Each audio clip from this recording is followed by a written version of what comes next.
How's it going? How's it going, everybody? Hope everyone can hear me okay. Adjust my mic a little bit. Oh, and my camera's a little low. There we go. How is everyone doing today? Welcome, everybody, to the Stage of Reason. I hope everyone is doing well. Let's see who we have in the live chat today. I see Spam was here first. 7 hours. I bet I sleep in again. Good to see you, Spam. Cord Lizard Mage as well. Good to see you. Thanks so much for being here.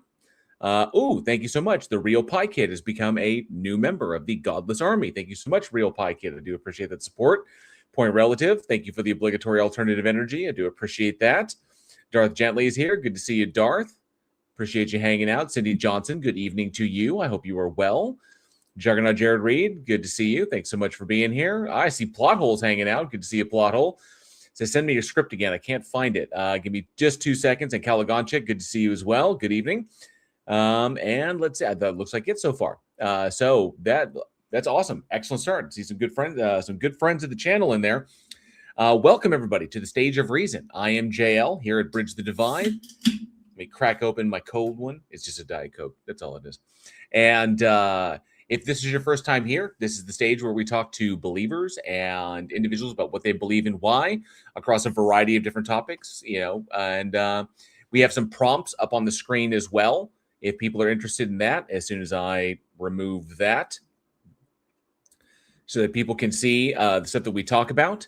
And if they have any questions for us as non-believers, but about our worldview and the like. So good stuff. So the link to join the stage is pinned in the side chat. It's down there at the bottom. And if it's your first time up, we'd be more than happy to have you. We do like to prioritize believers to talk to them about what they believe and why. And of course, first timers.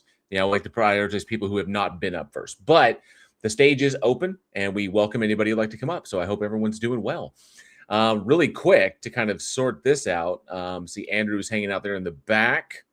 And he's got the Discord room popping, which is awesome. So that people can see the stream and see what's happening over there. Make sure that we're good to go there. So I can hear people. Let me see real quick. I shared, it was a script that I wrote. I shared over to Johnny. I uploaded it. Let me go check out my drive. Yeah, Sundog Rough Draft 2. And make sure it's shared over. I shared this to Yotega at Gmail. And I can share it to the Plot Hole. Just to make sure I've got that right. All right. I reshared it over to your second one. To your other one, so you should be able to find it. You should get the notification here. So, but I hope you're doing well, Johnny. Hope everything is going good. I know you've been busy lately, just working your butt off from gig to gig. Oh man, it's been interesting.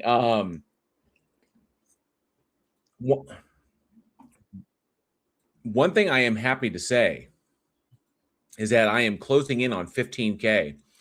I am only 8 away, which makes me really, really happy. 8 subscribers. 8 subscribers away from 15K, which makes me super, super happy. I'm really happy about that. So closing in on it. I think dropping the content on Tuesdays and then live streaming Sundays and Wednesdays has been helping to kind of turn it in the algorithm. And I'm thinking about dropping content on Saturdays as well. So was thinking, like, if I drop content on a day and then the next day go live, then drop content on a day and the next day to go live. So like Saturday, Sunday, and then Tuesday, Wednesday may actually really, really help. So I think that may become the thing. The content that I would drop on Saturdays would be conversations that we've had here on the live chat, here in the live stream. So if there's any that strike that are interesting or really really good or just really really funny, I'll be dropping those there. I'm looking at that, but I got to build it up, which means we need more people to come on stage so we can have these conversations. But let's see. I want to make sure I didn't miss anybody. Okay, cool. Yeah, he got that. So, Johnny, let me know if you got that. If you got that notification, if you got that share over, just make sure it's all good.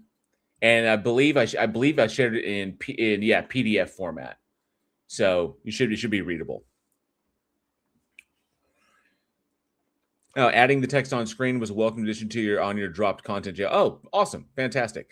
And Jimmy Hall, good to see you. Says, "Hey, JL, what's been up? What's up? Not much. Just doing the stream. Been enjoying the channel. Was a Christian for years. Now I'm a skeptic. Awesome, very cool. That sounds good. Asking questions. It's an excellent position to be in. But I'm glad. Thank you for being here, Jimmy. I do appreciate the support. Jessica Transmittal Alchemist is here. Says, good morning. Good morning to you, Jessica, in your part of the world, and Lindsay Bowe as well. Good to see you, Lindsay. Thank you so much for hanging out. I do appreciate you being here. So yeah. We talked to believers about what they believe and why. And I think I've almost got the TikTok thing sorted out. Oh, but it looks like we do have somebody in the Discord. If Jay Flat would... How's it going? If we're doing as you can see, we're doing a live stream over on my channel right now. If you're at all interested in joining the stage, the link for it is in the side chat. And we can talk. We're talking to believers about what they believe and why.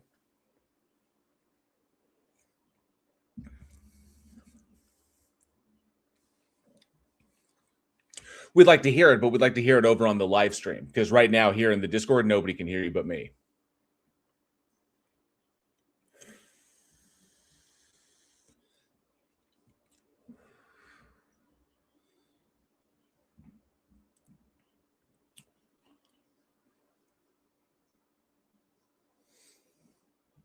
You mean stage fright?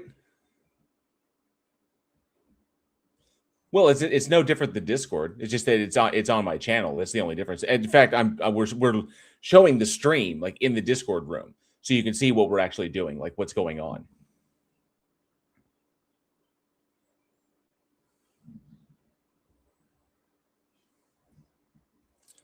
It will be on my channel. Yes, conversations that you have here will be on my channel.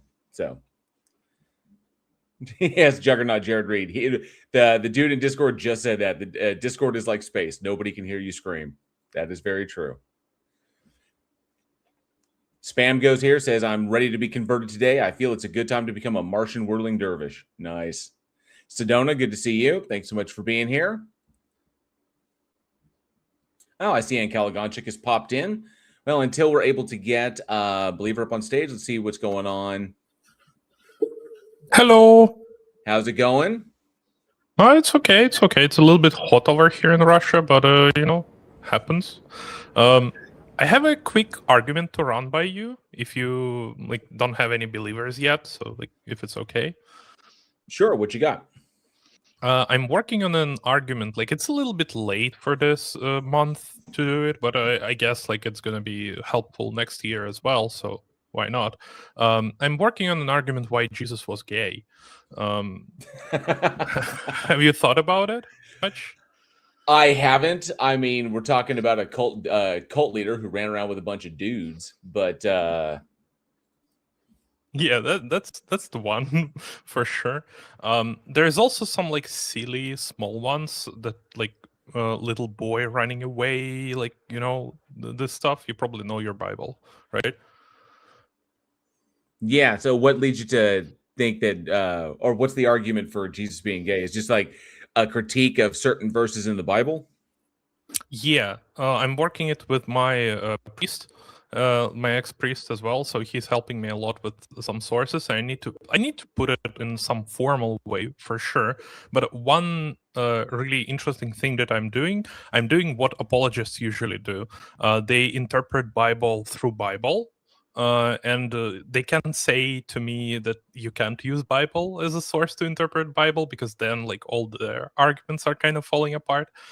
I'm using the Second Samuel, the verse from 11:8, where David tells, what's the name of the dude? Uriah. Uriah? Is it Mhm. how you pronounce it in English? Like he tells the Uriah to go wash his feet. And that's like an idiom or like an analogy, or not an analogy. I think it's an idiom, right? To go have sex with his wife, with Uriah's wife. So washing feet is understood as having sex. And then we have passages in John, of course, where Jesus washing feet of the disciples. So we're using Bible to understand the Bible. Jesus had sex with his disciples. Huh. Is what's the I had not heard of the of washing the feet being a historical I guess well, I don't know what to call it, I guess to mean having sex. I was not aware of that. Yeah, it's if you go to the second book of Samuel in chapter 11, you can read it and you will understand that that's what they meant. And also, like all theologists, like even Christian theologists, agree that that's what it means, and it's like non-controversial at all. Like this verse specifically is not controversial. Like they understand it this way, so they're not gonna argue with this. But then if you take this biblical understanding of this verse and apply it to the Jesus washing feet of the disciples, then it became something else. And you can't use like historical or cultural context because like it's not in a Bible. So Huh. I'm actually looking it up. Is washing feet in the Bible a euphemism? Um, and there does seem to be some historical uh support for this submission of marriage in the book of Ruth uncovering Boaz's feet was an act signaling her desire for him to cover her with his garment, which was a symbolic request for marriage and legal protection. The primary humility and service, modern symbolic use. Biblical euphemisms, intimacy in the Old Testament, 2 Samuel 11:8, washing feet was sometimes used as an idiom to mean returning home to have conjugal relations with one's spouse. In the book, so sometimes used as a polite metaphor or a euphemism for the lower body or the genitals. A physical prelude to, as a euphemism for, or a physical prelude to intimacy. Its actual cultural and religious symbolism spans several distinct meanings. So it could be in there.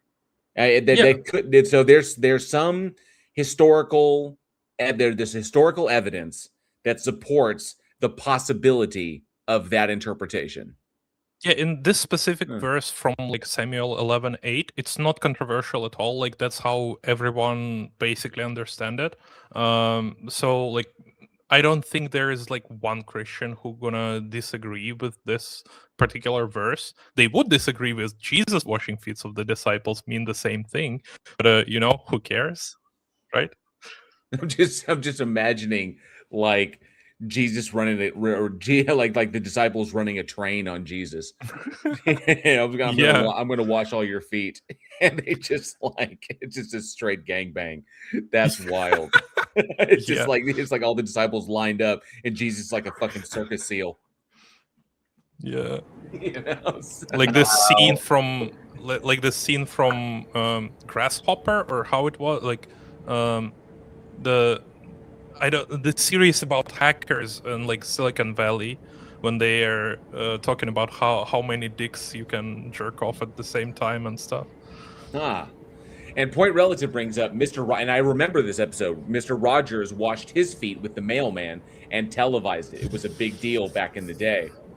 Interesting. And Plothole says no. All theologists agree that it's sexual in nature. Oh, okay, okay. Yeah. there's a question if you want to look at this in multiple directions, because in Luke 7, Jesus had his feet washed by a woman, which would therefore make him bi, if you're going to go for that argument. Yeah, for sure. Why not? But I'm mostly interested in other verses, and in effect that Jesus also told that like you should not actually have wives and stuff, and you should not do this shit. So like he never spoke against having sex with men, but he has spoke against having sex with women. So Now, if you want, I can complicate this even more for you. Now, oh, you can do it. Now consider that through the Old Testament, of course, we only saw the manifestation of the Father out of what would be Trinity at that point. So God, as we know him at that point, if you even want to call him a him per se, now that's just a gender expression that's kind of imposed on this. We went from a state of no penis to penis back to no penis, which would also make God trans. Yeah, for sure. God, being Jesus would, of course, transitively be trans, which is, well, just kind of recursively awesome. So both trans and bi, I mean, we're going for the whole flag here. So I'm thinking that it boils down to it. Jesus was definitely, I mean, if you go by the Bible, the character of Jesus was definitely LGBTQ. Yeah, for sure. Yeah. And also another thing that you can get into this, you can go even further, because in the Bible, another euphemism that they use is like he known her. For example, Adam like knew Eve, and that's kind of the euphemism for them having sex. And it's also non-controversial. Yeah. And Jesus also told that he knew his father. So like that's like you can go level higher. Ooh, that's getting gnarly. And then also Christians don't like, they fear to hear on the day of rapture and whatever, giggity. They fear to hear from Jesus that he didn't know them. You know, these verses.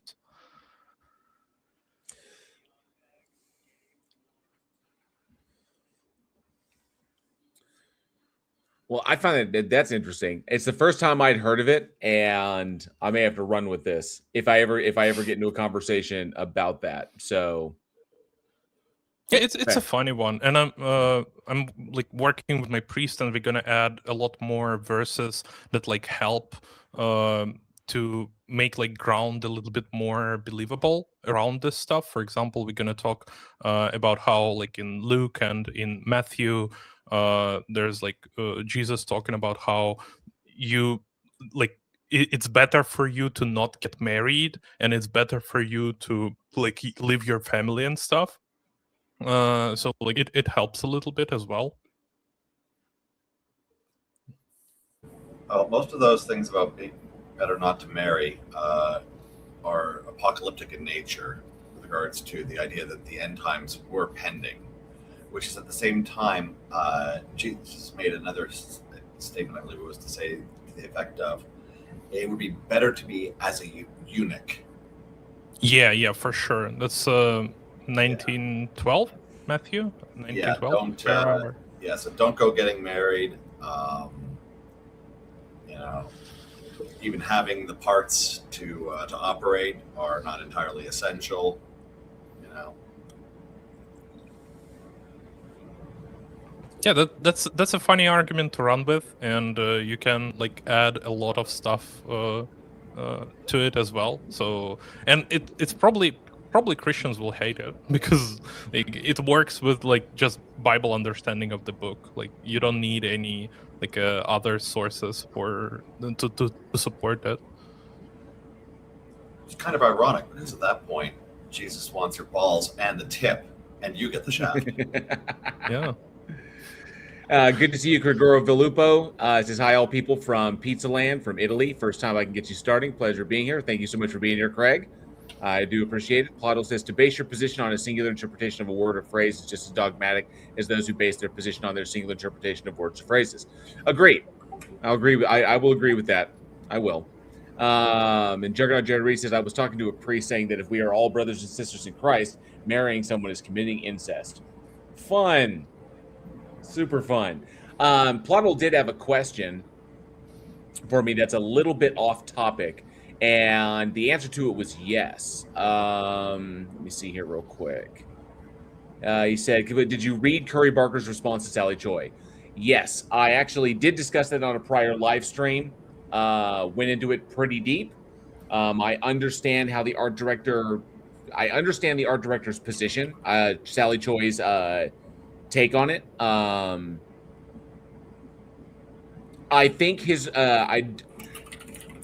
We could argue that his response was tone deaf, but his argument was very much in line with how the industry works.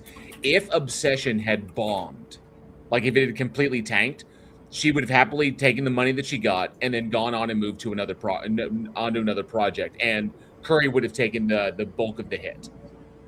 And of course, the production companies as well that worked with him would have taken the bulk of the hit. She would have still gotten the amount of money that she was contractually obligated to be paid, and she would have gone on and done other work on other projects. Done deal. Only because it exploded, but you know as well as I do that there's no guarantee that that's going to happen, and you can't plan for that. So you don't, because you don't know what's going to happen in the end. And so everyone got what they were contractually obligated to be paid. Nobody got stiffed. Curry got what he got. Everyone else got what they got. The production companies behind it, particularly Blumhouse and the other company that were behind that put up a good amount of the money to produce that movie and to handle the marketing for it, they got their money as well. So it's not like all of a sudden Curry Barker turned into like this friggin' zillionaire and everybody else got screwed. He was hoping the film would blow up, and that if it did, that would lead to fantastic opportunities for everybody who was involved, which is what's going to happen. Sally Choi suddenly jumping up and being upset about this is only going, you know as well as I do how the industry works, is only going to reflect her in a negative light. Now, future productions, yeah, I will agree. Her issue is likely with the industry itself, how the industry runs. But the problem now is that she's kind of like put a black mark on her reputation, because now if she gets work on a production, if somebody hires her on and then all of a sudden like on another indie and all of a sudden it blows up again, they don't want to risk having the production company and the people behind it be badmouthed in the press if she doesn't get what she feels she's owed after the job is done. And that's problematic. She should have kept her mouth shut and gone and talked to Curry privately and seen what could have been done, and maybe work something out in private. That's something that you can handle as the crew. But she was below, her position was below the line. So we know how that works. And we know how the industry runs. And no, it's not always fair. And a lot of the times you do get a pittance and you hope that something blows up and you run off reputation, and you hope that that'll lead to other bigger opportunities. But Curry went neutral because that was the smartest move. Curry went neutral. She went negative. But Curry wasn't about to disparage her because she did a great job. But she got what she was owed. So I understand her aggravation. I get it. But unfortunately, that's the industry we work in. Did Curry have the opportunity to try and maybe change things, to take a risk and change things? Sure. But not as much as he certainly does now. Now that his name is out there and all of a sudden projects are landing in his laps and he's going to be handling the next, he's already got his next one is already slated anything but Ghost, and he's also looking at having him helm the next Texas Chainsaw Massacre. There's opportunities there that he probably didn't have doing Obsession. So I'm not going to knock either one of them. Because Markiplier's that kind of a guy. Okay, maybe Curry's not. But then again, thus is the industry. You kind of hope for the best, you prepare for the worst. You know that as well as I do. You hope for the best, you prepare for the worst. You try to do your best work, and sometimes it doesn't work out. Sometimes it works off handsomely. More often than not, it breaks even. So maybe he would have been better off saying nothing. Maybe he would have been. But then again, that would have come off cold, and heartless. I have no idea. I don't know Curry. So I'm going to say it's a glaring issue with the industry. It is. And she was highlighting that, but I don't think she did it in the right way. And she kind of put the production companies and Curry in kind of a bad spot. So, and kind of like, and they put it between a rock and a hard place. I mean, that's, as well as I do, that this industry runs on reputation and networking. Okay, people who know people, providing opportunities for people that they trust in the work that they've seen, and she kind of burned that, So, just I mean, that's why I say I get it, but then again, thus is the nature of the beast. Welcome to the industry that you work in. It's kind of like, it wouldn't shock me if I was working on Obsession and I got paid $5,000, and then all of a sudden the movie blew up. Fan-fucking-tastic. Let's go try and segue that, or try and turn that into better opportunities to get more money on bigger projects. Not, where's my share? Curry, what's going on? No, that's not gonna. That wouldn't fly right. Or if I felt really, really hurt, I would just go and talk to Curry personally. But I get it. I get both sides of it. And yeah, it sucks. It sucks. Sometimes yeah, Cindy Johnson brought that up. I think it was last week or something like that. But yeah, that's when we were talking about it before. Yeah, that may not have been her position, but that's the way it's going to come off. As well as I do, that's the way it's going to get spun, and that's the way Hollywood is going to look at her, or the film industry. That's the way they're going to look at her. Unfortunately, don't be the squeaky wheel, because you will certainly get the grease that slides you right out of your career.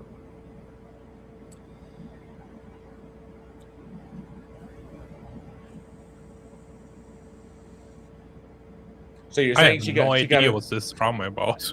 Oh, so it said Ronan says, so you're saying she got her feet washed by the system? She certainly did. She certainly did. Basically, there's a YouTuber named Curry Barker, and he has a production partner that he works with. They have their own little production company, and they did a lot of like dark comedy shorts. And Curry's got his own kind of style. I've begun to recognize, and this is wild, I've begun to recognize that and I hate to bring up his name because he's an absolute piece of trash, but Justin Roiland, the Justin Roiland style of comedy is what has proliferated kind of like online comedy channels, or people who engage in that kind of stuff. So, or engage in those areas. And the Justin Roiland style of comedy, I witnessed it firsthand over on Moist Criticals, over on Penguin Zero's channel. And I was like, I realized it was that Justin Roiland type of writing, that type of comedy that's become really, really popular. And everybody, it's kind of like back in the early 2000s, in the late 90s, early 2000s, when everybody was on the Joss Whedon style, which is how we got to, which is what gave rise to cringe humor, laughing at people being laughing at earnesty, which is, I think was detrimental. But Joss Whedon made that popular with his work. And things like Rick and Morty have really popularized in internet circles, have really popularized his style of comedy. And so Curry Barker and his production team managed to put together enough money with some help from some production companies like Blumhouse, and they released their first movie called Obsession, which is a brilliant little horror film. A few minor details here and there, but as far as like a freshman production, badass, really, really good, Or is this sophomore? Andrew, what comes first, sophomore or freshman? Freshman, right? Really not sure. Sophomore, junior, senior. Yeah, it's freshman. For a freshman production, for a freshman production, it was pretty damn banger. It was a banger. But he's got a lot of experience behind the camera and doing this kind of work. And the work was that project was in the works for a good deal of time before they finally made it. And so he did a fantastic job, and the movie exploded. Made it for a pittance compared to other films. Made it for a pittance. Made it for less than Markiplier did Iron Lung. And the movie's exploded, done like 280 million, I think, world. How much it's grossed. It may have broke 300 million by now. I'm not sure, but in the end, the amount of money so if you imagine in Kalagonchik, if you take like $600,000 and you go and you shoot a movie, you release the movie globally, and it blows up and you make like 250 to $300 million. That movie is not going to like instantly make you rich, like crazy freaking rich. It's not the way the industry works. First of all, like the guy who wrote it and directed it is not going to get all the lion's share of the money. It's whoever takes the most financial risk. And you've got Blumhouse, who handled the vast majority of the marketing on that bad boy and some production value. You have another production company who handled some, and then you got Curry's own production company that did it as well. So you got 3 production companies that are going to divvy that up to cover basically. First, you got to take out taxes and everything that was made off of that, and everybody, and the government gets their share. Then you have all the expenses that like that. So then the production companies get their money back plus whatever they were guaranteed if the movie did a certain amount of money. So they get made whole or profit off of that, and then it just trickles down. And most people below the line, which is basically on a film call sheet, you have above the line and you have below the line. Above the line are like the people at the very top. You're just going to be your director, producers, shit like that. Below the line is going to be essentially your crew, and above the line will be like your primary cast, all the major players, and then below the line is like the guys handling lighting, sound, catering, all the crew that make a movie happen. And below the line always takes the greatest risk because all they get. Some talent is above the line, and all they get is pretty much what they're contractually obligated to get. They don't get points on the back end where they get a percentage of the film if it blows up. They don't have those in their contracts. So these people are typically working gig to gig. Well, Curry dropped Obsession. It blew up and made a shit ton of money. And unfortunately, the art director, Sally Choi, who did a magnificent job on the film, she got what she was paid, which is about $7,000. But that's all she made off the movie. Off a movie that's grossed, I think, almost $300 million. So, but that's the industry. That's the business. I've seen the news that this movie made already $330 million. So there you go, $330 million. So $7,000 for this movie. She made that's a good portfolio, It's a solid movie to have on your resume, that she was the art director on Obsession, and look how big Obsession did. That opens doors, but unfortunately, she kind of rose a stink, and the industry does not look at things in a way that I would say would be fair. If you raise a stink and nothing really untoward happened to you, like nothing happened on set that like upset you or harmed you or anything like that, but if you took a job, you signed on the dotted line, you got paid what you were contractually obligated to be paid. You knew the money you were going to get paid up front. You signed on the dotted line saying, I'm going to take this money, and then you got paid in full, and then that's it. That's the job. That's the work. You get paid what you get paid, and what you're owed. Hopefully you get paid what you're owed. I have friends who are currently like fighting legal battles trying to get paid for the work they did. She got paid. So there's probably also examples of people signing for the percentage, hoping that the movie gonna blow up and movie flops, so they get less than they expected. You never know what can happen or what's in individual people's contracts, or how those spend. I don't know what's in Curry Barker's contract. I don't know what was in his lead actor's contracts, or what was going on above the line, or exactly what extent Blumhouse was involved beyond the marketing, or you never know what's going on in those offices, in the rear, like what's going on, like those meetings that are happening when phone calls are happening. You have no idea what's going on in those, or whose hands needed to be shook and whose palms needed to be greased in order to keep the production going and make the production happen. There is all kinds of logistical shit that goes on behind the scenes that few people, even people involved on the film, they have no idea what's happening. All they do is they show up. They're contractually obligated to do one particular job. They do that job, and then they leave once the film wraps, and then they're done, and then they get their check, and that's pretty much it. That's the gig industry, and it happens. This also happened on the Blair Witch Project, and it happened in Paranormal Activity. Blair Witch Project in 1999 cost $70,000 to make.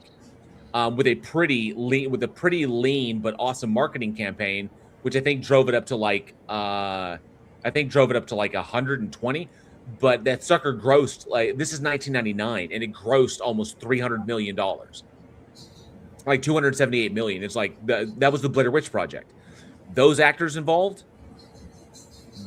they got what they got. They got what they got paid, and it did not go any further than that. The same thing goes with Paranormal Activity. Ultra cheap shoot, and made truckloads of money. So, thus is the industry. And yes, it can suck. Sometimes it works. Very rarely does it work in your favor. Sometimes you get screwed. More often than not, you get what you get paid, and then you move on to the next job. It's pretty much what it is. I feel for her. I do. But I also understand the industry. I've been involved with it long enough that I get. I've been involved with it long enough that I get it, and I hate it. But then again, I don't buck the system. I try not to buck the system as much as I can. The system is fucked everywhere, so there's Do what?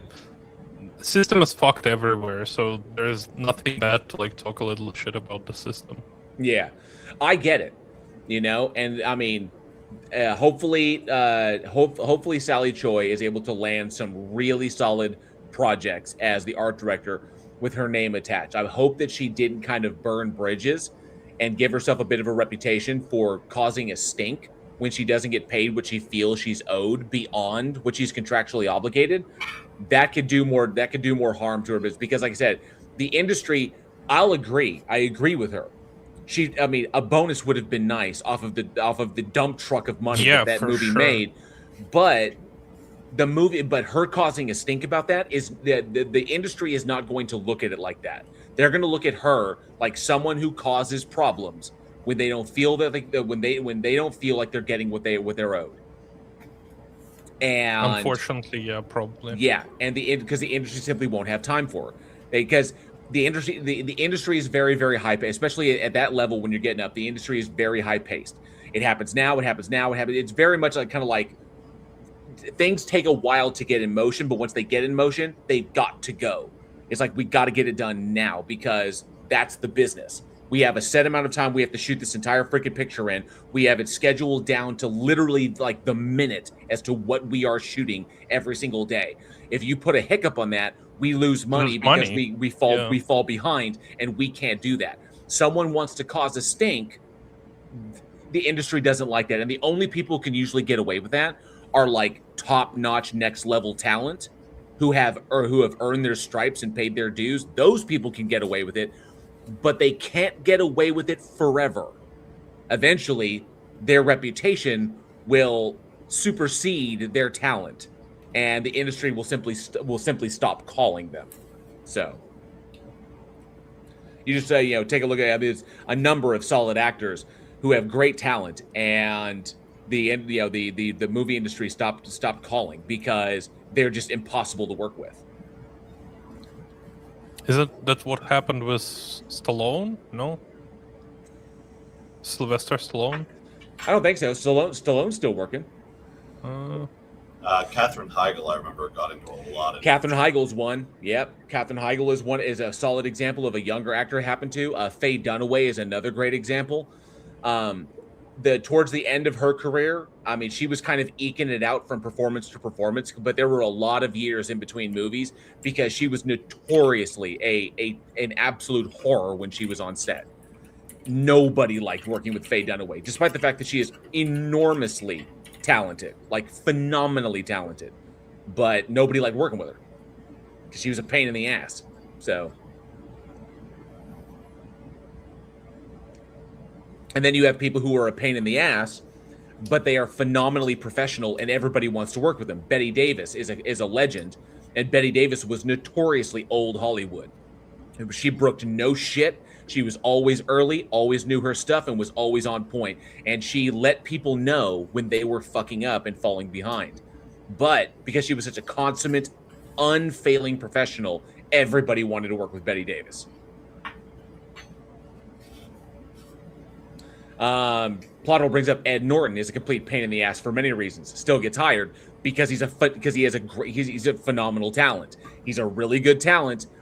and he's professional and he gets it done. But he can be a pain in the ass, but not so much that he burns bridges. I went back and watched Kingdom of Heaven recently, and he was so fucking good in that. He was so good. And behind a mask, too. That was just brilliant. Val Kilmer was one example. Val Kilmer was a pain in the ass.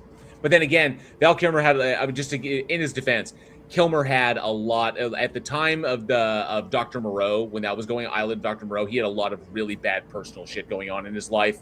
It was just rough. And he brought shit home. He brought shit to the set. He brought home with him to the set. And that really messed up. Not to mention, I think Richard Stanley was in charge of that, and then Richard Stanley got fired, and then they brought on John Frankenheimer, and Frankenheimer is an iron-fisted director who brooks no shit, and the two of them just, Christian Bale on the set of Terminator. Christian Bale's an intense dude. He is an intense dude. What made Heigl's behavior so much worse than Norton's? Katherine Heigl, insulted the writer's room on Grey's Anatomy. Bad move. She was nominated. I think, was she nominated for an Emmy? She was not. I think she was nominated for an Emmy award, and then she declined it because she didn't feel that the writing was up to par for her to win. So in her eyes, she was being like a professional.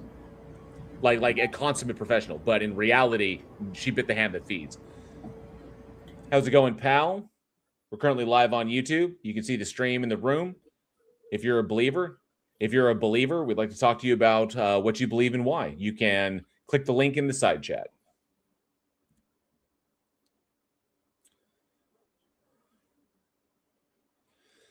And how's it going, D to the Dubs? And Tina Jones, good to see you. Oh, yeah. Steven Seagal. Yep, Steven Seagal is a tremendous pain in the arse. Oh yeah, it was Steven Seagal, not Sylvester Stallone. Yeah, Steven Seagal is a nightmare. Yeah. Hence why he has now been relegated to doing movies where the covers always have someone holding a gun. I just remembered someone who looks good with the Terminator as a opponent, but I didn't remember who it was. I think it was on the John Leguizamo was talking about Steven Seagal on the set of Executive Decision when Leguizamo said something and Steven Seagal actually attacked him. He actually he used an Aikido move and slammed him into a wall. And say, it was just because Steven Seagal is a piece of shit. On an unrelated note, have you seen the series called The Name of the Rose, based on a book, of course? I have not. I really recommend it to watch it. Have you read the book from Umberto Eco? No. Let's see. The Name of the Rose. Yeah, so there is a book. Thriller. Sean Connery. So there is a book, The Name of the Rose, and it's great on itself. You if you have time to read it, you should. There is a movie, but it's a movie, so it's a little bit shorter, and it's old, so it's a little bit slower and stuff. And then there is a series, and the series is great. It's just so good. I don't know if people on a stream in the chat if they seen The Name of the Rose, because it's just really great. I can't recommend it enough. It's so good. It's look at this. The movie is The Name of the Rose, 1986 crime thriller. Sean Connery, Christian Slater, Valentine Vargas, Ron Perlman, F. Murray Abraham, Michael Lonsdale. Damn, there's a stacked cast. The movie is good. Elia Baskin, fucking A. But movie is short, so they didn't get a lot of explanation of the stuff, or not explanation. They didn't show a lot of the stuff that they showed in a series. So the series is just better because it's longer. Oh, okay. Fascinating. That's and they awesome. have good cast as well in the series. The Name of the Rose film, 1986 historical mystery film directed by Jean-Jacques Annaud, based on the 1980 novel of the same title by Umberto Eco. Sean Connery stars as Franciscan friar William of Baskerville, called upon to solve a deadly mystery in a medieval abbey. Christian Slater plays his young apprentice, and F. Murray Abraham his inquisitor rival. Nice. Ron Perlman's up in that shit. That's freaking sweet. That was 1986. I'm kind of curious about something. It's 1986, and there was a. Let me see. Hang on a sec. No, not that.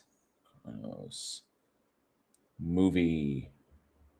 There was a movie called Kronos that came out in 1982. So he would have been in that one before he was in Guillermo del Toro's Kronos, which is pretty badass. As the albino hunchback. That is friggin' sick. Cast Ron Perlman as Salvatore. Michael Lonsdale as the abbot. Hey, Abbott. I hate that guy. Apparently, Jean-Claude Van Damme can be a pain in the ass as well. Yeah, he could be a bit of an obnoxious douche, from what I've heard. What did Murray Abraham? F. Murray Abraham. What did Murray Abraham do to you? F. Murray Abraham. Oh, let's see. Well, hopefully we can get a believer in to talk about what they believe and why. That'd be fantastic. I do have a potential video that we can check out, just in case, to kind of fill the time. We can do a review. I do want to point out so a couple of things. Apparently, my last video really, I wanted to tell you this, Andrew. Theoretically was not pleased with the review of his video. You saw I wonder why. You saw my graphic response in that DM. the butthurt cream. Well, it's a shame. I mean, I really like Theo. I think Theo's a good dude and really big supporter of all of our this community of stuff. But he was really upset and feels like we strawmanned him. I don't think we did. The reason I wanted to jump into it, because I didn't want it to just be me. I wanted to have Leo up here as well, and I have you as well, so that we can kind of like come at it. And if in case one of us went in a direction, we can kind of corral one another. I just kind of felt, I felt kind of bad about that, but I don't know. I don't want people kind of like turning on him in the comments because he seemed pretty upset. But I'd be more than happy to talk with Theo if he ever came up on the stage. We could actually we could chat about it. But otherwise, I kind of enjoyed that. And apparently, Clive Wells is not too happy with me either. Oh, okay, that's a different matter. How'd that happen? It's how I approach the believer's idea that the universe had to have been created, and I approach it from a philosophical position. And I approach it from the philosophy instead of from the straight physics. Clive Wells is a big proponent of the Hartle-Hawking no boundary proposal, and my understanding of the Hartle-Hawking no boundary proposal is that the universe doesn't have a set beginning or a set edge, is my understanding of that. I don't know if I'm wrong on that, but instead of trying to get into things like, with talking about physics models, of which the Hartle-Hawking is not set in stone, there are various models, and it is still debated as to what holds to, what individuals hold to what. But because of that, I pretty much just try to go after the looking at time in non-conventional ways. You're right, Spam. You're absolutely right. And the way I kind of address it, I try to address it in the philosophical context, in that what is logically possible, where there are no contradictions, what is supported by the math, and a state of the universe that goes back infinitely is supported by the math. So there is no and the notion there's this notion being created from nothing, but there is never. That's the one thing I'm trying to get around is that there was never a point where there was nothing. That something from nothing in the philosophical sense, not the physics sense, but the philosophical sense is not possible because it's logically contradictory. So, like, because there's nothing to interact. And as we know, work comes from interactions. If there is nothing to interact, like it's like the philosophical void, there's nothing to even reference in that state. It can't, nothing, and nothing can arise from that. So there always must have been something, is where I go with this. I don't know if Clive has ever heard me articulate this, but because there is something, we can make the strong inference that there has always been something. That there has never been nothing or a philosophical void. There is no like cutoff where things begin to exist, and prior to that there was philosophical void. That's not logically consistent. And so even if there was like nothing in a physics sense, there's still something as expressed by Krauss and others. So there's always been something. And I hold that something is the universe. What state the universe is in prior to the Big Bang, I don't know. But I don't need to know that. I just need to know that I don't have to beg the question of an agent in order to explain the universe being here. I can just point to the universe and say, the math supports the universe having always existed. Done. And I can eliminate that. Because trying to settle down on one particular like physics model is problematic because none of them are set in stone. So I don't see what the issue is there. We're running into like a cart and horse scenario because, of course, trying to relate to physics on that, physics is descriptive as we use it. It's descriptive of what we have. It's not an explanation for why it is what it is.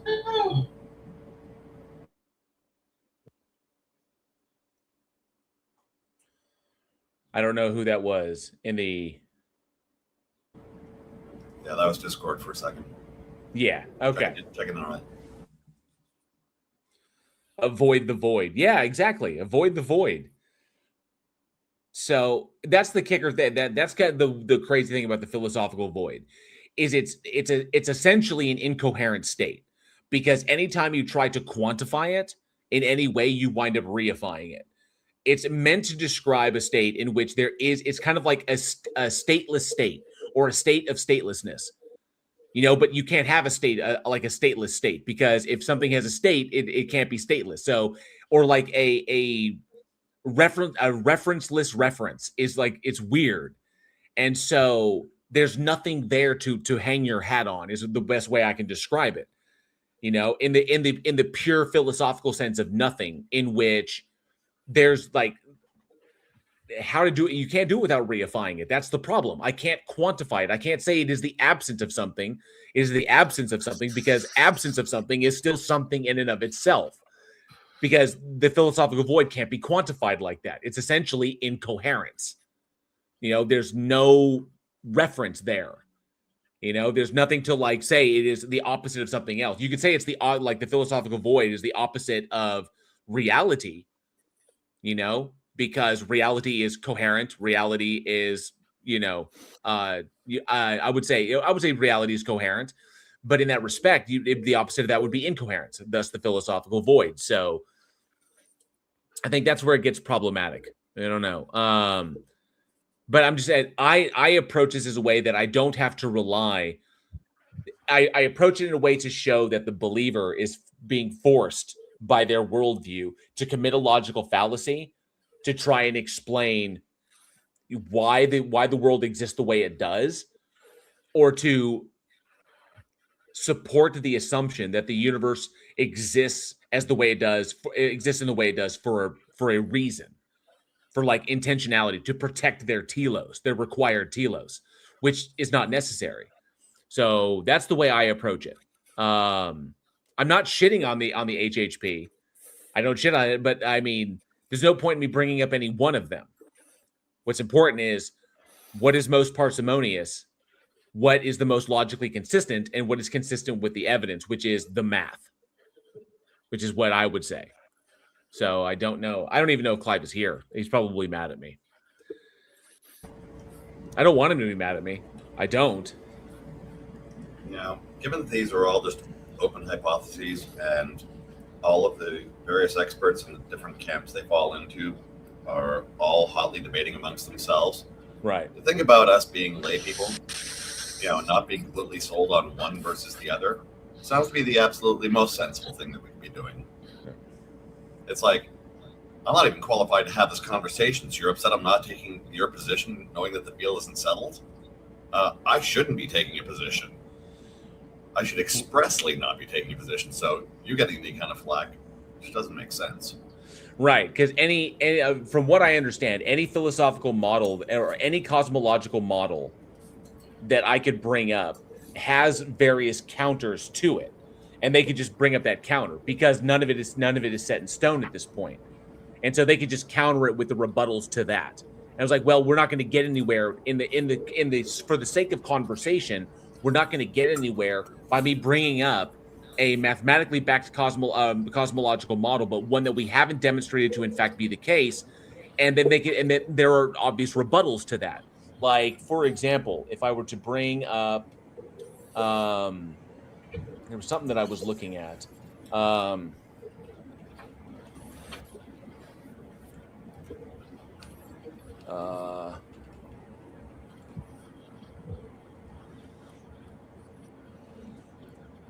Arguments against the Hartle-Hawking proposal, the no boundary model, challenge the idea that the universe has no temporal beginning.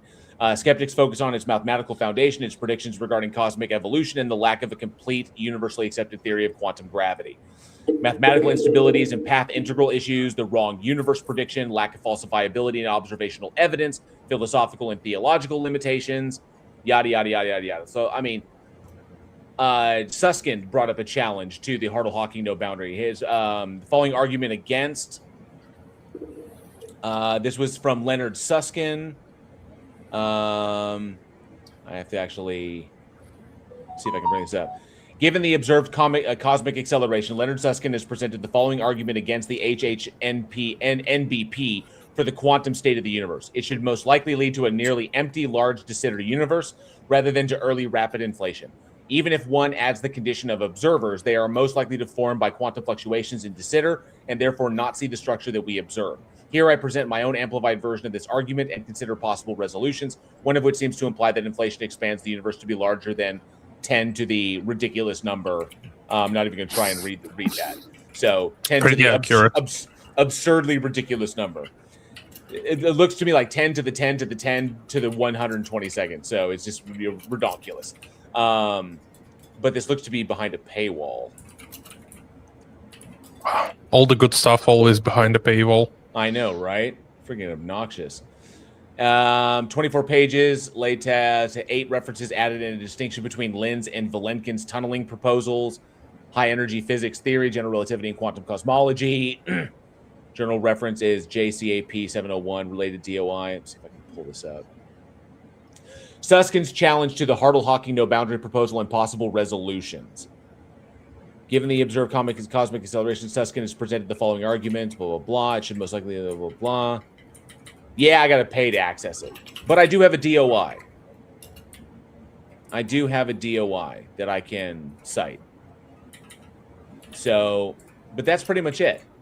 So there are challenges to it, which is why I don't sit down on one, which is just me. That's why I come at it from I tried to explain that to him in a YouTube comment. That's why I come at it from a philosophical perspective instead of just a purely physics one, because it's all I need. Because I'm going to meet them on their terrain, because they're arguing for the existence of a God that does a thing that they think it do, but that's going to sit firmly in the field of philosophy. So I'm going to respond in the field of philosophy to show that it is not necessary from a logical perspective to invoke that based upon what we have, based upon the evidence that we have, which is predominantly the math, which shows that the math shows no matter what model you go with, The math shows it is not necessary to invoke a God entity. We don't have to. You could, but it's still going to be unfalsifiable, but you don't need to. So the only reason you would is for emotional validation purposes. It's the only reason you would do that. So that's kind of where I come from. So I hope Clive is not mad. And yes, Tony, I don't know if Tony's in a row, but yes, Johnny, I hope that Clive is not mad. And no, I think it's just a matter of he's a hardcore physicist, and I don't want him thinking that I'm misrepresenting the field in any way. I don't know. It would be fun to listen to like 2 hours of you just yapping with Blitz. Oh, with Blitz? Yeah. I would love to chat with Blitz.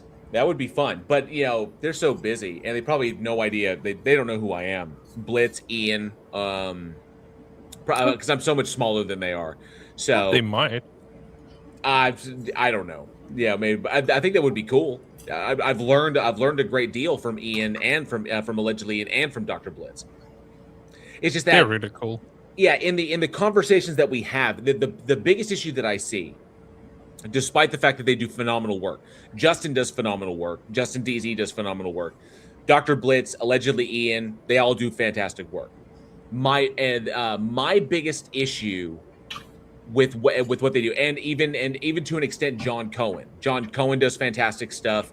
John reads the John reads the Bible. Joel reads the Bible. Joel reads the Bible. There's another guy I think he's popping off who goes by the Bible guy. Oh yeah, Dalton, the Bible guy. Yeah. So the biggest issue that I have, and the only thing that we don't connect on those things is when we're talking about the concept of, we're talking about a God concept. The issue that I have is that if we embroil ourselves in the theology, or we embroil ourselves in the science, and that's where we're going to stick, the embroiling ourselves in the science results in a category error, and embroiling ourselves in the theology results in ultimately ignores the begging the question fallacy. That's the problem that I see. And we do have somebody in the, oh, you got him, Andrew. Thank you. And so when going into the science, the best we can show is that it's not necessary to invoke God, but that doesn't eliminate its possibility.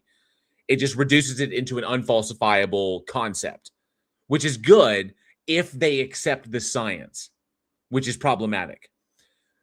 With logic, it's a little bit different, and that's why I stick to the philosophy side of it.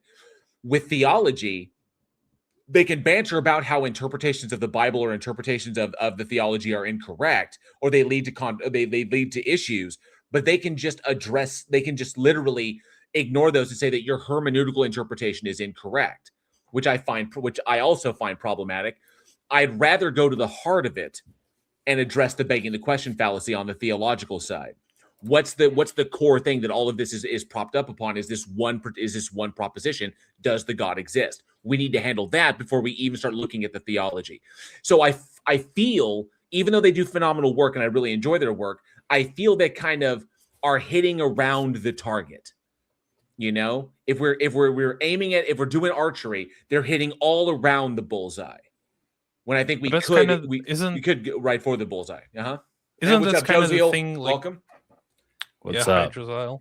What's up? That's kind of the thing that you need like different people to shoot from different angles, and because the bullseye is different for different people. Some people would listen how Justin deconstruct the Bible, and they would be like, "Oh shit!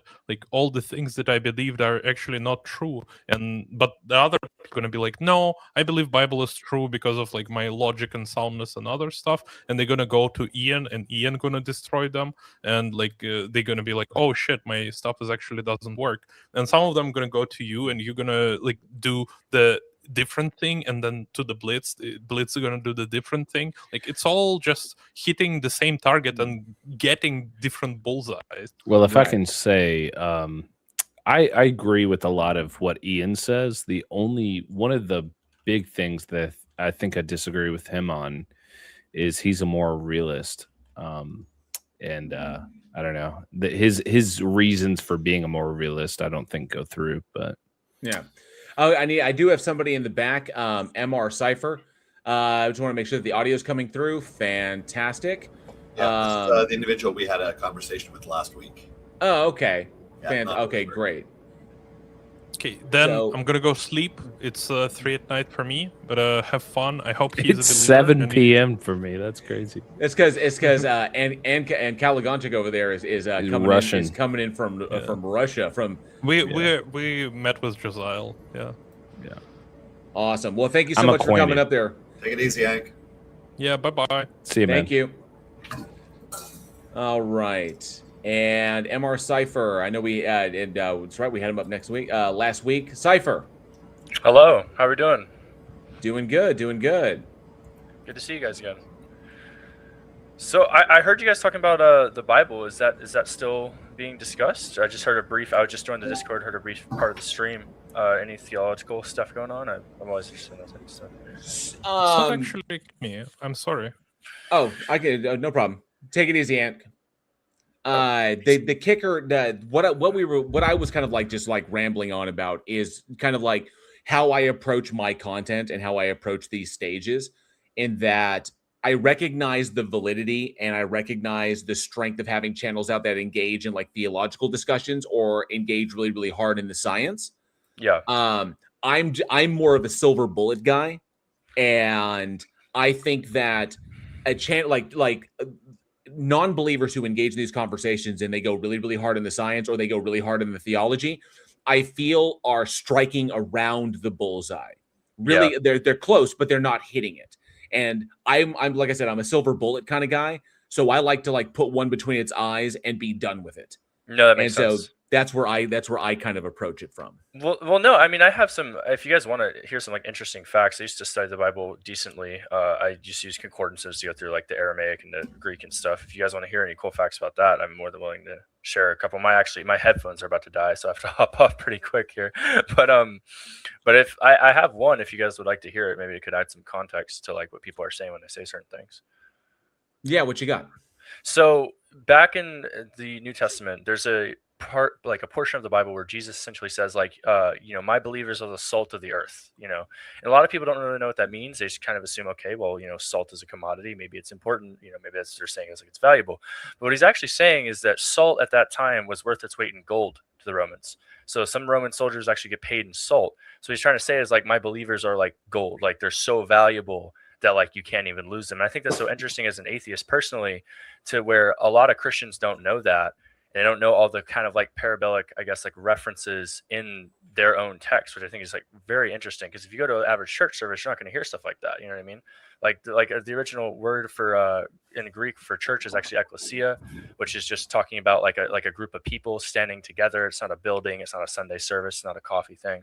And again, like as an atheist, I just found that so interesting that even within their own religion, there's stuff that they still don't know yet. And I guess that's valid. I mean, it's 2,000 years old, right? There's always going to be stuff no one knows. But I don't know. It's just something I wondered if you guys have any thoughts on that. As like, even like I guess a lack of decent understanding, even in certain situations within their own section of belief. I would say. I'm gonna hit my vape too. That's a good time to do that. I seen JL. He vapes too. Yes, I do. Based vapor. Exactly. Based. So interpretations in the text, I find it like I do find the problem of hermeneutics fascinating, and I think it's not talked about often enough because, or the like the eisegetical problem, the exegetical problem, the hermeneutical problem, and that. But I find the various interpretations of these things to be really, really interesting, and how how the various meanings that people can derive from what is being said, whether they take a plain face reading of it or they view it as a metaphor or a parable or however it might be. That stuff has always fascinated me. I typically don't dive super hard into it like Justin Deconstruction Zone. He dives really big into those because he has a background in Hebrew and Greek as a scholar. And so he goes really hard in the paint as to like what these words meant at this time and what was intended to be, what was meant by the people that wrote it. He's really solid on that stuff. Yeah. So No, he would have a big interest. I don't know if you're familiar with his channel at all. I'm not, and I will No. look it up. But that sounds very cool to me because I do not have that. I have a very self-studied version of that through just like concordances and time, right? Versus Right. someone who's actually gone through the logistical like education to actually do that is going to be a lot more knowledgeable than someone like me who's more self-studied in that field. But I do find it interesting the level, you know, like Christianity over 600 denominations, right? The level of division that this apparent one true group of people that claim to be with God have within themselves. It's so fascinating to me because it's like, you know, I'm going to stay PC obviously, but like, you know, it's just like I think it's very cool. I think it's interesting to see the different religions. I think it's different perspectives in religion. I think it's interesting to see these different perspectives debate each other and come across and sometimes like actually very interesting philosophical claims. I remember last time we were talking about the Kalam. I think that's a very interesting argument. But I don't know. I'm just kind of here to ask. Oh, there's a channel out. Okay, great. But yeah, I was just kind of here to like ask some questions, see what you guys thought about that type of stuff. But like, I guess I don't know, like the spreading of like the lack of understanding as time goes on in these verses, as time continues, and people keep writing down new things and new ideas. Like, are we going further away from what I guess we would call the myth actually even said? Something along Right. those lines, if that makes sense. How far down the telephone game? Yeah, have we like come, how, right? yeah, exactly. Oh, I thought I had to sneeze there for a second. Oh, bless you in advance. Okay, I'm good. Yeah, it went away. But yeah, from my perspective, oh, thank you so much, Big Bad Mama, and good to see you. It says hit the like for jail. Yeah, smash that like button or the dislike button if you don't like it, or definitely leave a comment. Those will be helpful to drive the algorithm. But thank you, Big Bad Mama, and good to see you. BV, good to see you as well. Appreciate you being here. Yeah, when it comes down to it, I dig. I think it's necessary for us for believers to have those resources out there, and I think they do fantastic work. Especially, you know, Justin is one of the best I've seen in deconstructing the actual text from their in the context of the original sources, which is fantastic. And people like allegedly Ian and Dr. Blitz do really fantastic work in expressing the science of these things, particularly physics, which is really, really good. I myself like to stick to the philosophy side of it, and I like to try and kill it in one shot by addressing the fundamental fallacies that are being made. And now the group that I would say the religious group itself, whatever, whether it be Christians or Muslims or whatever, how they strive to control the individual and how they think and how they feel about things and ultimately how they behave by getting them to reason as irrationally as possible. And so that's kind of where I sit in the spectrum. I just, you know, like if I could put the silver bullet between the God's eyes as quickly as possible, that's always helpful. Yeah. JL, sorry, go ahead. I was going to say, JL, I had a little mini debate with Darth Tyrannus. If you know him, I had a mini debate with him, and I asked him what the way that he argues for the existence of God, and he essentially said something along the lines of, we know how virtual realities are made, and then inferred from the fact that we knew how virtual realities were made that we have no other reason to believe that actual realities are made, simply like the same way we would know a virtual reality was made. And so he was making this like epistemological jump to go, well, we know how virtual realities are made, which is made by math and logic and used by minds. You know, minds make virtual realities. And so by that logic, then God is akin to a computer that is instantiating the reality around us, like the 3D reality around us.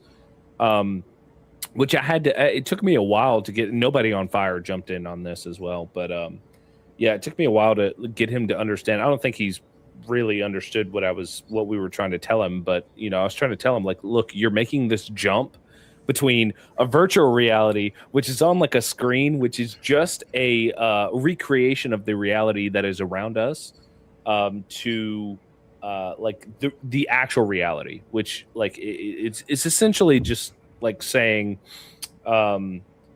we know how this false reality is made, so we can infer from that our reality was made in the same way, you know. Yeah, it was funny. I was just like, bro, you sound 9 times out of 10, you sound so smart when you're arguing against other Christians or other theists, but your own argument contains basically the same fallacies and the same problems as Right. other theists as well. And good to see you, Leophilius. Leophilius says Darth Tyrannus is insufferable. That's likely because he trolls. I think the Dalmatian shit is a troll maneuver. I think that's what it is. It's why he's Dalmatian? He's the one that Darth Tyrannus does the Dalmatian argument, right? He's the one where the existence of the Dalmatian is proof of creation, because the Dalmatian in its uniqueness with the way its coat comes out with the spots, that it can't be linked back to any other prior dog. And so, but although that's not exactly correct, it's understood through their genetics that they link back to certain groups, historical groups of dogs. But the breeding may have been a one-off mutation that became really, really popular. And so efforts were made to create that through selective breeding, and then generate that what became that breed of dog. But yeah, so the difficulty in pinpointing the origin of the Dalmatian and what it's linked to, what population it came off of, is what he argues is proof of creation. That the Dalmatian is proof that these things were That almost created. sounds like young creationists, like evolutionists. Have you, JL, have you ever ran into Antonio Wolf? I have not. Oh my no. gosh, Yeah. dude. He's the guy he's on politics. I have run into him actually. Yeah, I recently had a debate. Like, it was I recorded it all, but it was like a 2.5-hour debate of me and him debating on moral realism versus moral anti-realism. Mm-hmm. And he's a Hegelian. And you can imagine that 95% of the things that he says is completely incomprehensible, and he is allergic to specifics. Like, he's allergic to clarifying his point, and the more you'll ask him to speak, and he'll speak for a very long time, and you expect that it would actually clarify his point, but it actually just gets further and further from clarification. Yeah. The guy is insufferable. I'm going to point this out. It was in February. So you said Antonio Wolf, and it didn't ring a bell immediately. I actually sent a message to Leophilius over Discord, because I saw that Antonio Wolf is claiming to have destroyed moral anti-realism, presuppositionalism, skepticism, and a bunch of other stuff using Hegel. And he did apparently an event on the politics Discord, destroying skepticism, Hegel's logic, and absolute knowledge. Yeah. And Leophilius didn't know who he was, and I was like, his name is Antonio Wolf, and it looks like his whole identity is Hegelian philosophy. Yeah, I absolutely, I'm not gonna lie, I got a little heated in that debate, because it'll happen, I tell you. Yeah, the thing that was happening was I was asking him very pointed questions, questions that would really destroy exactly what he was saying, but he was avoiding them. He was entirely I can't remember exactly what the questions I was asking, but it was something it was a very specific question. But then he would ask, "Well, does a square circle exist?" And he was like, "Yeah, that answers the question that you're asking." And I'm like, "This does not. You're not responding. You're not giving me a response. You're literally just dodging what I'm saying." And because it was his room, he could have muted. He never muted me, but he could have. And because I knew that in the back of my head, it was it had this urgency where I was trying to get him to answer my questions. But eventually, about 2.5 hours in, I said, "Look, this is completely a waste of my time." There was another guy that walked in there, was like, "This guy is completely R-worded." I'm not going to say the word, but and I was like, "Yeah, you know what? I'm done." And then afterwards, he DM'd me and he said, "Hey, send me the recording," and I never responded, because I'm like, "No, I don't even respect you. You're a sophist." He's literally a sophist. Yeah. Yeah. Did he ever pull out the PowerPoint on you? Have you gotten to the PowerPoint stage? Yeah, he did. This was probably a year ago now, that the first time I ever ran into him.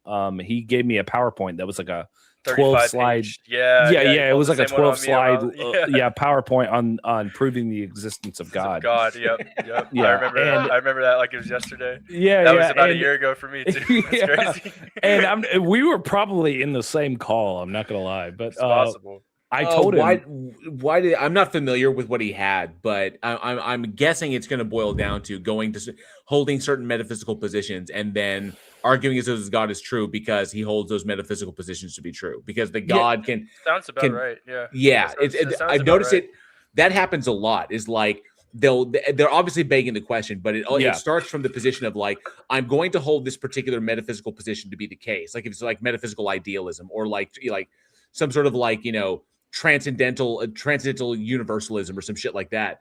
And in order to support that being the case, they have to assume that there's an entity that is defined as undergirding that metaphysical position. And so it's like you can't even demonstrate that your metaphysical position is true. I mean, you can hold that as an axiom, but why would I even accept that when it's like it's silly, like fallacies behind the line. Right. Yeah, I told him I can't remember exactly what the conversation entailed or what the even the slides were, but I remember I told him something like this only gets you insofar as X, but it doesn't get you to Y, and Y being the Christian God exists. Like it was something like that. I'm actually contemplating just creating an entire like Josiah like philosophy channel, so I have a place to just upload everything that I record, but I don't really have a place for that.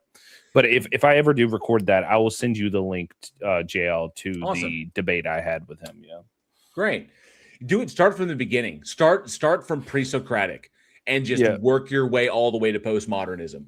Just touch on it all, man. Just go through all continental. I've actually been extremely. Have you ever heard of the Gnostic Gospels?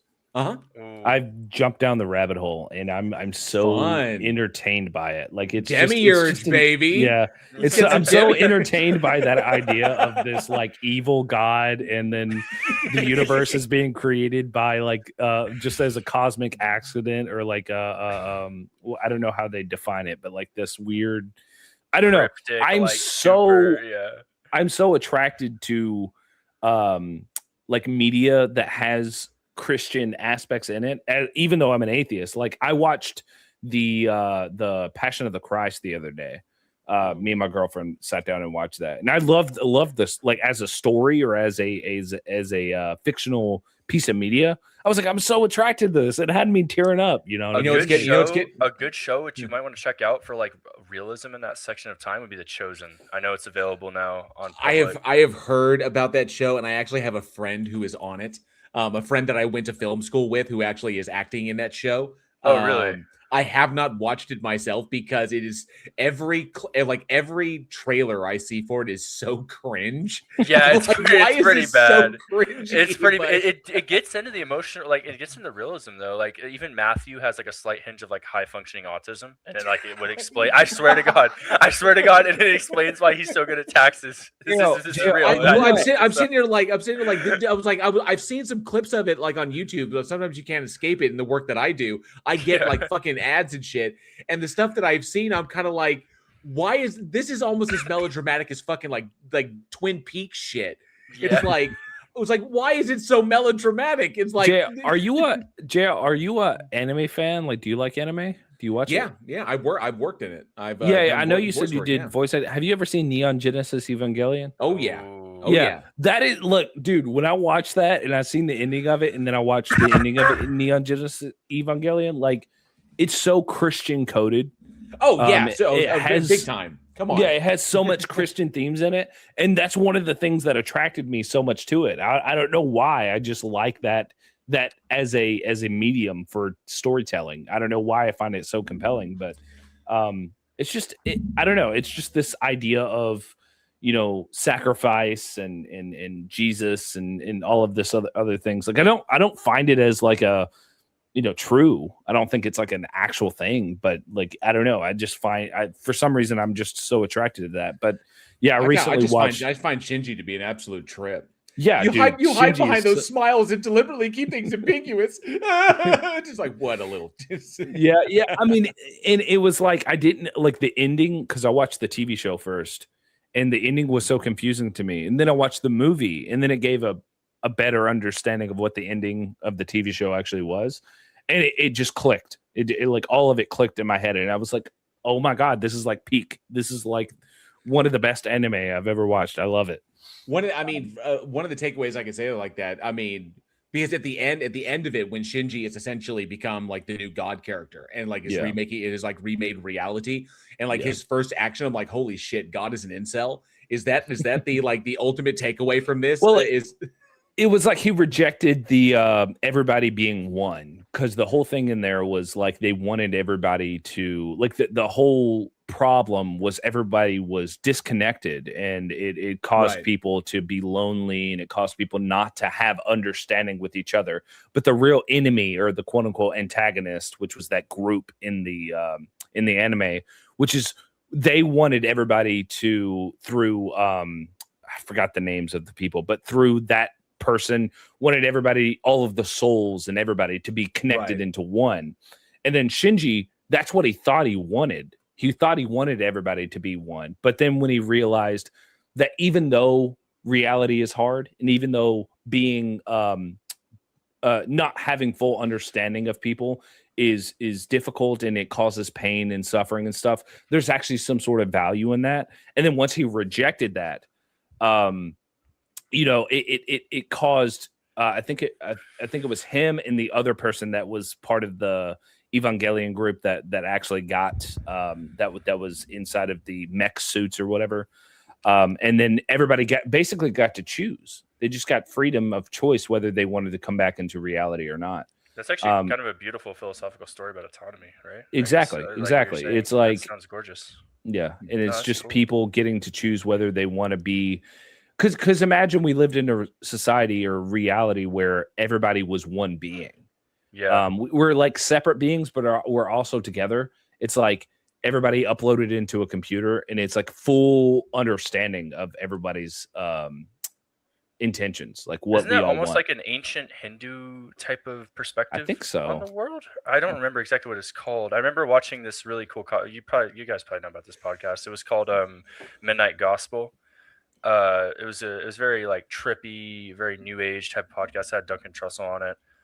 But they talked about a lot of concepts like that, where it was like the just essentially like a group of people that are all one, but like they have different egos or different selves. I thought it was very interesting. Yeah, they like that's kind of how the ending of the series was like, everybody was their own self, but they were all one, which is like it's so weird. But they had a lot of Christian themes, so it was a lot of crosses, people being like beings being nailed to crosses. The names, they're called angels, stuff the like huge that. cool. the commentary that Anno I think had on Christianity and religions in general I think was summed up at the end, because if I remember correctly, during the event, during the third impact, Asuka became aware of everything that had happened to her and had achieved all that knowledge, which included Shinji's actions in the hospital.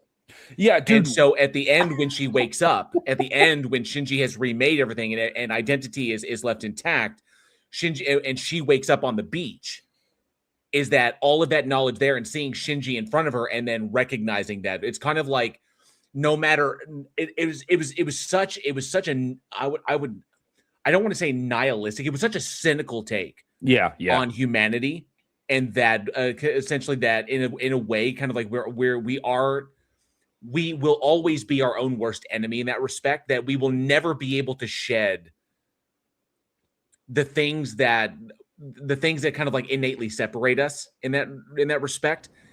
So I found that fascinating. But we do have somebody in the back. I want to make sure that they're trying to connect. Mr. Biscuits is, what's the YouTube channel? I'd rather connect on my computer than my phone. It is at JL Warren. If you can hear me, let me actually type that out. So at JL Warren is my YouTube channel.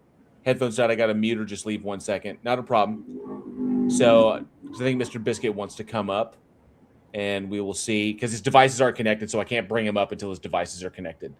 And hopefully we will have a chat. They were coming in from Discord. Okay, awesome.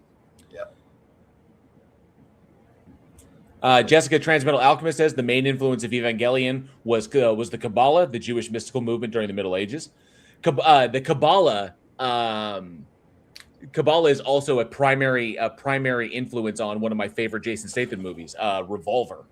And if nobody has, Josiel, Mr. Cypher, have you guys seen the movie Revolver? Mm-mm. Okay. I haven't seen it. Jason Statham did this flick. It was directed by Guy Ritchie. And it was when Guy Ritchie was married to Madonna. And Madonna is like super into like Kabbalah and shit like that and all this, like that. But he kind of got into it too when he was married to her. And the kind of like the mysticism behind that and the philosophy of it deeply inspired this kind of crime movie he made called Revolver, which came out in 2005. Holy shit, it's been over 20 years. One of Jason Statham's best.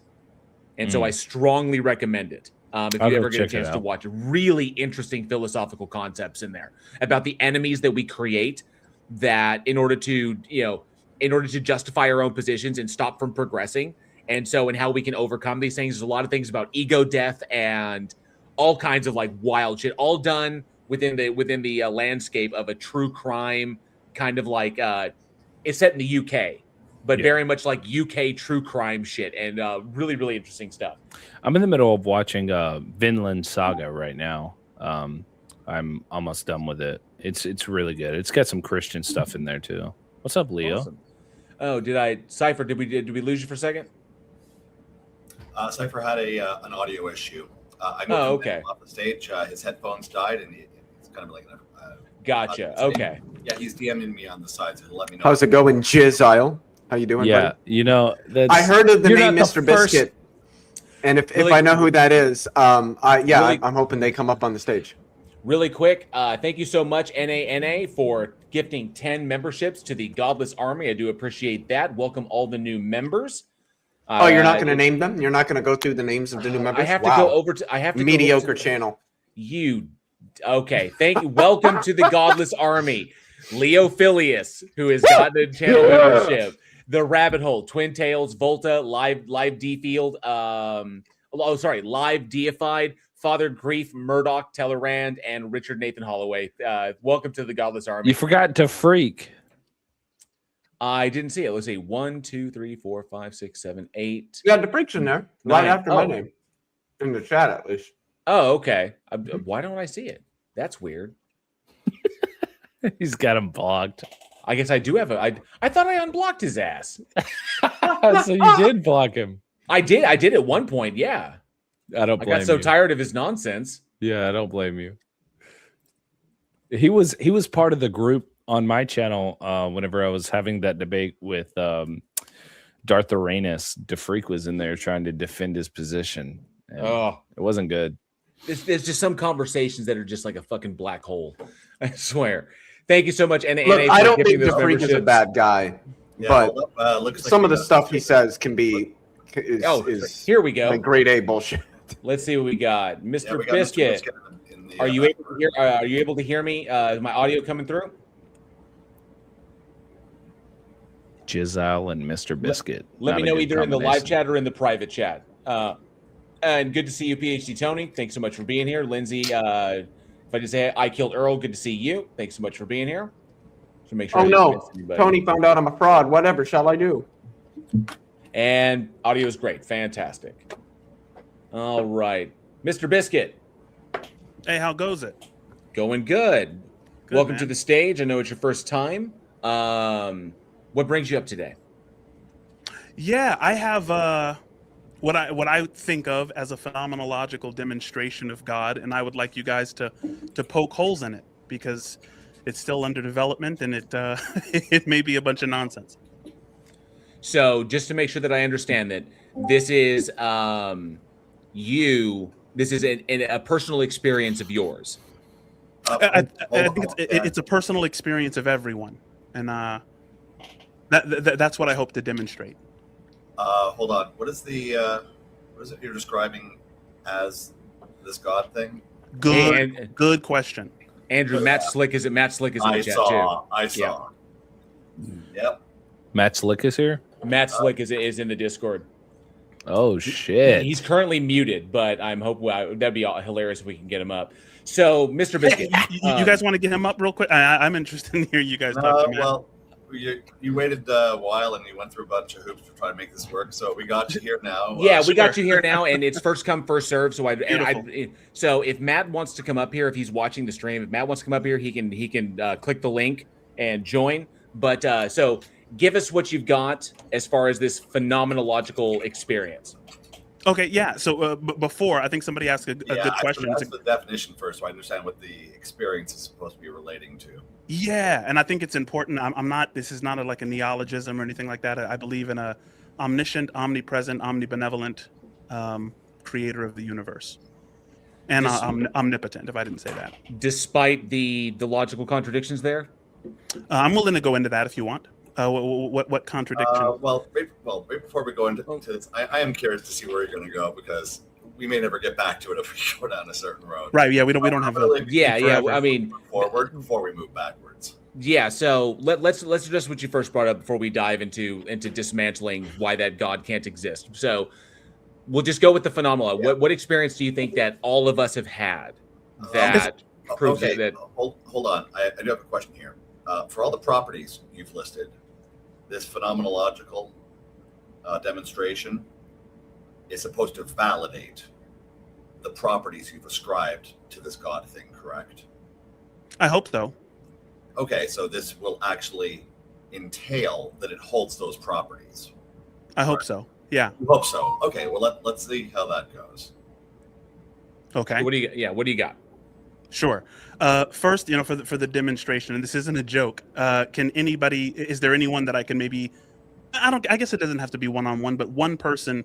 Can you give me like an object that's around you or that you see? Yes. A shot glass. Okay. I have a vape. But yeah, go with Joe's shot glass. Let's go with the shot glass. Yeah, give us some properties of the shot glass. It is glass. It has remnants of vodka in it. It's perfect that I can see that. Yeah, it's just perfect. Okay. Those really aren't properties. You might say like cylindrical, clear, brittle, because we at least generally ascribe brittility to glass, things like that. Amazing. Yeah. Phenomenal. Yeah. So being that you are, would it be safe to say you're aware of that glass? No. That's not safe. It's No, not. I'm kidding. Yes. Okay. Now, Depending on my level of drunkness. Yeah, let's try to keep it to one to one person at a time talking, just to make sure we don't get over talking. No. You just want to make sure that we have an open conversation. So go ahead. Being that you are aware of the glass and you can tell me that, it's safe then to say that you are aware of your awareness. I'm aware of my awareness. Right. Because if not, you couldn't talk about it. That sounds like qualia. You're telling me about. Well, I think he's just referring to self-awareness. There you go. Okay. You're aware that you're aware.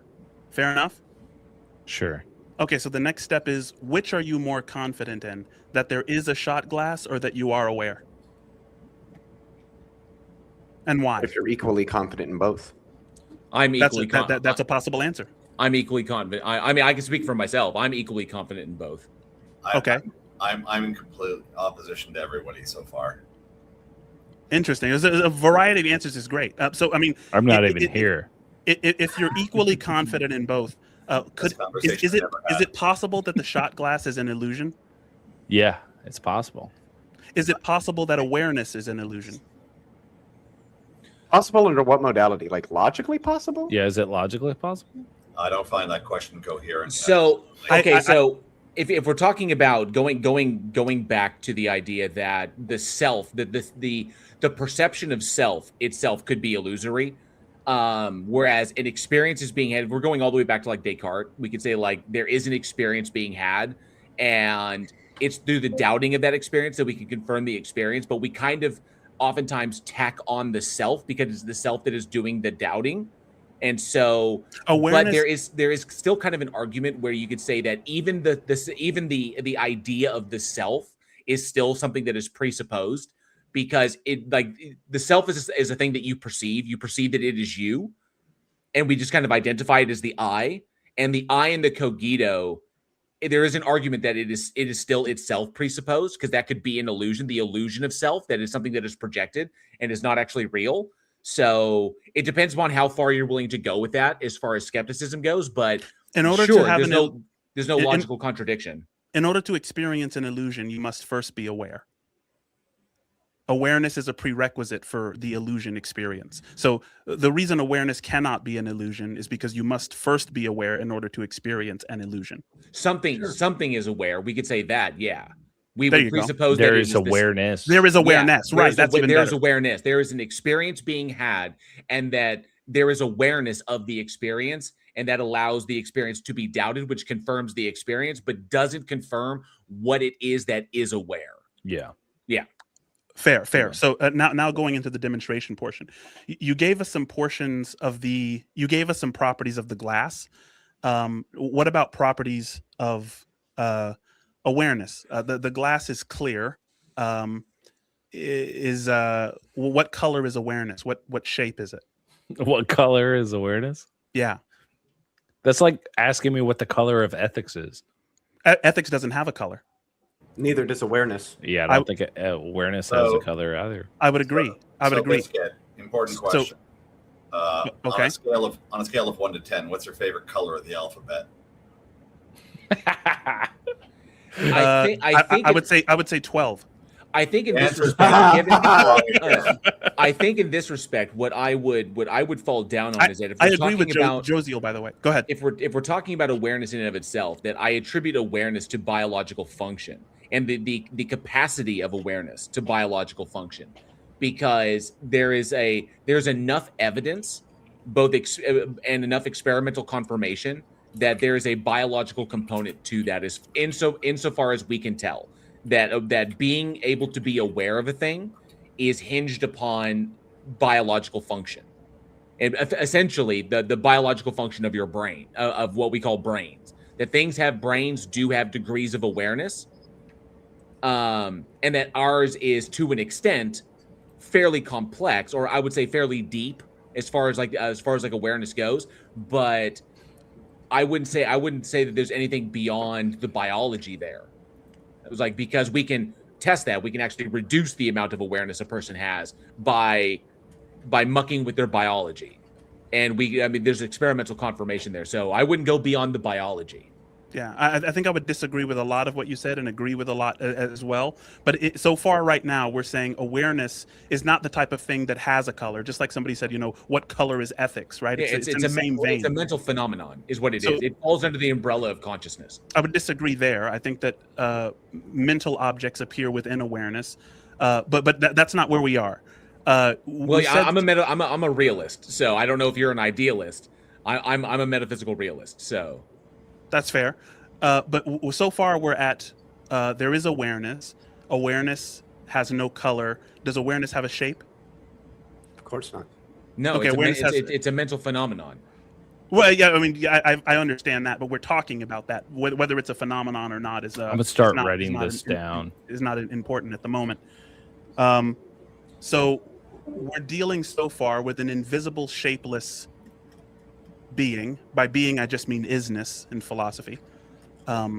Entity would be probably a more accurate term. I agree with that as well, because we're dealing with an aware entity. So being that this entity is colorless, it's invisible, and being that it is shapeless, it is boundless. I'm sorry. Is that fair? I'm sorry. Did you say that the awareness is itself aware? Awareness has the property of being self-aware. At least in this instance, we've said that we are aware that we are aware. That's where we began. But is there a distinction between awareness and self-awareness? In cognitive science, yes. There's multiple different kinds of awareness. Yeah, I would say so. I would agree. Yeah, but you just said that the property of awareness is to be self-aware. I said it can be, so that's potential. Yes, self-awareness would be a mental object. It would be objectifying the subject, but awareness is capable of that. It's an object only in the sense of it being something we conceptualize. I'm just losing sense of where this is tracking back to God. It's probably because we're going on a lot of we're going on a lot of side which are fine. But so far we're in touch with an invisible, boundless being. The reason I say this is a boundless being or entity is because it is by your. I don't take awareness to be a being. I don't either. Well, by being, he just means an entity, like something. Being just a being, an entity. I get that in that sense. The way you're articulating it it's hard to tell if we're on the same page, but I'm just agreeing with how you're articulating things. I guess the best. Well, way I mean, to go about at least it is tacitly. Go ahead. Go ahead. Well, I was going to say that I guess the best way to go about it is present your argument, and then all of these like separate arguments or all of these like well, I think the preamble to it can be articulated afterwards. Well, I think the power behind this demonstration is that it's you that's telling me about your direct experience. So far we have this aware entity, which is boundless and invisible. And by boundless, I merely mean that when you say this is a shapeless entity, shapes are usually that by which we draw boundaries. Like the boundary of an entity is typically its shape. So if this is a shapeless entity, it is a boundless, invisible entity so far before we continue. Is that fair? By boundless here, you just mean like lacking some sort of topology or geometry. I mean, not obviously locally present, though present. I'm not saying omnipresent yet, but not so globally not obviously present? locally present. So then globally present. Potentially, we haven't gotten there yet. So the reason I'm tiptoeing is because I want agreement. If anything is controversial, yeah, because if you're saying awareness is boundless, I mean that would seem to entail. I mean, it's boundless in the sense that it's shapeless. Right. Yeah, That's what you mean. It's not bound like, by it lacks a geometry or a topology of any sort. Yeah, I would argue against this on the idea, for instance, where if I'm granting anybody else identity, it's bounded by me not being you. So this is conceptual. So the fact is that it's not necessarily a direct map to what we consider like space-time, for instance. So in that bounded sense, I'm still not you. I'm still not Theophilus. I'm still not Josiel. I'm still not JL. So it's not unbounded in that sense.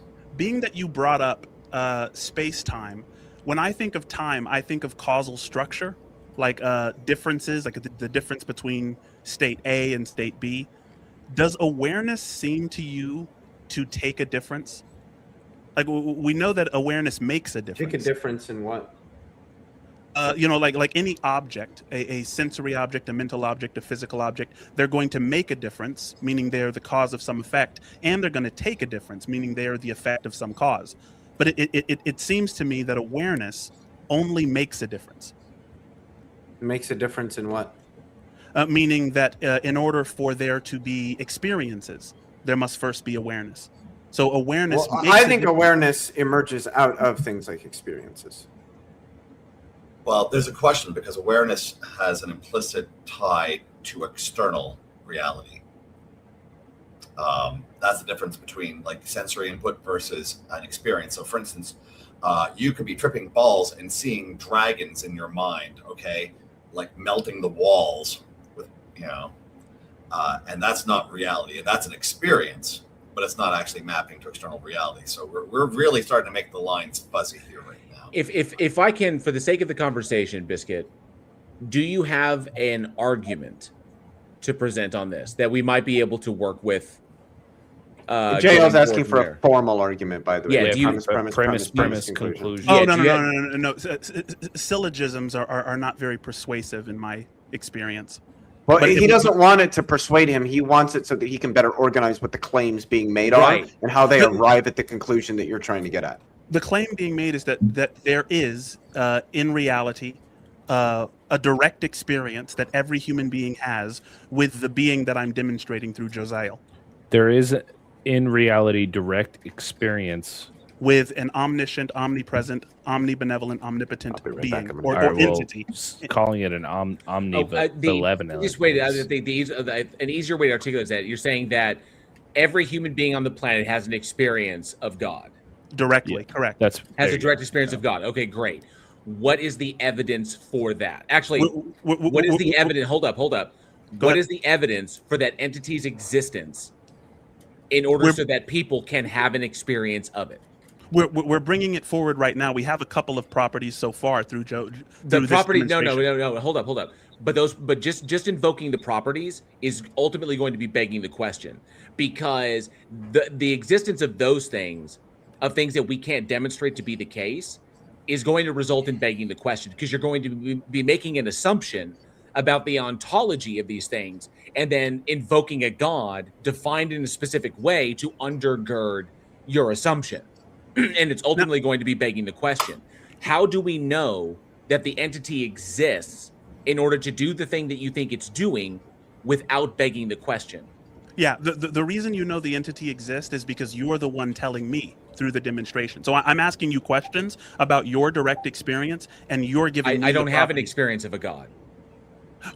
Right. You wouldn't use the word God in the same way Leo Phillis wouldn't use the word being, but we switched it for entity and it still works. So you're saying the reason we know the entity exists is because we're describing things in reality? Because you have a direct experience of the properties that I'm bringing out through the Oh, demonstration. because we have a direct experience. Okay. Right. And so Well, what if hold up, but what if I were to just hold the position that human being like brains, biological brains, have the capacity for the mental phenomenon that we call awareness, to be aware of both their themselves and their environments. This is a result of evolution, and that this phenomenon ceases when the organism dies, and that's all it is. It's a naturalistic biological function.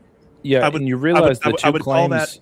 I would call that a complex mental objects. The two claims that you made is that there is a direct experience with God, and then you said the reason why you know the entity exists, which is God, is because you have a direct experience with God. That's not evidence of it. That's begging the question. Is what I said earlier. What I'm sorry. What question is being begged? You're assuming the existence of the entity. That I have direct experience of. You're assuming the truth of your conclusion within your premises. Is the problem? No, you're saying that the God exists. The God exists, and everyone has a direct. The God exists, and everyone has a direct experience of the God. And the way we know it is because we have a direct experience of the God. Okay, is that viciously circular? I'm confused about it. It doesn't matter. It doesn't matter. It's logically fallacious, and I can just throw it out the window. What is the evidence that you have that this God exists? Yeah, that's where I was going back to that. Everyone that I speak to has hang on. Experience. No. Because you could be misinterpreting that. You could just be defining the God in such a way as to undergird the assumptions you're making about the ontology of these concepts. Well, I'm not naming it God. Hang on. But what I'm saying is, how do you know the entity exists at all in order to fulfill the role that you think it is fulfilling? Fulfill the role that I think it's fulfilling. Which is the direct experience the direct experience. How do we know it's a God that people are having a direct experience of, and not just sharing a common, although not universal, biological feature? Because we're all the same species. No. So I think the demonstration began with me saying, "Hey, does this definition suffice for God?" And I got an agreement. I didn't create. Okay, no, but on that really quickly, what was your definition of God again? I think I might have missed that. Omniscient, omnibenevolent, omnipotent, omnipresent, creator of the universe. That's pretty standard, even among atheists. Oh, classical theism. All right. And it's logically contradictory that God can't exist. So one second, Andrew. That I can reject that God because that God can't exist by definition. It's like literally by definition, it's a logical contradiction. That God cannot anymore exist than a square circle can exist. Okay.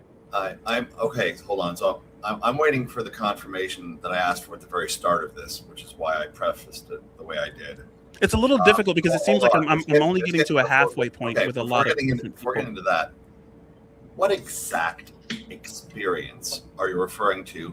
And I want you to map that onto a property you've ascribed to this other being, and how it demonstrates that property is the case.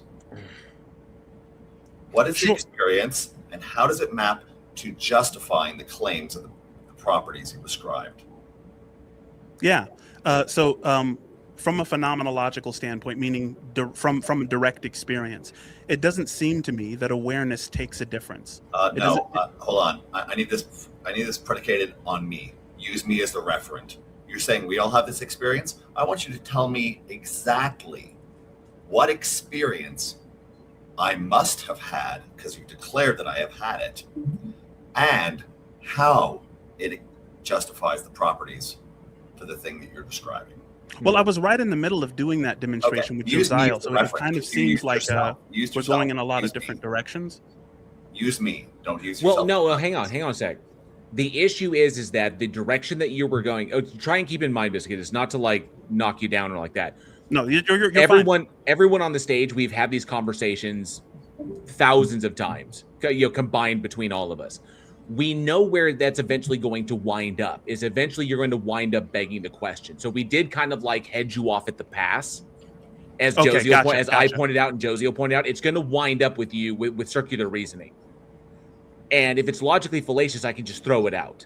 I'm not going to rely on fallacious reasoning in order to support a deal. The primary issue is that you are making certain assumptions about the ontology of these concepts. And in order to undergird those assumptions as being true, you invoke the God as being defined a specific way.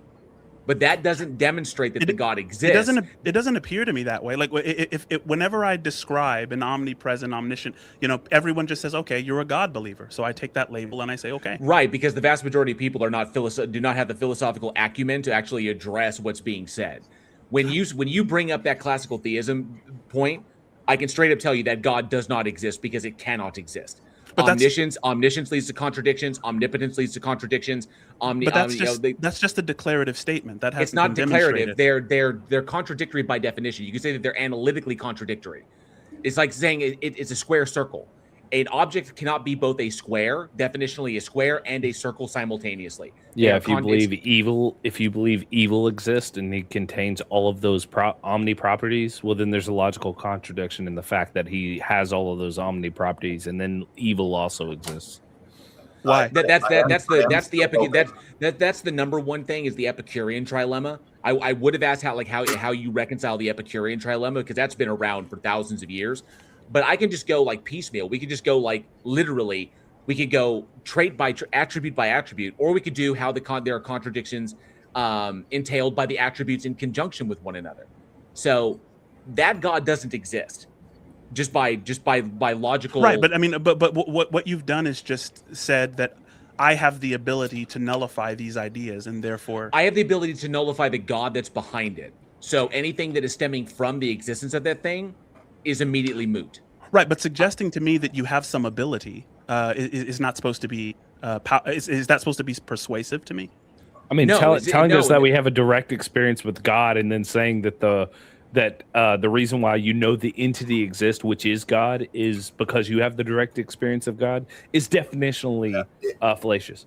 Well, right. but if I say I'm directly experiencing a pin and I'm holding one in front of my face, that's a category error, though. Because you can't physically do that with the God. Right, but what's necessary for the observation of a physical object would be awareness. It's simply a brain. And that's what we're talking about. Yeah, well, not just awareness. You also need eyes and all the various sensory apparatuses. Would be the biological system that I undergird the mental phenomenon with, because I can experimentally confirm that is necessary, and there is no evidence that would justify me going one step further than that or going beyond the biological system. There's no justification for it. So. A good question would be, how are you getting from awareness to God?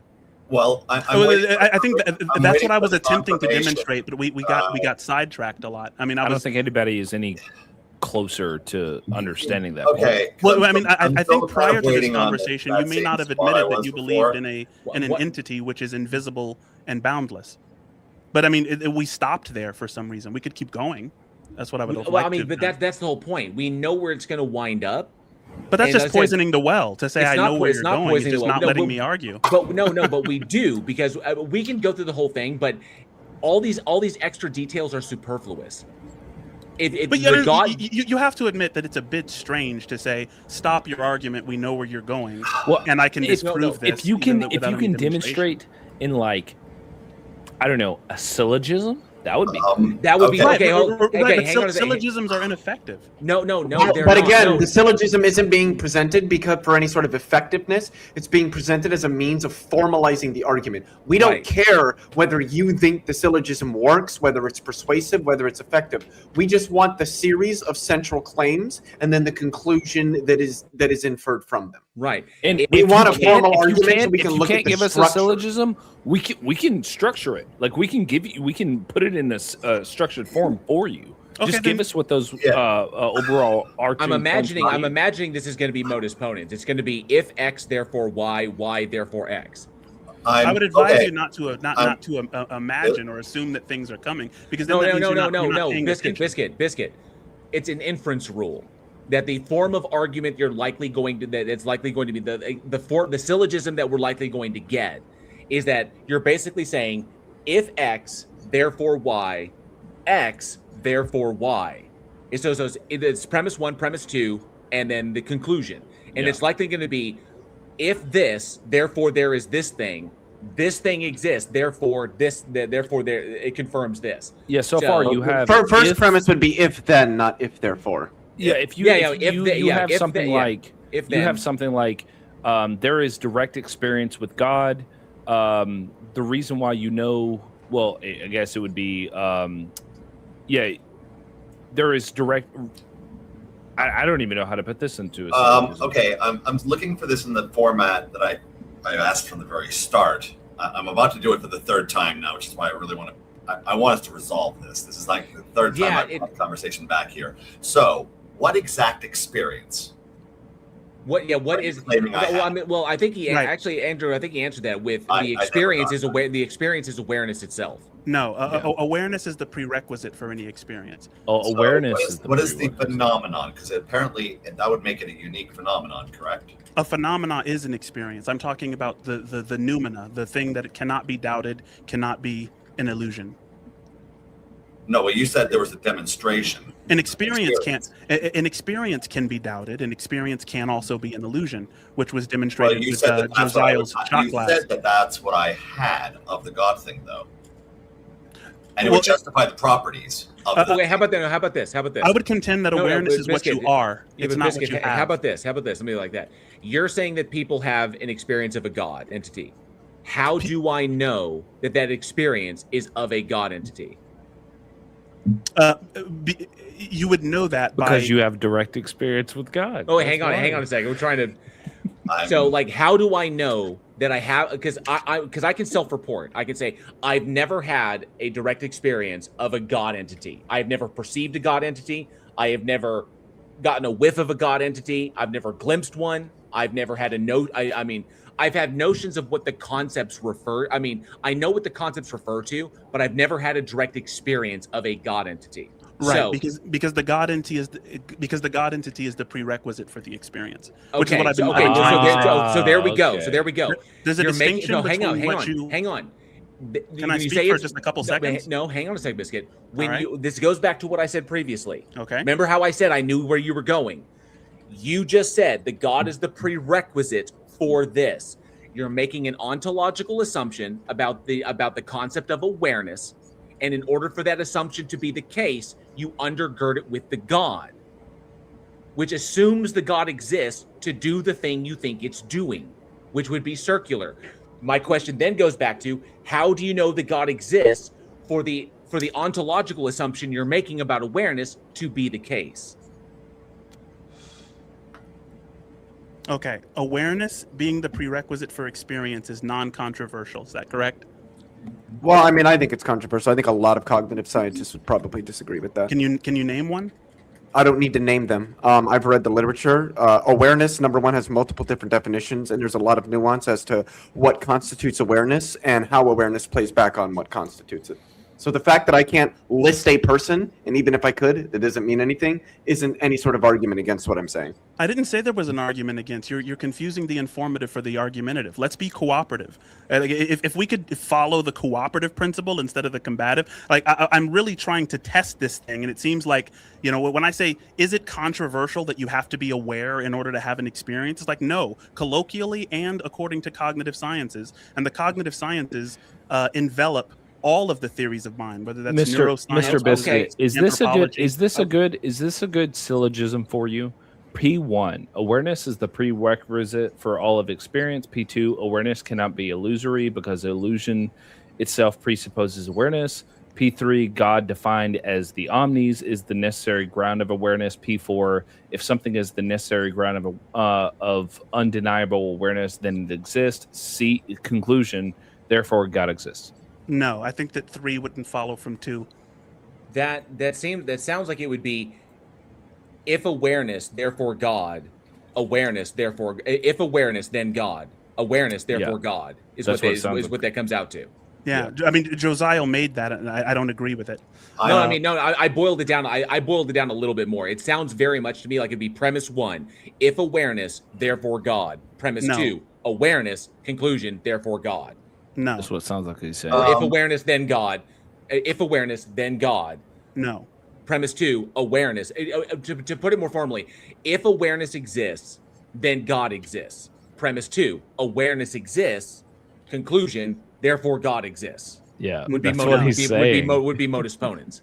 Yeah, no, that's not what I know that's what you hope I'm saying. Is That's there easy. any- That's what So it what would sounds be- like you're saying. Well, What would be the I understand. what would That be the crucial premise that would missing be- from that argument? Yeah, that would, that would Biscuit. be easier. That would be easier to attack. Well, hang on a sec. Let me, because I know Josie's probably writing it down as well. But okay, so I'm gonna write this down just so we can adjust. So if awareness, then God. Premise 2, awareness exists. Let's say if awareness exists, Then God exists. then God exists. P2 Then awareness God exists. exists. Premise 2, awareness exists. P3 Conclusion, therefore God exists. That's modus ponens. Straight That's up. right. Mhm. Okay, so what's the issue with that syllogism? P1 is already broken. P1, in order for me to assume that to be true, we'd already have to accept that the God exists. No, you wouldn't. No, it's saying that awareness is contingent on God's existence. Like if it exists, therefore the God exists, because the God is already being defined as the thing that's undergirding awareness. So if that's what we're saying. Like from this, that right there, that's just a logically valid syllogism. That's all I it is. think- The conclusion follows from the premises. My question is, does that syllogism need to be adjusted anymore to try and convey what you're conveying? I think at this point, what we should do is if in this hypothetical argument that's being presented, Biscuit, the first premise is if awareness exists, then God exists. Is that a proposition you agree with or a proposition you disagree with? It's a proposition that I'm confident in, but I think Okay. that So it's, you I think that agree it's with it? shaky. Do you affirm it?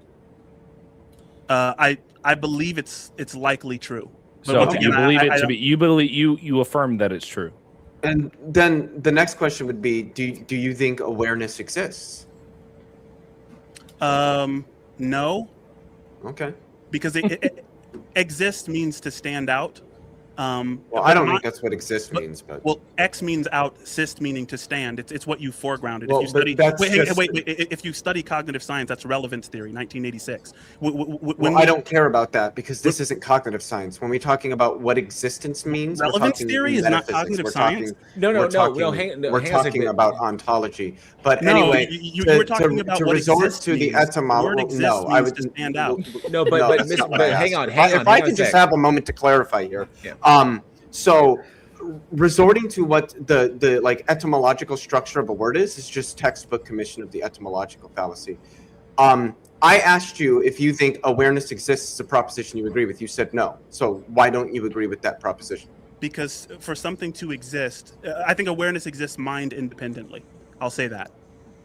Okay, sure. I do too. I mean, So existence has two definitions. Wait. The type of existence where you're foregrounding and backgrounding.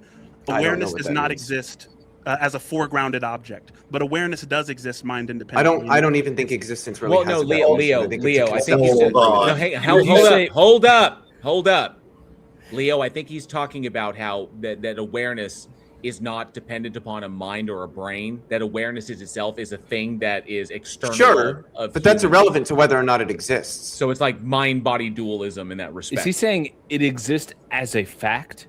Is Well, that I'm what he's not. saying? It doesn't matter. I'm just asking if it exists. Josiah, if are it you ha- familiar does with the awareness new- have being? Josiah, Is are you awareness a familiar with the- real thing? Are you Biscuit, familiar with biscuit, the- no biscuit. Josiah just asked me a question. No, Can no, I answer it? Okay, I'm saying sure. awareness is noumenal, not phenomenal. Awareness But is I what reject- is I- mind independently. Then I mean, there's Leo no just evidence. hit his cart. There's no evidence to support that. There's nothing. I mean, It's an Kant, not that- Descartes. that's- But I reject the distinction. So all you said was just gobbledygook to me. There Yeah, is I mean, no noumenal phenomenal distinction in my worldview. So I don't know when you say awareness exists as the noumena, but not the phenomena. I have no clue what you're even saying. You're That saying is just Kant- metaphysical you're saying Kant gobbledygook. is- to me. Kant I can gobbledygook? break this. I can break this Immanuel down. Kant is Yes, Kant gobbledygook. is gobbledygook. The fact that it's Kant doesn't mean that most philosophers don't agree or don't disagree with his noumenal phenomenal distinction, which absolutely most metaphysicians do. It's just a silly thing to say. I mean, So, as a- no, as a no, no, philosopher- Well, hold up, it being a hang- silly thing to say is not hang an on a argument second. against it. Hang on a second. Ultimately, what this is going to come down to is that, Biscuit, you are making an assumption about the nature of awareness. Okay? It's not an assumption that you can demonstrate to be the case. Well, that's only because don't- I can't speak. I'm not done. No, because it's not an assumption. You're making a metaphysical assumption about the nature of awareness. There is no evidence to support that. Okay? I work from the evidence from the bottom up instead of from the top down. You have to start with an idea before you have evidence. Well, that doesn't make any sense. That One of no, the I don't know. problems- Hold up, you no. just have evidence for like No, no, evidence hold up. has No, no, no, to hold up. No. support a proposition. I How does it not make sense? No, Biscuit, That's I silly. start with an observation of reality. Okay? You can't observe reality. You observe what your Yes, you senses can. give you. I- Your no, no, motivated hold up, no, hold up, expectations Biscuit, and your no. memories. reality. Biscuit, What the fuck is I'm a that? metaphysical No, reality isn't observable. That's why we debate. Yes, it no, is. no. Yes, it is. I'm a metaphysical realist. Physics for is that, a thing. Okay, so I hold Physics is a I hold thing. fundamentally Oh, my that there Lord. is I hold fundamentally that there is an external reality that exists independent of our experience. That That's when like all all that humans. if all human beings died tomorrow, the world would spin on.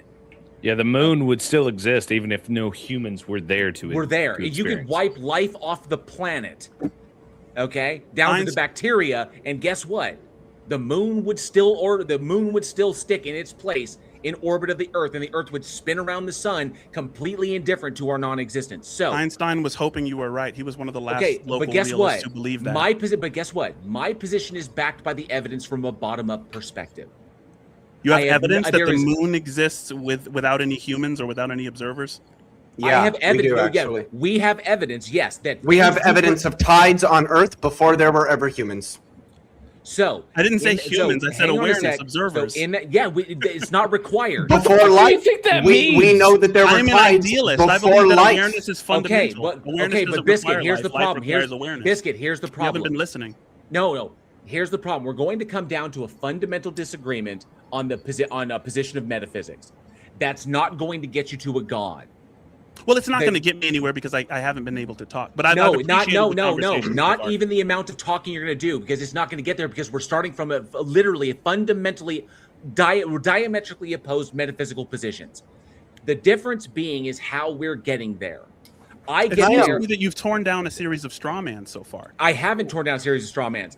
If I were to ask you this question, can you demonstrate that your God exists as a concrete thing without begging the question, yes or no? By concrete, what do you mean? Meaning that it stands in causal relation to other things. I believe so, but I'd have to do the demonstration. But can you know? Because the way you were going to do it was going to be begging the question. Can you The do way it that I was with- going to can, do it? Yes, because you're assuming it exists to undergird the metaphysical assumption that you're making. How am I assuming it exists if I'm asking you if it exists? I'm That's the saying that demonstration. I'm saying that An it argument doesn't. doesn't Right. require But- questions. But No, if hold you- up. I'm if saying you- that if it you doesn't. if you answer my questions, you'll find that you have the same experience as I do, and we I can write don't. down. We can I write down don't. the properties. I don't. So go just through it by with me. virtue, just by virtue of our separate positions in space time, you Why and I won't you do allow me not to have do the same demonstration? experience. How So- about everyone mute up besides me and JL, and I'll take you through the process And I'm All right. and plus with, I can also with do- nothing assumed. I Hang am on a assuming second. nothing. Hang I'm on a starting second. at a 0 point. I do Well, not you're wanna not, have though. to- That's actually a do point I not wanted to want- bring up here. I do not want to have to mute you, Biscuit. I'm sorry. I Go can ahead. also do this. I can literally see where you're going and say that you're begging the question, because I've had this conversation 1,000 times. But I can also say that your God concept that you're using to undergird your argument cannot exist. So unless you're willing to redefine your God into a logically consistent state, that would be one thing. Okay, but you're still holding on to it. So from both perspectives, I can throw out your argument because it's begging the question. I can throw out your God because it is logically contradictory. Unless you're gonna say that God is logically contradictory. If you're Unless you hold that God is fundamentally incoherent, but then I'll just throw that out too. So yeah. Can I address something that was said? And so part of the reason, and I'm not offering this as any sort of justification. I want to make for it happening. I want to make that clear. But the reason, Biscuit, that you have been overtalked a lot is because the line of argumentation you're trying to go down makes an array of metaphysical assumptions before you're even getting to like the actual argumentation. So when you said you're coming in like clean slate, no assumptions, well, that's just false. You've already said you're an idealist, so that's a metaphysical assumption. You're working from an idealist framework. We don't have to accept that framework, so then that would have to be debated before you could continue the line of argumentation that assumes a framework we don't accept. You're arguing, assuming that there's some distinction between noumena and phenomena, that there's a distinction, for those who aren't aware of the terminology, between what is being experienced and the experience itself. I reject that. I would imagine that the other three probably reject that as well, but I'm not sure. So there's a variety of metaphysical assumptions you were coming to this discussion with that we don't agree with. And then we're asking for further argumentation for those metaphysical assumptions before we can get into discussing the argumentation that you're trying to present that assumes those things to begin with. That is why you keep getting interrupted. That is why you haven't gotten very far. Yeah, because Leo we're asking in about jail, the assumptions you're basing that argumentation on. Yeah, and Leo in jail are much, much smarter than me. So any reference to me I don't know is how true not that is, but... is not going to be like a point in your favor. I mean, it boils down to it, and I know that I see PhD Tony in there. He's in the side chat saying that to go all the way through it, but fundamentally, at the basis of it, I mean, Leo Phileas pointed it out. If you're starting from a position of metaphysical idealism, and I'm starting from a position of metaphysical then you just realism, have to give an argument for that. Sorry to interrupt. Yeah, of metaphysical realism, we're already at an impasse, because I know how I arrived at I know the process by which I arrived at metaphysical realism. I'm not starting at metaphysical realism and working down. I started at the bottom and worked up to a position of metaphysical realism. Seems to be the case, but I am willing to change that position if evidence were provided that would warrant changing that. But it would have to be evidence. One way you could do that is providing evidence for the God that doesn't beg the question. Because if what you're pointing at requires you to beg the question in order for it to be evidence, then it was never evidence to begin with. You know, Jay, I was thinking about this the other day. I was thinking about like any argument for the existence of God seems to have that begging the question like property to it. And I don't think I agree with that. Well, depending on the argument that the Kalam cosmological argument doesn't beg the question. The fine-tuning argument doesn't beg the question. The moral argument doesn't beg the question. The contingency argument doesn't beg the question. Aquinas' 5 ways don't beg the question. Look, and you see what I'm saying. Leo and you JL skipped the are teleological one me. because the teleological argument. No, I said the teleological. I said fine-tuning. I said teleological argument. That doesn't beg the question. Anyway, you can formulate every single one of those arguments in a way that does beg the question, but the way they are presented in the academic literature straightforwardly does not. Anyway, maybe me saying them begging the question was a bad point, but all I'm saying I think they're bad arguments. They all have like pretty good counter arguments to them.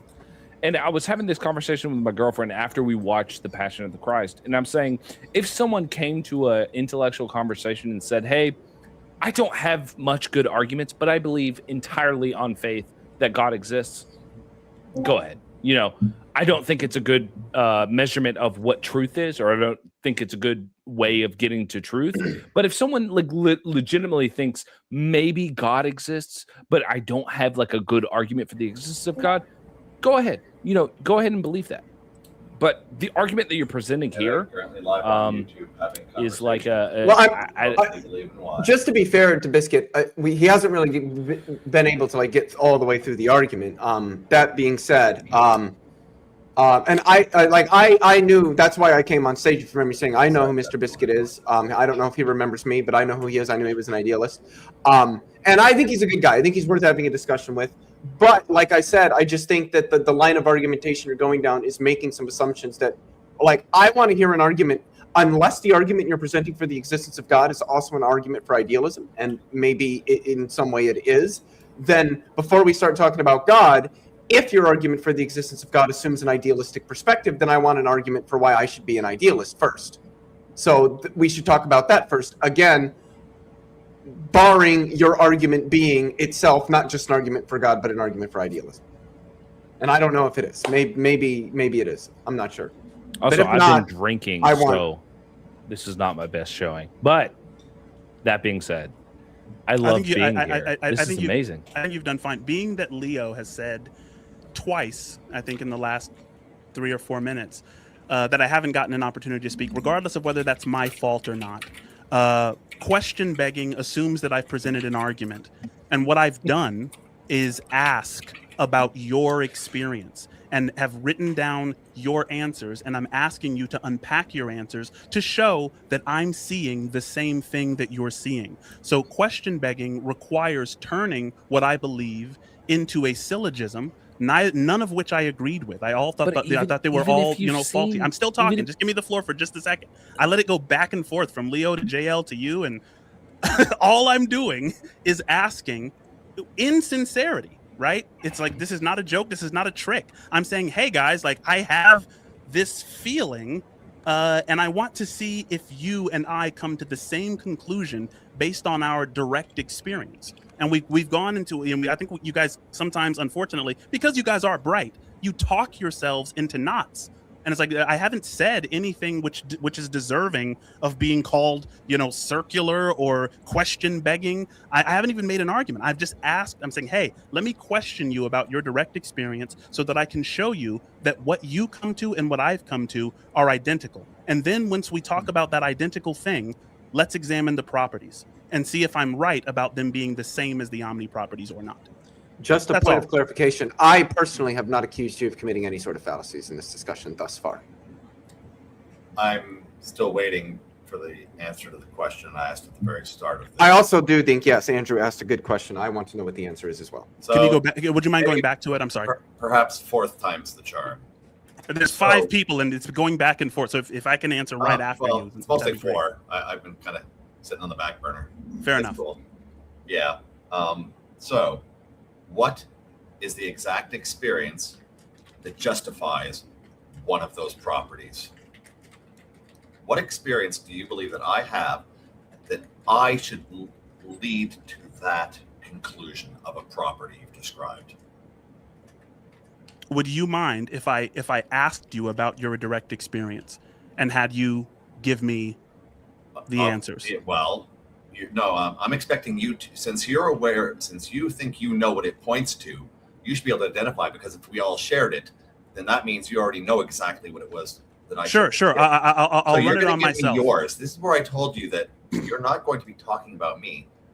Actually, sorry, no, technically, it should be pointing to what I should have experienced that matches exactly what you did. So what exact thing that matches yours should I have experienced? I don't know what that means, but if you're not willing to run it, I'll run it on myself, and I'll let you know. Yeah, I'll show you what I mean. Experience is had, and it justifies a property you've ascribed to the thing. No, once again. So, an experience, awareness is the prerequisite for experience, and I've said that multiple times. And when I said it multiple times, I'm not saying that as a derogative. It's difficult to That's fine. not. It's That's difficult. fine. It's difficult. I have that wrote down. I'm good. It's difficult. It's difficult to avoid. I'm good. Okay. I'm already agreeing with you. Don't make me agree more. Fine. Can I just speak freely? It's difficult to avoid modal confusion, the confusion between what I am and what I have. What you have are experiences. What you are is awareness. That is the subject, describable in the first person. What you mean when you say I. That depends on how you treat identity. And if you ask me that, you're going to go down a real rabbit hole. Just FYI. Okay.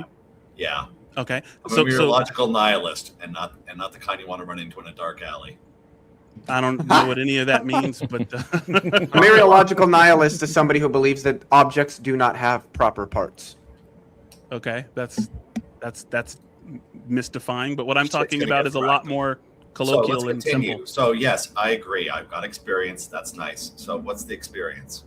Yeah, I know that you have experience, but awareness is the prerequisite for experience. Okay. Awareness seems to make a difference without taking a difference. Do you agree, or is that controversial? Makes a difference of what? It makes a difference, meaning without awareness, there is no experience. Without awareness, there is no knowledge. Well, that depends. As was referenced before, awareness is separate from experience. I didn't say it wasn't. I just said awareness is a prerequisite for knowledge. Awareness is a prerequisite for illusion or for experience. Is that controversial? Awareness for knowledge. Yeah. Can I get a clarification from you, Biscuit? Can I get a clarification? Absolutely. Are you talking conscious awareness or just reaction to stimuli? I'm just. I would use awareness and consciousness synonymously. Okay, so JL, Clive is here. Yeah, I see. So my curiosity is, how do you account for the brain actively making decisions before the individual is consciously aware of them? A decision is a relationship that you have with an object. Right, but to be aware that to be aware of a scenario that there's a choice to be made, that takes place. So, awareness of, which is what you just said, awareness of is a subject-object relationship. We're not talking about anything you have. We're talking about what you are. But we know we can experimentally confirm that the body makes decisions about things before you are consciously aware of them. The body is something you have, and awareness of is also something you have. We're talking about what you are. It's irrelevant to what I just said. We know that the body, which is what you are, your physical body. No, the body is what I have. It's not what I am. It's irrelevant. We know that decision making occurs before conscious awareness of the decision. Is that we know that it occurs beforehand. That when you are faced with a choice, when you are aware of a scenario in which there is a choice, we know that the process of decision making, as a result of the experience being had, the experience of having a choice to make, we know that the awareness of that and the decision-making process, the whole thing occurs before you are consciously aware of it. What's the consequence? What are you inferring from that fact? That these things are grounded in reality, and not that this would be evidence towards realism. By realism, you mean what exactly? That metaphysical realism. Yeah, that the physical body, like the physical biological structure, okay, is functionally interacting with, making assessments, making decisions, making choices, has a fundamental awareness of things, and is operating slightly ahead of your conscious awareness of it. That your conscious awareness of things is following behind your physical body's interaction with shit. But awareness, we can confirm this in the lab. This has been experimentally confirmed in functional MRIs. I'm familiar with the experiments that you're talking about, right? But it has no bearing on the reduction base in metaphysics, which is idealism. Idealism is not saying that awareness of is fundamental. No, but idealism does say that mental is more fundamental than physical. Right. And I'm saying that the evidence that we have, this is part of like the bottom-up thing. The evidence we have shows that the awareness, that a person's conscious awareness of something is occurring. The moment you're consciously aware of something has occurred after your brain has already been aware of it. Right, but the reason that has no consequence for me is that awareness of, to me, is already transient. Yeah, but if I disrupt your brain's ability to do that, you will never be conscious. You will never be aware. Now that, I think, is we can confirm that. No, awareness can't be seen. You can't see someone's awareness. You can see signs of awareness, which is awareness of. We can see the effect of what we describe of the phenomenon we're describing. We can correct. See the effect so if I was, for instance, if my brain were damaged, say somebody shoots me in the head, right? I would show no signs of awareness. But saying that me exhibiting no signs of awareness, the only reason I show signs of awareness is because I'm aware of certain things. But we can confirm it. No, we can confirm it. The eradication of something I have has no bearing on MRI. We can confirm it by looking at your brain, that the areas of the brain in where these things are processed would not be functioning anymore. So you would not be aware of anything. Right, but the brain is something that I have. It's an organ that I have. Right, it's right. Not but what I am. I'm telling you that the evidence, the direct empirical evidence shows that thing right there is fundamental to your conscious experience. Right, but an experience is something I have again. I know that this is difficult.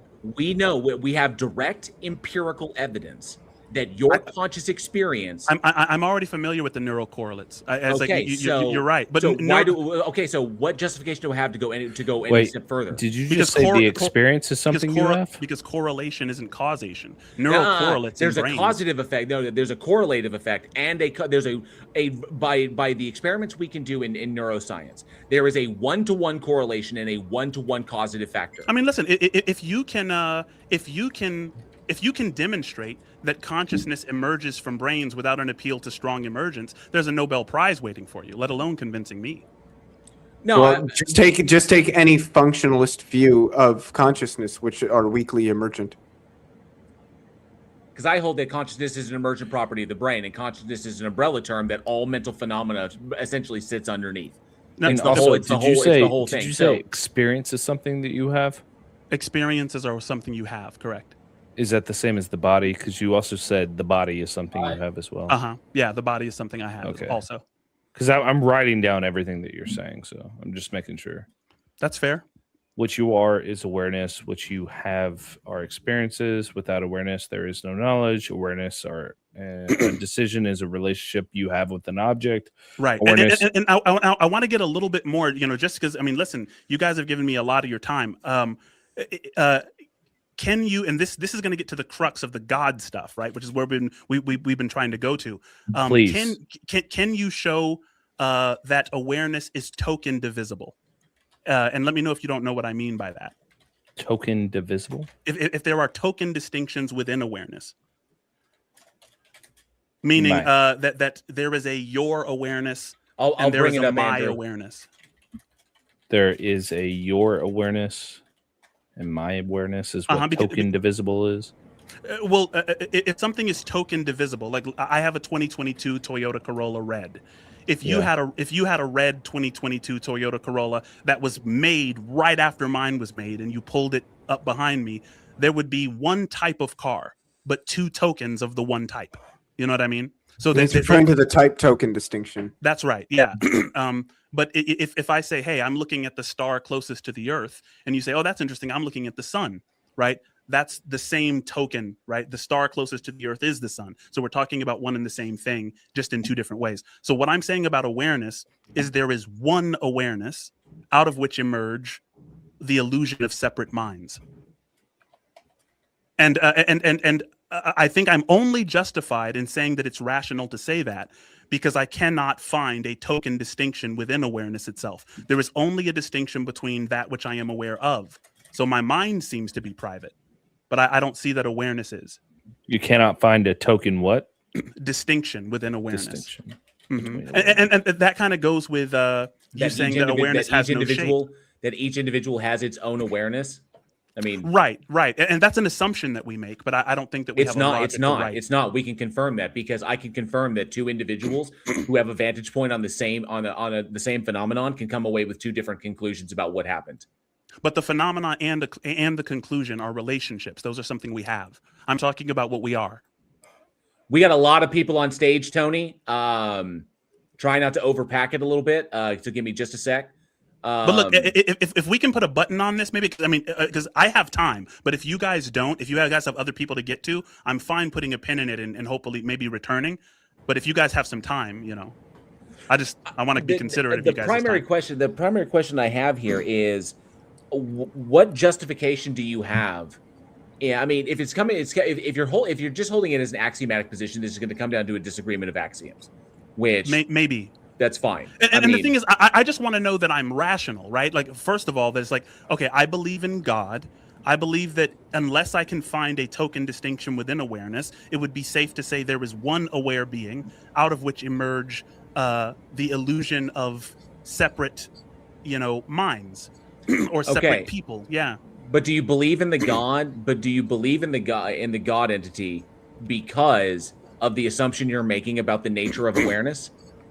Well, I'm assuming a God because of my direct experience with a being that is aware, that cannot be broken into token distinctions, which does not seem to be time bound, meaning this being does not take a difference. And if this being is more fundamental than time, then that means it is an omniscient being, because all knowledge depends on awareness. And I'm trying to speed through this. You know, but it's like all knowledge. Yeah, depends but on how do you know awareness. it would? But how do you know it was a god you were having an interaction of, and not just something that you have already convinced yourself of? By what mechanism did you eliminate your confirmation bias? I never convinced myself of God because God is the prerequisite for convincing. If we're talking about awareness, in order to be convinced, you must first be aware. Because Yeah, but you would being have to convinced is demonstrate. being You would have to convinced is an demonstrate this God. experience. Well, I was trying to, but the demonstrations always got curtailed. So I'm trying to speed through these things. I mean, and but seeing all whether or of, not there are. but I'm not trying to be No, rude, no, but I'm no, just saying all of these arguments or all of these things that you've said thus far. Does awareness not- make a difference? No. The truth that Josiah, I need no. you to answer because you criticized me. You so said what? answer. I said, does awareness take a difference? When you If say not- take a difference, what do you mean? I mean, is it obviously the effect of some cause? Is awareness the effect of a cause? Absolutely. Is awareness obviously the effect of some cause? Now, when you Yeah.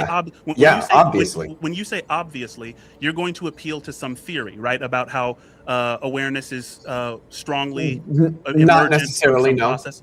No, Okay, I'm going. ahead. I myself am going to refer to the fact that it has a 1-to-1 correlation and causative relationship with brains. Okay, and I understand the neural correlates, but you're abandoning neuroscience when you say it's a neurocausal. No, So- I'm not. It's an emergent property of brains. Destroy the brain, and awareness goes away. Well, awareness never. To say that awareness went away, you mean that signs of awareness go away? No, the capacity to be aware, because we know where awareness is processed in brains. If I destroy that area of the brain, you will no longer be aware of anything. But if I'm talking to you through a walkie-talkie, you know where the sound is coming from. But by destroying the walkie-talkie, you haven't therefore destroyed me. But if I destroy your brain, you will never be aware of any sound ever again. Yeah, My brain is responsible for my capacity to see myself as a localized entity and See, participate this is with where it's other going to come localized down to. entities. Literally, it's an axiom in there, and I see no rational justification to hold to idealism because there's no evidence to support it. yeah, but if you're saying It's the nature's ultimate given. It's the only. No, your awareness ultimate- is No, the it's only not. thing. Wait, hold up, awareness hold is up. the only thing that can't be doubted. hold I'm, up. I'm Okay, starting but with the what tools you're we getting have. at, No, you're hold saying up, the hold ultimate up. prerequisite for awareness is God. But the No, argument, I'm saying awareness seems to have the omni properties. what do you mean? I don't think it So does. you're calling awareness God? I'm saying, Wait. like, yeah, that was been. Wait, the you whole think? Okay. Oh, Do you think the awareness sun is is God. aware? Yeah, I'm a mystic. I Okay. believe we are fundamentally God and only superficially different. Do you think that the Milky Way Oh, galaxy okay. is aware? This Mine is is. the oldest religion in the world, Tatvam Asi. You are it. Yeah, I'm God. fundamentally, yes. Superficially, no. Is Nice. the Milky Way galaxy God? Just like a wave on the ocean is fundamentally the ocean, and only Okay, Is, this is the okay, Milky Way so- galaxy so- aware? I hate to say it, just for the sake of it. It's devolved into woo shit that is. How? What have I There's said that's no- Well, I mean, controversial? it's just in order like, to say well, woo, you have to okay, pull out a okay, controversial. no, saying but that hang on, we hang on, are hang on, awareness rather than we hang on, have I'm it is gonna get there. controversial. I'm gonna get there. I say it's devolved into woo shit because now the concept of God has lost all meaning. How? Because That's how just a can statement.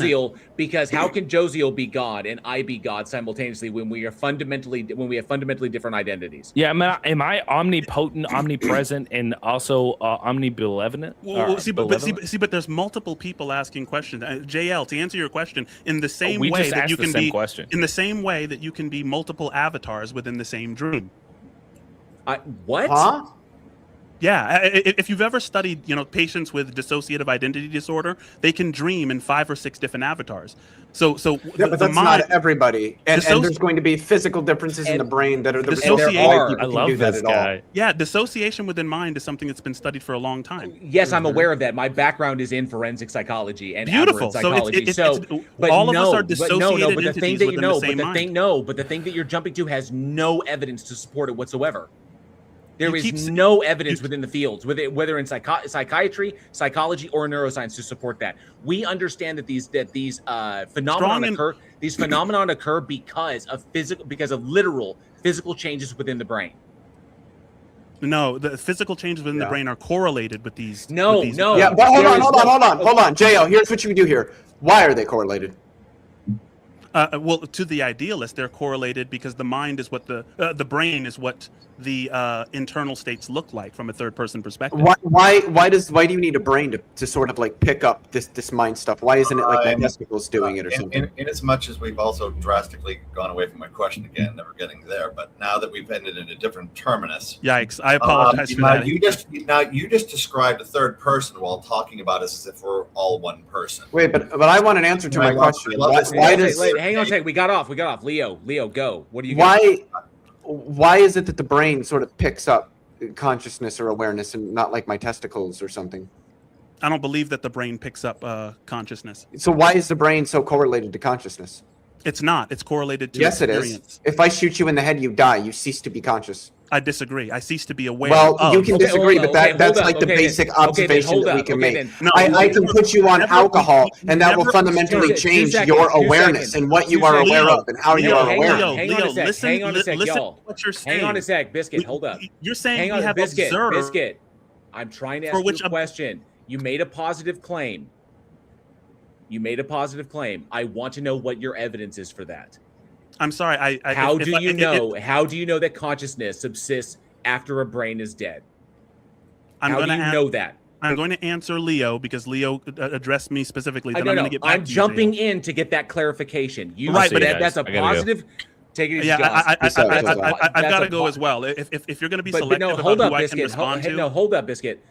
I want a clarification. But I want to answer Leo. You made a Leo. positive claim. I want to know how you're grounding that. How do you know? Then you have to hold on to it because Leo asked me a question and I want to address him. So you have to give me the respect of having been answered a question and wanting to respond to it. Okay, well, guess what? It's my stream, and I will interject to get a clarification anytime I want. Oh, he left.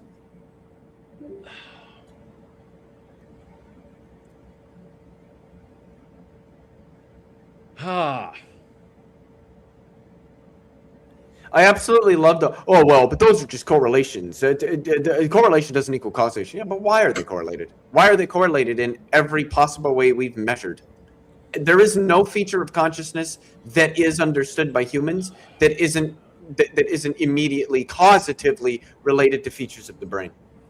And we know they're causative because we can isolate the various variables and factors involved and figure out which ones do what. And why is it that one question made him run? I mean, he's gonna hide in the thing that it was being disrespectful, but he made a positive claim there. And if what he's going after with you, Leo, is predicated upon that positive claim he's making, I want to know how he's backing that up. He straight up stated that consciousness persists after brains are dead. I want to know how he knows that, how he confirmed it, and how it's not just some like woo-ass assumption that he is making. Well, I mean, he's going to think that primarily because he's an idealist. What's the justification, though? I don't know. I'm not an idealist. I don't think there are good reasons to be an idealist. It's axiomatic, and the thing is that when you're asking for why it's only why it correlates, there will be no causation in that kind of worldview. He's barred off from accepting causation. It's like no amount of correlation will ever mean anything because he has a metaphysical commitment. Now, I was going to bring up the argument from Glock to kind of, take Leo Philes's to its ultimate extent, which is the idea of what happens when we pop a cap into literally all the minds. Go ahead and justify what there is outside of all that. If everything's experience, justify that it's so. But he's not going to be able to. All I can point to is other things having experience. Also, the awareness is something that you are, not something that you have. Just like he said, I haven't made any controversial statements. Well, that's straightforwardly controversial. I think most cognitive scientists would probably reject that. Idealism itself is controversial. It's also fringe in philosophy. By the way, I should clarify, fringe doesn't necessarily mean bad. It also doesn't mean wrong. It just means not mainstream. I do need to address these. Point Relative became a new member of the Godless Army. Thank you so much, Point Relative. I appreciate that support. Enjoy the custom emojis and the channel badge, as well as it's my other stuff. Said had it for 5 Australian. I was going to get to this. Said Mr. Biscuit, there are people who claim to have interacted with angels. Is their claim sufficient enough evidence for you to believe it to be true? I apologize, I didn't get to that. It's my bad. The kicker on that is at a point earlier, we addressed the idea, like Andrew brought it up. Andrew brought up, like, like an experience, like somebody could be tripping balls and experience dragons. It doesn't map to reality. We can confirm this, and that's an issue there. So I'm likely saying that he would probably say, yes, it's true because he's an idealist. I think we identified the fundamental, the axiomatic disagreement there at the bottom. And I wanted to know his justification because we finally got to the kind of the heart of it, like how he justifies believing these things. And if he just holds it as an axiom, then there's really not much that we can do because it's not going to be an argument for a god because we have to accept his underlying assumptions before we can even get there. And we need to be able to argue those ones out. Thank you for the $2 Point Relative. Says like and subscribe for more content. Appreciate that, Point Relative. Thank you for that support. Singer Soul says $1.99. I wonder what Biscuit thinks a lobotomy is / does. Agreed. Thank you for that $1.99, Singer Soul. Appreciate that. And Robin Webster has become a new member of the Godless Army. Thank you so much, Robin Webster. I appreciate that very much. Enjoy the custom emojis in the channel badge. And Kieran Dave for $50 super chat. Thank you so much. Says idealists always find some way to high ground that question. They can never really even explain what idealism gives you that physicalism doesn't. At least physicalists are willing to engage with Russellian monism. And excellent point there. I don't want to say that he ran, that me asking that particular question is why he took off, but he did take off after I demanded an answer to that question. Where's Tony at? I thought Tony was in the Tony was, but the stage was so stacked. He had to, I'm assuming he bounced out until we were a little bit more open. No doubt, I'm going to get a talking to if Tony is still in the live chat. I wonder if he is. Why? What did you do? What did you do, JL? What the fuck did you do? No, Tony and Clive don't appear to be in the chat anymore. What did you do that like Tony and Clive are supposed to be? There's Tony, and Clive is no longer in the chat, but Tony is still in the chat. Did you hear me? Yeah. Okay. Clive had a fundamental disagreement with how I approach the conversation regarding holding to the position that the universe has always existed. That I approach it from a philosophical perspective as opposed to a strictly hardline physics position. And Jordan and the George said, good to see you. Thanks so much for being here, bud. I appreciate that. And Zach GW, thanks so much for being here as well. I approach it from a philosophical position because the logical consistency, the mathematical support, and the parsimony support that position. I don't go hard on a particular or a particular physics model because there isn't one that has been demonstrated to, in fact, be the case. For example, with the and I brought it up earlier when I was talking about it with the Hartle-Hawking boundary proposal. There are with Susskind, Leonard Susskind challenge has a pretty solid challenge against that. But that was just to point out that you have incompatible axiom sets. Yeah, that's exactly. Yeah, you're right, Tony. That's where we wound up. So I don't settle on one particular physics model or cosmological model. I don't settle on one particular one. There's multiples. They have their pros and their cons. There's arguments for and against all of them. So what I approach it from the philosophical position, from the philosophical track, because it's easier to convey to the other person, and it demonstrates that I don't need to. There's no necessity for me to invoke a God entity in order to justify the position that I'm holding. That's strictly what I'm doing. I try to keep it relegated to that. Because if I invoke, say, Hartle-Hawking, they can invoke an argument against that. And then I have to invoke that. All we're doing is arguing about things that haven't been confirmed to be the case. Yeah. I want to just ensure that my position is logically consistent, is mathematically supported, and is making the fewest assumptions possible, which is the position that I have. And I think that Clive has an issue with me not invoking Hartle-Hawking. I would wonder why most cosmologists don't hold to the no boundary proposal. So it would be no different than holding to well, actually, I guess eternal inflation would be slightly more what's the word I'm looking for? There's more there for eternal inflation than there is something like no boundary. But still, I don't hold to any particular cosmological model. I'm not sure. I'm just not sure. I think that's what most cosmologists, and it seems that with Phil Halpert's 2 studies, most cosmologists are. Look, I'm not sure. I think maybe this is kind of cool, or maybe that's kind of cool, but I'm not really sure because we don't have anything that would establish any surety about these things. For me, I just say we know that there was reheating, and that we know that there was inflation prior to that, and that's about all we can say. I mean, a small amount of cosmologists would disagree with me when I say that we know that there is inflation, but the overwhelming majority of cosmologists accept inflation or something very, very much like it. So, JL, I think you should slightly change how you word your position. Okay. In that, granting that the universe has always existed. And just to make sure you understand how I'm getting to that point, right? Logically speaking. I think you're. I'm not sure that I necessarily do now that because time can be finite and still not. Sort of. For starters, I think that the statement "the universe has always existed" is slightly fatuous in the sense that at all points at which time has existed, the universe has existed.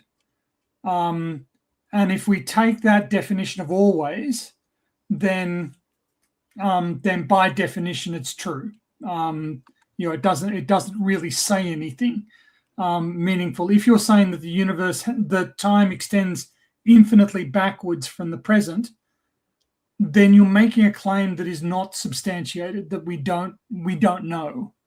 And you're kind of by fiat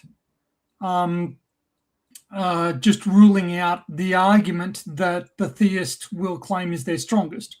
Many theists will claim time is finite in extent, therefore the universe had a beginning, therefore God must have begun it. So you're kind of, and it's possible for time to be finite.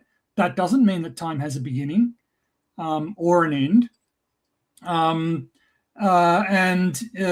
So just saying time can extend infinitely into the past kind of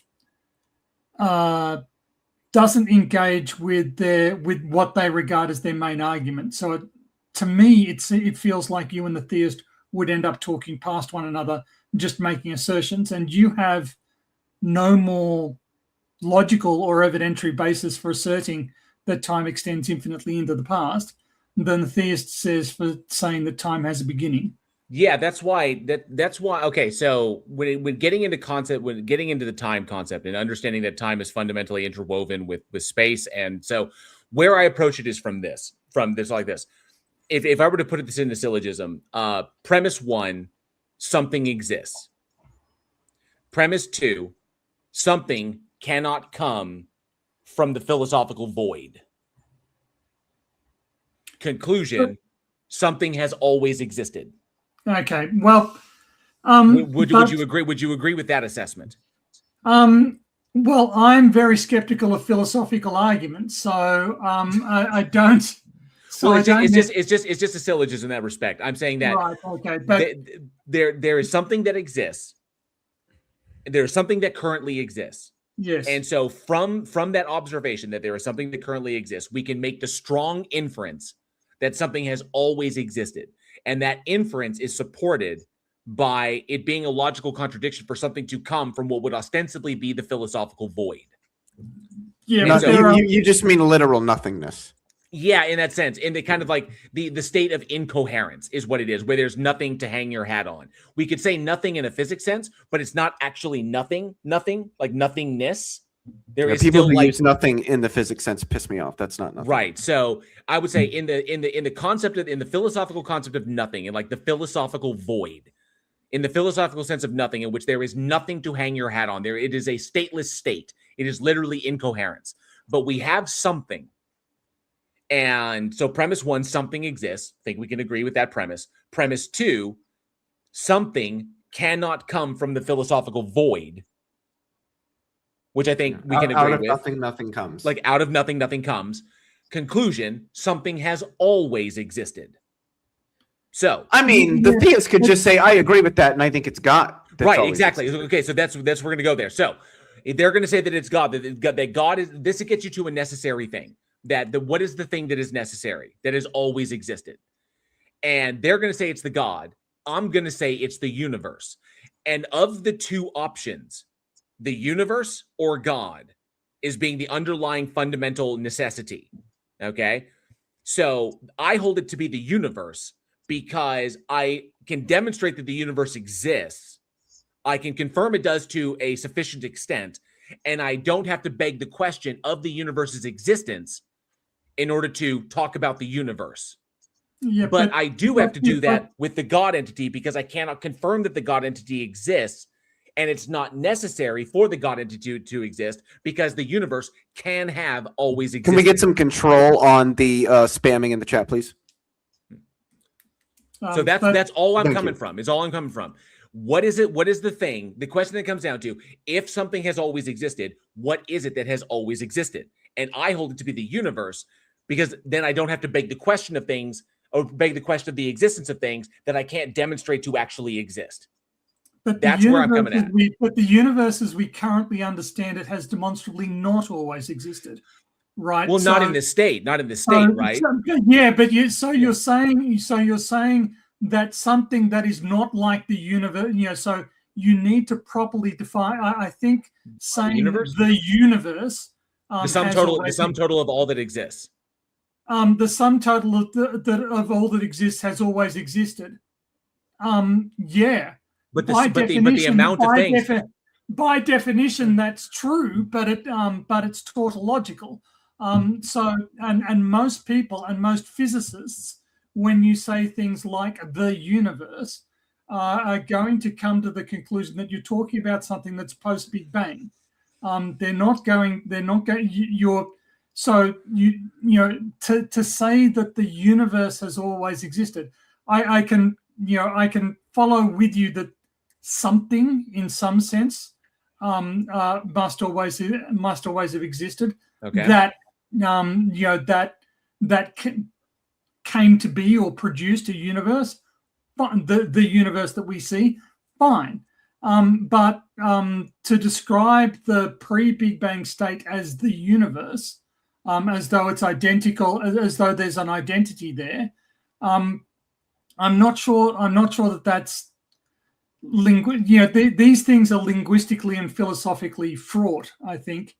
And to just make the statement the universe has always existed as though that is an easily interpretable statement, I think that's a little shaky. Well, in the sum total of all that exists, I mean, that's the kind of variable there, is that it's not like this state of the universe that we're currently in, where matter is possible and there's all the shit that's observable within it. I'm just talking about like that, like if it were to be the case that all that existed was energy, then that would be the universe. Kind of like how Planet Peterson, Eric Peterson, kind of conveys this in that Big Bang. The Big Bang is something that the universe does. And so I don't see, like from a philosophical perspective, I don't see an issue with that because I'm not going beyond what I can demonstrate that I have access to. I mean, I use universe the same way. I mean, if we discovered some sort of pre-inflationary physics, whatever that physics is describing is the universe. Sure, it might be the universe in a completely different state, but why should I not consider that part of the universe? It is still part of the physical reality that is there. That's what I mean by universe. It is the totality of what exists. And just really quick, Tony, I'm sorry. Sinker Soul for $1.99 says, maybe instead of universe, use physical reality. I think it's interchangeable. Yeah, I mean, I use them interchangeably. I just think the sum total of physical reality is the universe, and regardless of how many different states it's existed in and for how long all of those states have existed. Which I'd agree with that. Personally, I don't think the universe has existed for any length of time because I think time is a feature of the universe. Just like I don't think the universe exists somewhere because the concept of somewhere is a spatial term and space is a feature of the universe. Of the universe. Yeah. I would say that whether extended indefinitely into the past or having some finite temporal bound, the universe exists tenselessly. Or in other words, as Carl Sagan said, the universe just exists. Just exists. And that's all. Yeah. It doesn't make sense to say that it's always existed or that it still exists, or to use these temporal terms, because time is a feature of the universe. The universe does not itself endure through time or exist in space. But you seem to be trying to have your cake and eat it too, in the sense that sort of the issue that what we're taking issue with is the use of the phrase "the universe always existed." Now, either you're using the phrase "always existed" to say that at all points in time the universe exists. Okay, but that's tautological. That's as you point out, that's just tautological. If you're meaning to say that the universe has extended back an infinite amount of time, then we don't know that. And you don't get to there are plenty of inflationary models that rely on sort of extra universal settings, right? The stuff that is beyond the all that exists that we see. So you can't, and to say, well, that's just the universe as well, it seems seems imprecise to me. If you're saying, look, there's something out, that one of the analogies that is often used is of bubbles in sort of a supercritical fluid that come into existence through turbulence, coalesce and then start inflating, and that's an analogy. Well, you don't get to call the medium in which all these bubbles are forming the universe, because our universe is one of those bubbles. So I think that there's a linguistic imprecision here that you don't get around by saying, look, whatever was before. It's perfectly possible that the universe only extends a finite amount of time into the past. That is entirely possible. And to say that it isn't entirely possible, or to say that the pre-Big Bang state must necessarily be a form of the universe, I don't think that that's entirely rigorous. But obviously, this is a matter of preference. I've stated my opinion. Jael obviously doesn't agree with it. Leophilius doesn't necessarily agree with it. So yeah. For me, if like our universe was sort of a bubble that existed in some inflationary metaspace, I would just consider the whole thing the universe. I was just having that I would thought. just call the whole thing the universe. If they're all the bubbles and ours is just one bubble, all the set of all bubbles together would just be the universe. And then we could call ours like the local region, or like a miniverse, or a teenyverse, or whatever word you want to. A bubbleverse.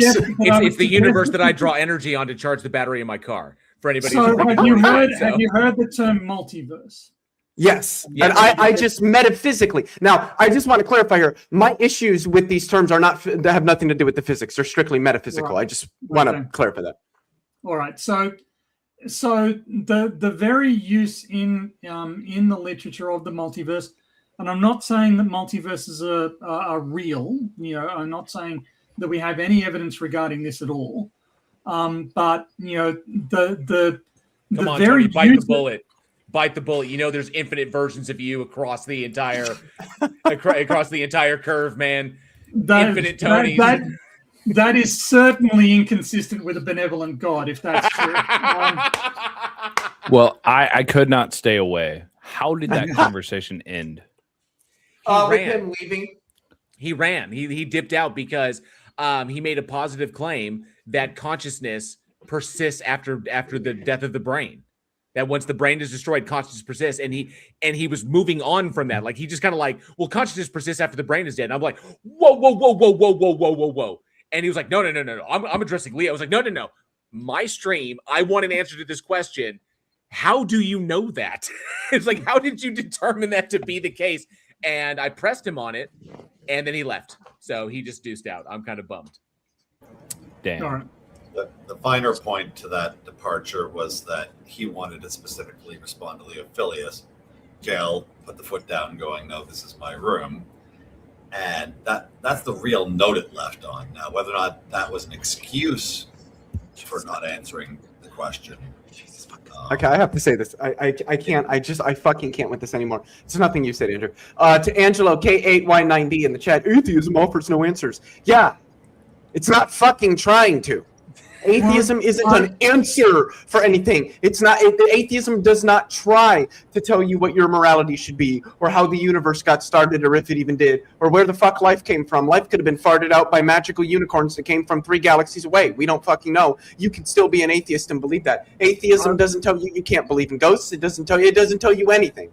All it says is that you are a person who thinks there are no gods. That's it. It starts and stops there. Well, I would suggest even further that just because a given worldview or philosophy gives you an answer is no guarantee that answer is correct. Bingo. So if you are uncritical and don't care whether or not the answers provided by your religion are accurate or not, fine. Follow a religion. I will say this. Tell that to Dark Dawkins. I will say this, Angelo, if you're interested in having a conversation, actually this goes out to all the believers that are currently keyboard warrioring in the chat. You are more than welcome to come up on stage. It is an open stage, and we do our best. We do our best, like, to not dogpile. You don't have to be on camera. If you have some evidence or an argument that you would like to present, if you have evidence or an argument you would like to present, we would love to hear it. Okay? So, but I mean, just spamming appeal to emotion stuff is not going to fly, and the mods will eventually handle you. Because the spamming thing is just, I don't want it. I don't need it. And I know that the chat is not interested in it. So, Big Nick, Angelo, you're more than welcome to come up. Okay? Here we can see the chat rat in a natural habitat, hanging out only in the side chat. Unfortunately for your average chat rat, they simply aren't strong enough to come up onto the stage and challenge the challengers that are there. Have the best they debaters. rest in their environment in the chat, talking shit, but never coming up to defend it. Truly a sad life indeed. Well, I'm going to go back to the chat to pursue my lonely and sad life. That was the most chat rat, Tony. I'm sorry. That was the most Cockney David Attenborough I've ever heard in my life.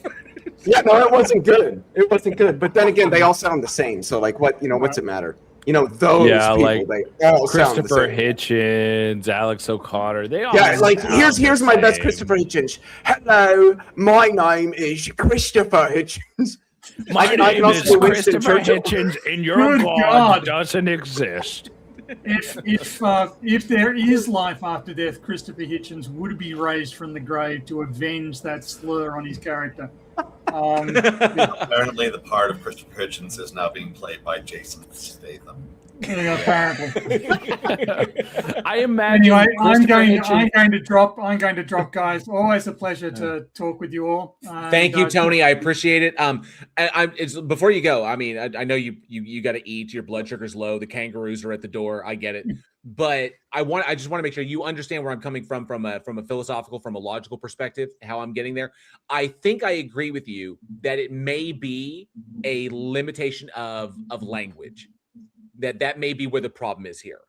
But I think it's safer to say something existed, but I'm not sure that I wouldn't call it the universe per se.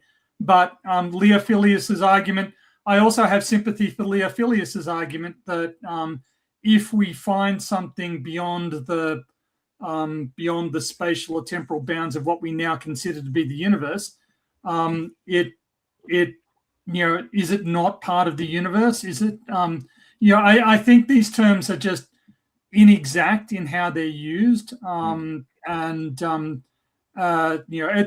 so it's like the supernatural.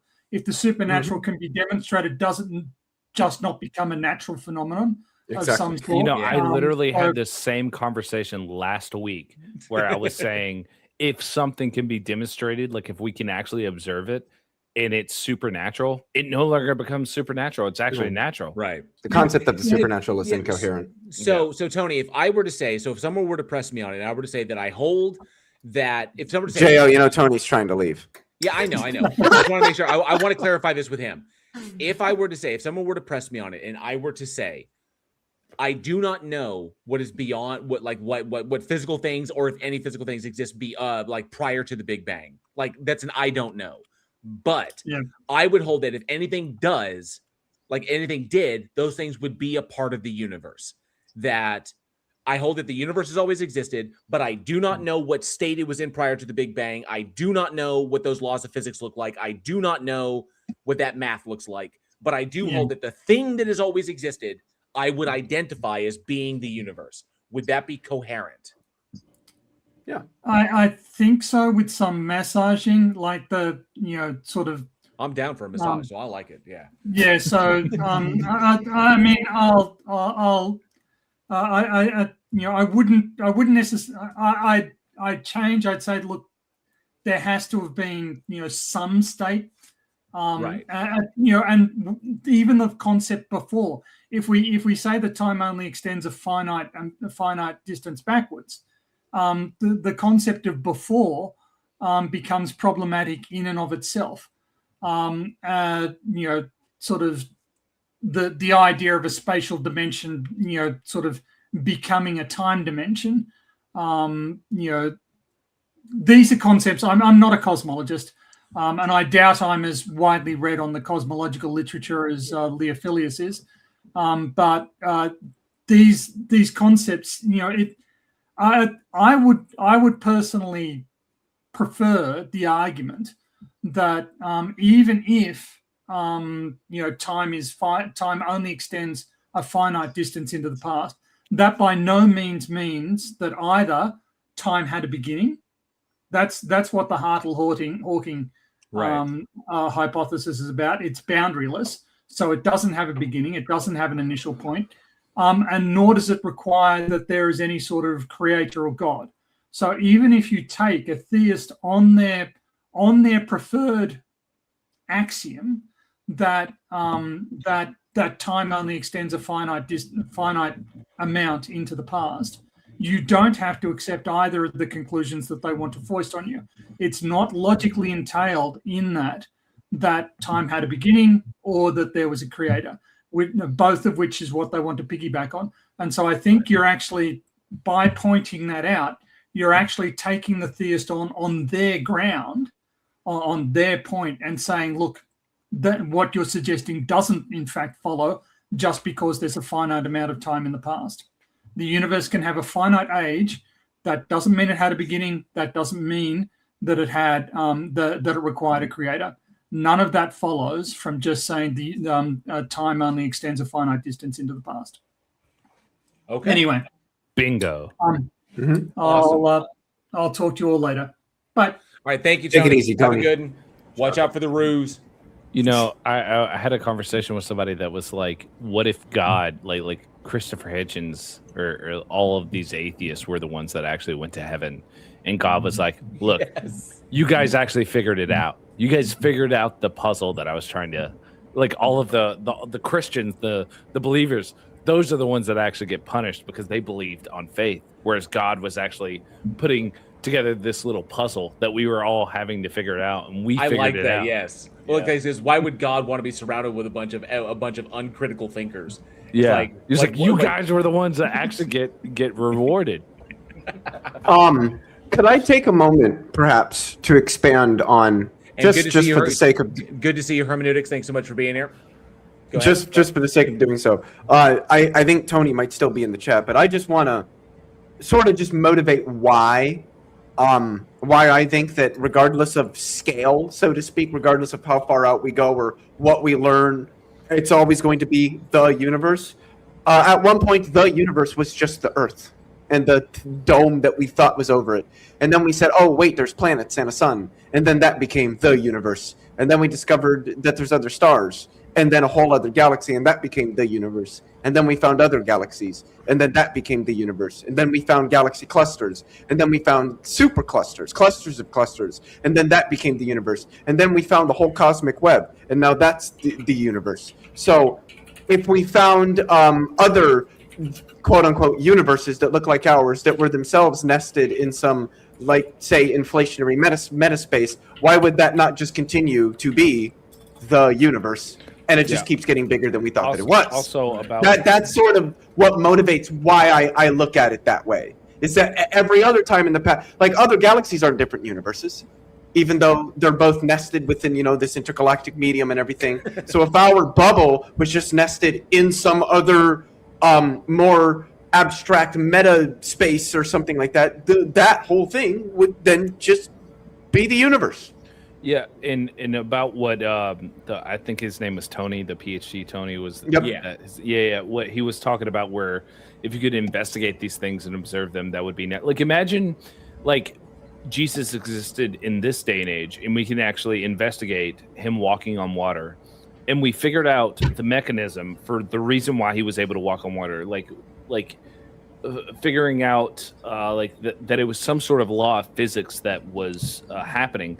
That no longer would be supernatural. That would actually just be a natural thing that he's actually doing that we didn't know was possible. That's one of the arguments I use against the coherence of the notion of something supernatural. Yeah.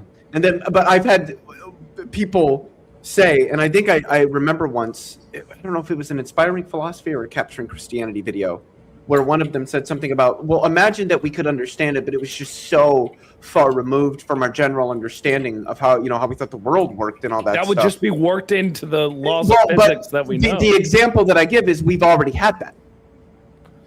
Yeah. Quantum mechanics. That fundamentally upended the way that we thought the world worked. Yeah. That was this grand thing that was so counterintuitive and so recalcitrant to our understanding at the time of how we thought the world worked. And guess what? Still physical, still natural. Yeah. Now that is a law that we hold to. That is something that we work into our understanding of the way the universe works. So that's just wild to think about. Fascinating shit. And Peach Tony says, I do understand that point, Leo, but the idea of parallel universes necessarily involves physical realities we can't directly observe, but may be able to deduce do exist. Sure. And then this is where, when I said earlier that this is more like the physics doesn't really play much of a role in me thinking this way. It's more metaphysical considerations. And one of them is, if there were these other physical realities separate from ours, they're either separated from ours by literally nothing, in which case I don't know what it means to say that they're separated at all. There would just be some transition from ours into theirs. And in that instance, then that whole thing would just be the universe. Or there is something that separates those other realities. And then again, the realities are nested in some broader metaspace or some brain or whatever you want to call it. I need to. And then again, just like galaxies are in the intergalactic medium, the whole thing would just be the universe. I need to jump on something really quick. Big Nick. Now, I don't normally dig in. I don't.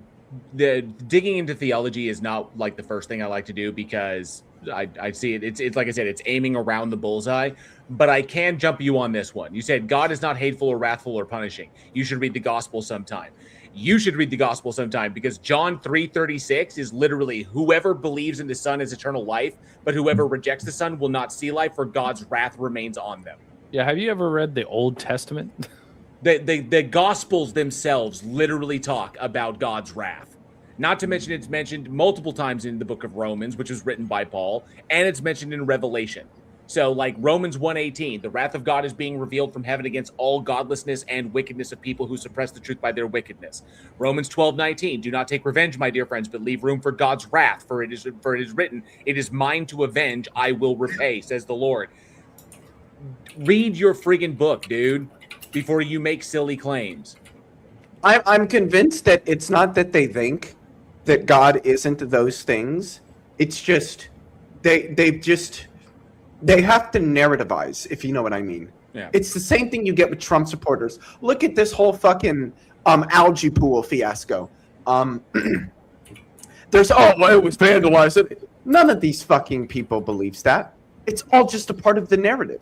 It's about propping up the narrative or propping up the ideology and the culture war bullshit and everything associated with Trumpism using narratives. And the narrative is just, Trump can't ever do anything wrong, so that must have been vandals. Yeah, it's the same thing with a lot of religious people. It's just they don't even believe it themselves. It's just narrativizing to prop up the ideology. Yeah, what it is they see these things that are clearly by our standards would be like highly immoral or evil things, but then they say God must have a morally sufficient reason for doing that thing because that's the way that he's defined.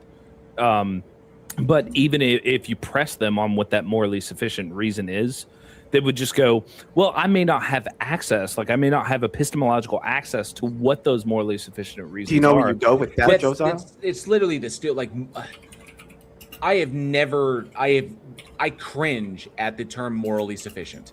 Yeah. Sufficient But by you guys whose, know where you go with that, right? When they say, but I don't know what I don't have epistemic access to God's stances or God's reasons for his actions. Do you know where you go with that? You do if you've ever watched Jack Angstreich talk about this.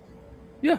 I mean, because that's skeptical theism. You just go to global skepticism. Well, if God limits your epistemic access with respect to his reasons for his actions, how do you know he's not limiting your epistemic access to everything? How do you know that there actually isn't like a giant elephant in my garage and he's just limiting your epistemic access from seeing it? So then how are you not, like, how does that not commit you to global skepticism? Yeah, if you're a skeptical theist, I don't know what you're doing in an argument with like especially a logical problem of evil. I don't know what you're doing in that sort of debate anyway, because you're just saying because reasons. You're just saying because reasons. Okay, hey, the point is that what's up? I got someone in the back. Eric, I see you in the back there. Can you want to check the audio? Let me know in the private chat if you can hear me, if my audio is coming through okay. But the argument is just that skeptical theism commits one to global skepticism, and that's why skeptical theism is a bad theodicy. Yeah. I also think skeptical theism is a bad theodicy because I think that if God has just reasons, and those reasons are sufficiently justifying for the commission of the action, then in virtue of the justification, those actions ought to have occurred, all things considered. That's what it means to say that they're justified, is that where one might have thought they ought not to occur, in virtue of the justification, they ought to occur. So what that means is that all things considered, they ought to occur. And then they're just not evil. So I got to bring Eric up. So Eric? Yes. Can you hear us? Yeah, can you hear me? Yeah, we can hear you. Okay, you sound a little far away from your mic. Yeah, you sound Okay. you sound like just a little up, echoey. Man? How you doing? All right, hold on. I mean, your audio is good. You sound clear. It's just a little bit echoey, but I don't think it's that big of a deal. But it's also not my stage, so I don't get to make that call. Is this any better? Yeah, that's perfect. That's perfect. Okay, great. So, welcome to the stage. What brings you up today? Well, yeah, I guess I just want to say I feel like many atheists do not get to their position in a vacuum. It is, in my mind, a reactionary worldview that if you were born in an irreligious household or a non-religious household, it's very unlikely that people would be as certain or dogmatic about their atheism. And I don't think it's rational to be overly dogmatic about atheism. Okay, I agree. So I would agree with that. Atheism in and of itself being a position on one proposition and limited only to that. Dogmatism would extend outward in other scientific and, or I would say, in philosophical positions. because atheism itself is not a comprehensive worldview. So when you say like people being dogmatic in their atheism, it would just be that statement would basically be like, I do not believe that any god or gods exist, or I don't think that any god or gods. I'm not convinced that any god or gods exists. To some god concepts, it would be like, I know certain god concepts do not exist, but yeah. So I agree. It's like a negative. It's a negative form. I think on a folk atheism level, most people take it to. They don't merely mean that it's they lack a belief in God. They mean that those gods are, this only idiots and evil people believe in this stuff. But I think, so for me, the metaphysical worldview stuff where people reject idealism like as a knee-jerk reaction, to me, it only makes sense for people to do this if they're worried about these conscious primary metaphysical worldviews, it makes those worldviews make spiritual phenomena more likely, or give an explanation for like how this could possibly how it could happen if consciousness or if reality was fundamentally conscious in some way. It's more likely. No, I would not say that it would increase the likelihood of them being true. I definitely wouldn't go down that road. I think that's why atheists are afraid of idealism or panpsychism, is because it's like, oh gosh, well then like, maybe that makes sense for why precognition that wouldn't be contingent on being an atheist, though. There are some people who don't believe in the existence of God or gods and do reject those things, but they reject them for different reasons. I just mean like a knee-jerk reaction, I guess. I just feel like why are people so like knee-jerk? Like idealism, I think, has a lot of like respectable people in that camp, but people that hear it are immediately like, especially I think those in the atheist camp, they like materialism because it gives them certainty with which to wield against their former like dogmatic fundamentalist religion. Well, not really. I mean, I can't speak for everybody, for every atheist out in the world, but what I can say is that for me, it's because it's the only thing for which there is rational justification and the only thing for which there is evidence. Stepping outside of that paradigm requires a level of justification that I don't see existing, that it's completely irrational to do so because there is nothing to support it whatsoever. That it's a notion, it's a result of working top down instead of working bottom up. Because like I said, like when Biscuit took off, the question that I wanted answered is, how do you know that consciousness persists after a brain? Like, how does he know that? I can understand if he's convinced of it, but he doesn't know that for a fact. He can't demonstrate that to be the case. If idealism were the case, it would be the case that consciousness does persist after brains are dead. But we need to be able to show that. Like, we can't just assume it. We can't take it axiomatically, but there's no grounding there. I can ground my position based upon the evidence to a degree of probabilistic certitude. So can I jump in here? That's where I come from, because my position here on this channel is that irrational beliefs tend to lend themselves to irrational behaviors, especially when it comes to the defense of those beliefs. And I want to live in a society that maximizes rationality, because I want to be surrounded by rational people to the best of our ability. So that's where I'm coming from. Yeah, I think that can be dangerous though, because I think rationality, if you're not aware that you have some kind of psychological, like there's a basket, like a nebulous basket of things that drive us in as far as ethically, morally, rationally. Humans are not fundamentally rational. We are relational. We have all of these things that influence us. No. Rationality meaning that which is in accordance with logic and reason. And we are fundamentally, because we understand the way we interact with reality just to keep ourselves alive denotes our ability to act in a coherent fashion, because organisms that act incoherently don't survive very long. So fundamentally, just our species' ability to survive kind of shows that we are fundamentally logical and rational creatures.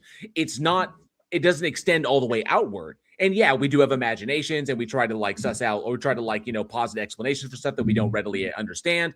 We can go in that direction, but the grounding there is like, we need to be logical and rational just to keep our species alive. So we don't like drink, so we drink water instead of antifreeze, shit like that, Yeah, that's true, but it's part of that is like I just saw a Vox article that said like 10 reasons why you should pray even if you don't believe in God, and I saw a New York Times article that said like why you should still ask for forgiveness for your sins even if you're irreligious. So it's like religion came up with all these pragmatic reasons. All these spiritual practices have a pragmatic reason, even if you reject the metaphysical claims behind them. They're still good to do. So it's just like no, not for everybody. No, hold up. But think about that second one that you just mentioned. Pray for your sin. Pray for forgiveness for your sins. Even if you're like, but if you don't believe a God exists, you don't believe that sin exists, because sin by definition is a crime against God. No. It doesn't have. It can just mean you're doing something that is anti-human. No. It's not anti-human. Yes, it is. You could say it's antisocial. No, but it's not anti-human. Sin is that's one of the definitions in Christianity. Maximus the Confessor defines sin as anti-human. So like God creates you to designed to work in a certain way. Whatever is ultimately good, and that's, you've already acknowledged that like we're rational creatures. So like we are rationally oriented toward the good, true, beautiful. So like anything that is optimizing those things are so there's a framework, which Christianity is just the same thing. Like you can make a humanistic ethic from Christian theology. Yeah, I mean, but boiling it down to it, it still comes down to, I would rather be surrounded by people who engage in rational behaviors to a degree. I understand that there is some utility in these concepts. Oh, totally. I don't discount that. And I acknowledge that in our ancient history, these things provided fantastic survival utility, uniting groups of people under the banner of a common idea, making them more efficient. Not to the extent that modern liberal democracies do today, because these concepts in our ancient tribalistic days, when survival was a daily, if it was a weekly, if not daily struggle. Finding food, finding water, finding shelter, finding resources, protecting those things from other tribes, yada, yada, yada. Ensuring that, like babies, when babies were born, they didn't kill the mother, and, the baby survived as well. That it was brutal back then, but that's just nature. Yes, unifying people under the banner of a common idea has a pragmatic application, and when it comes to survival, because it makes people more efficient. I'm just purely talking about spiritual practice, though. Right. So, but then we have to understand, it's like, with spiritual practices, all I hear is just emotional. That's what spiritual refers to. It's just humans are emotion. Humans are emotional. Like we have emotional needs. We are, but basing the way we live our lives and how we operate, especially in an intersocial capacity, based upon those emotions. If we do that primarily, that's how we descend into tribalistic combat. That's how we get tribalism. That's how we reinforce that. Logic and reason is the way we get away from that. It's not about denying emotions. It's about recognizing their place, and then recognizing that they are not as important, nor are they truth-bearing as logic and reason, as rationality is. Well, so my point is just that, okay, I agree, logic and reason are authoritative. And when you do that, psychologists have come to the conclusion that these religions have somehow come up with these ways that make you psychologically more balanced, more like grounded, happier. You're more like resilient when you participate, when you pray. That's not because of the religion. That's not because of their religion. Well, okay. Yeah, I know you think that, but it's also still have to say that. No, Eric, my background is in studying these things. It's not because of the religion. It's because of the pragmatic. No, it's not. It's because of the social support system that they provide. The social support system can come any. Hang on a second. I'm not done. The social support system is vital for human psychological health. We understand that. Humans, by and large, as a species, don't do well on their own. We're a social species, the way we evolved. it doesn't matter what form the social support system comes in. It's important that human beings, by and large, have one. Religion provides that. But other things other than religion can provide those as well, to the exact same extent, without devolving off into irrational nonsense. So it's about having a social support system. That's the underlying feature, not the religion. I agree. Like the being a part of something bigger than yourself. That's something that exists in lots of different contexts, non-religious, or something that you just share with a group of other people that you all have a commonality on. But these articles were specifically talking about why you should ask for like an atonement of your sins, which is pretty wild to say, because that does not require a social system. It doesn't require that you can be secular. It does require an agreement it does require an agreement that you've ever committed a sin. You don't have to call it sin. You could just say you fucked up, you messed up sometimes. Just because it has utility doesn't mean it's true.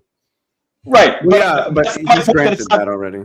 I'm not. Yeah, I don't think that it's true. I'm just pointing out that religions, you can deny the metaphysical claims, but you still have to say like these religions are oftentimes they contain components that are pragmatically. You should still be doing them, but oftentimes the religious language becomes triggering and people don't like to use it, but you should still find a way to like, hey, you should be grateful and just kind of like. So what you're saying that is, even if a society accepts that they may not be true, we're better off just accepting, like just acting as if they are true.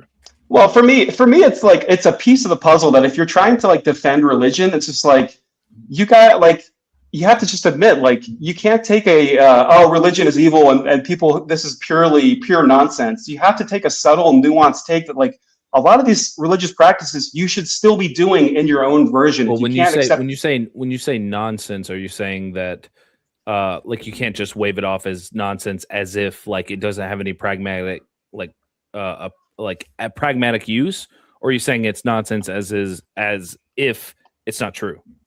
Well, you might say like if the Christians say you should, ask for the forgiveness of your sins, and you should thank God for things. You would say that's, it's nonsense because there is no God. I don't have a cosmic debt for my sin or whatever.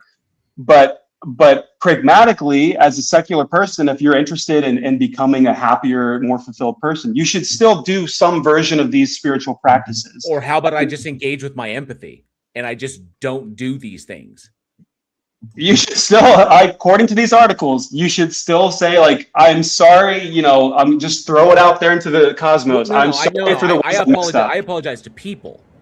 And I can forgive myself for the things that I've done. And so that's just me forgiving myself and understanding that I made a mistake and I will learn from it and I can't change the past. So I will endeavor to be different, to behave differently in the future and be more cognizant. So, and I will make amends with the people that I have hurt to the extent that they will allow me to do so. But I can only do my part. But I don't need a God or anything to do that. That's just me being a social human being. Yeah, an empathetic social person. If my child had cancer and then they were cured of cancer, I'm not going to thank a God for doing that. I'm going to thank the doctors for all of the work that they've done in order to cure my child of cancer. Well, I don't think it's a either or there, but yeah. What do you mean by that? Well, someone can thank God for the life of their child and also be grateful for medical. Well, isn't the God the one that instantiated all of the reality for them to get the cancer in the first place? So the problem of evil, is always, it's going to be an unsolvable problem for theists. Well, I don't know. I think the logical problem of evil is sound, even if other people don't think it is. No. I think the problem of evil is an unsolvable problem for theists. The problem of evil isn't just one problem. It's two. Like you have the logical problem of evil, and then you also have the evidential problem of evil. I'm talking about the logical problem of evil. It's a bigger problem for atheists, in my opinion, because it's really not. It's really not. Well, let him explain at least. Can I lay my argument? I know this is bold statement here, but for me, we have this world with a face melting amount of suffering, right? We have so much ridiculous amounts of suffering. It's horrible. So the two options are, one is the I guess atheist option, which is like, none of this is all a cosmic accident. Ultimately, the suffering is meaningless. There's no ultimate purpose for any of the suffering. That is not what that means.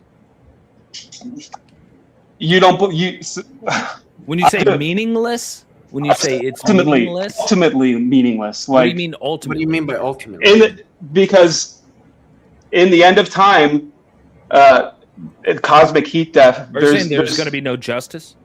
there's going to be no justice. Right. For No, the child no, who was no, murdered no, in no. war. There's nothing like overarching, no metaphysical overarching application of these things. This is why we do them. Humans do them. Why does there have to be some overarching metaphysical like instantiation? Why do you have to believe that? That's nonsense. Because if it's not there, see, this is where I'm talking about. We're getting the irrationality I'm talking about. Holding on to the notion that there will be some ultimate, like overarching universal application of justice from some on high entity for those individuals that happen to escape justice here on Earth. If that thing doesn't exist, then it behooves human beings to do the work to ensure that justice is met. But if we appeal to the existence of this entity, then we can literally say, or some people can literally say, we don't need to worry about it because the God will take care of it. Exactly. In the end, the God handles it. That is eschewing our responsibility as empathetic social animals or social beings. It's our responsibility to instantiate justice. It's our responsibility to ensure rationality. It's our responsibility to do these things. It's so hard. It's so difficult. We'll just let a God take care of it. No, because in the meantime, this shit runs rampant through society. Hold on. So look, can I finish my kind of like the way I think about this? And I don't disagree with you. Like, and Christians believe that they're supposed to make heaven like earth like heaven. You're supposed to bring justice up to earth. I'm just curious how this is a problem for atheists. So okay, I'm getting there. So like, if my child just dies to cancer, I can believe one of two things. The atheist vision, which is that ultimately I'll never be reunited with my child. Josiah, you presented the logical problem of evil, right? Yeah. Yeah, I don't even know why we're talking about atheism, because the logical problem. Can I finish? Can I finish? Is an internal critique on Christianity. Yeah. Well, everything you're saying about atheism could be true, and it's not like an objection to the logical problem of evil. Can I finish? Can I finish the other option? So if they want to let you, I have to go to the bathroom, but I wouldn't, because it literally you could just grant everything he's going to say, and it's not an objection to the LPO. It's not a problem, yeah. Right, and it's not an issue on that. I mean, it's like I said, the LOE is an internal critique of Christianity itself, of a particular version of a God.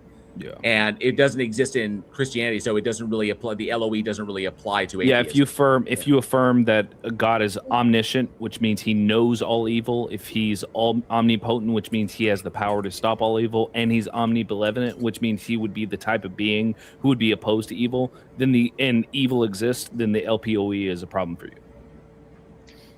Yeah. So I for me, it is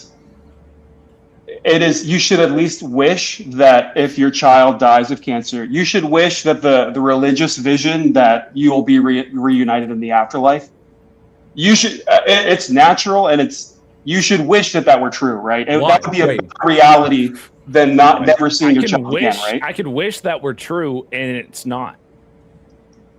Well, I don't know how you can be so certain, but I'm just no. I'm just saying. I'm just stipulating that is logically possible. That I could wish that it were true, and it actually not be true. Right. I agree. So you saying I should wish that it were true doesn't make it. Yeah. Well, so like when like Camus says that imagine Sisyphus happy. That's what we're forced to do in this absurd universe, right? Imagine Sisyphus happy. For me, that is the same kind of wishful thinking. We live in this absurd, horrible, ridiculous universe, and we just have to pretend to be happy. That's basically what the atheist is forced to do. No, it's not. No, not at all. Hold on. A problem got missed here. You said we should desire for God to be real and all this stuff, because then we can be if your child dies or something, if you have a stillborn child, you could be reunited with them in the afterlife. But if that person was an atheist, you don't believe that they'll be reunited. No, I'm a universalist. Okay, well, that's a positive, I guess. So, but still, not like I could grant you that, and it's not an objection to the logical problem review. And this really only works for individuals who have a deep-seated cynical view of like the world in and of itself. I myself don't have a deep-seated cynical view of the world. I see it as two sides of the same coin. It is as equally horrifying as it is like inexplicably beautiful. You know, the things I've seen in my educational career would make some stridently hardcore assholes, you know, pale if they saw them themselves. But then again, I've seen incredible things on this planet, amazing things, and I just take them as one part of all. I have appreciation for all of it because it's all nature, it's all a part of that. But now we're talking about the somewhat. Here's the issue. We're talking about the pragmatic effects of these things in individuals who have a predisposition to look at the world a certain way or to view it a certain way in a very kind of like cynical or pessimistic way. And these things can provide some level of comfort for them to improve their kind of state of mind when it comes to thinking about the world or the state of things. The societal problem I see there is that it winds up opening the door. Is that an individual who is psychologically incapable of accepting the world the way it is, both sides of the coin, equally, okay? And that's an individual that needs to have those things addressed by a professional. Stop gapping that problem with the belief in irrational notions that cannot be demonstrated to be the case opens the door to what we call magical thinking. And that can be that open. Well, it's not necessarily harmful. It's the land of make-believe. Yeah, it's not necessarily harmful. It can be. It opens the door to that potential within society, especially when that individual encounters somebody who does not believe what they believe. Sure, I agree. And for me, the answer is like, then we need better theology, better religious practice, and I say we need better health. We need better mental health access is what we need. Yeah, totally. Yeah, I think it's all part of this, all part of the remedy. But another issue, I guess, is kind of pivoting here. But like, well, before we jump on to another thing, I do have someone else in the back, and while I understand the pragmatic application of these things, I do want to give a fair amount of time to, especially to new people. I do have Jacob John in the back who's been waiting for a while, and I want to give them an opportunity before we get on to another point. But Eric, you're more than welcome to hang out, and after we're done with Jacob, we can come back. Is that okay with you? Yeah, sure. I got to head out, but thanks for chatting. Absolutely, anytime, and you're always welcome. I appreciate you coming up. I think it was a decent conversation, and we'll look forward to seeing you on the next one. All right, we're all going to heaven. Yeah, you get heaven. You're going whether you like it or not. Oh, you don't believe in God? Well, guess what, buddy? You're going to heaven. I'm going to fucking see you there. You have no fucking choice in the matter. It's like Oprah. Everybody gets heaven. That's the way it goes, baby. Thank you, Eric. Appreciate it. Bye. Take care. All right, and I want to make sure. Hey, Jacob. Hey guys, can you hear me? Yeah, we hear you good. How's the mic? Is it okay? Yeah, coming in clean. I wanted to give you an opportunity. I hate seeing people like waiting for forever, and I know how. Fine, man. I know some of the other shows will have you waiting for an hour, and I want to make sure everybody gets that opportunity. So, hey, man, I appreciate that. So I found you guys on the Politics Discord. Make sure you guys hit the like, subscribe, and all the things. Awesome. So what brings you up to the stage today? You know, I was listening to Eric, and I just felt I needed to come and maybe give him a little bit of support, a little moral support, and that's interesting. Do you remember? Did he mention which denomination of Christianity? He said he was a universalist. So yeah. I mean, technically, you could be a lot of things and be a universalist. Yeah, I was true. a universalist when I was a Catholic. It's true, absolutely. So the thing to me, and like you just said, JL, there are many amazing things that really aren't explainable through whether it's the scientific method or our own reasoning. And the way I look at this is I could no more convince you that God exists in as much as you could convince me that he doesn't. No, sure you could. I know exactly how you could convince me that God exists. Well, for your level of evidence, sure, yes, right. but for the general consensus, and I think it's by design, and I kind of dovetailed, and I caught a little bit about what Eric was talking about. Did he say you guys are all going to heaven? Yeah, he's a He's a universalist. so yeah. He thinks everybody goes to heaven. I don't know what flavor of universalist, but when I was a universalist, I believed that regardless of what you believed, God would present himself to you after you were dead, and you would be so overcome with his grace that you just would clearly believe that he was there and that Christianity was true, and therefore would get into heaven. That was just me personally. Awesome. And that sounds horrible to me, because that means that I'm now that I look back on it, yeah, it does. That means I'm being that sounds terrible to me, because that means I'm being confronted with an entity that is literally having such an overwhelming effect on my psyche that I can no longer be myself. I can no longer function in a rational fashion, and I am just stunned. I'm literally stun locked into like and I don't want to be like that forever. That sounds like you right now. But if you were actually in it, it would be like somebody uploading you to the pleasure machine. I don't want to be in the pleasure machine. You don't want to be right now, but if you were uploaded into it, you would love it. Well, it would be awesome. If I have a choice in the matter, I don't want to be uploaded into the pleasure. I don't want to like literally wake up and have like the bliss dial in my brain turn to 11. And I'm just like, just like drooling in ecstasy for forever, because that's meaningless. So, but that's just me. That's just it sounds like hell to me. So yeah, absolutely. And so, I got something for you. Oh, sorry. Hold on, just a second. You can talk for a second. Oh yeah, I was just gonna. What's up, Jacob? Sorry, I was just gonna say real quick. Sir Equinox says, as long as you keep an open mind, Jacob. Absolutely, you have to have an open mind and an open heart in all things.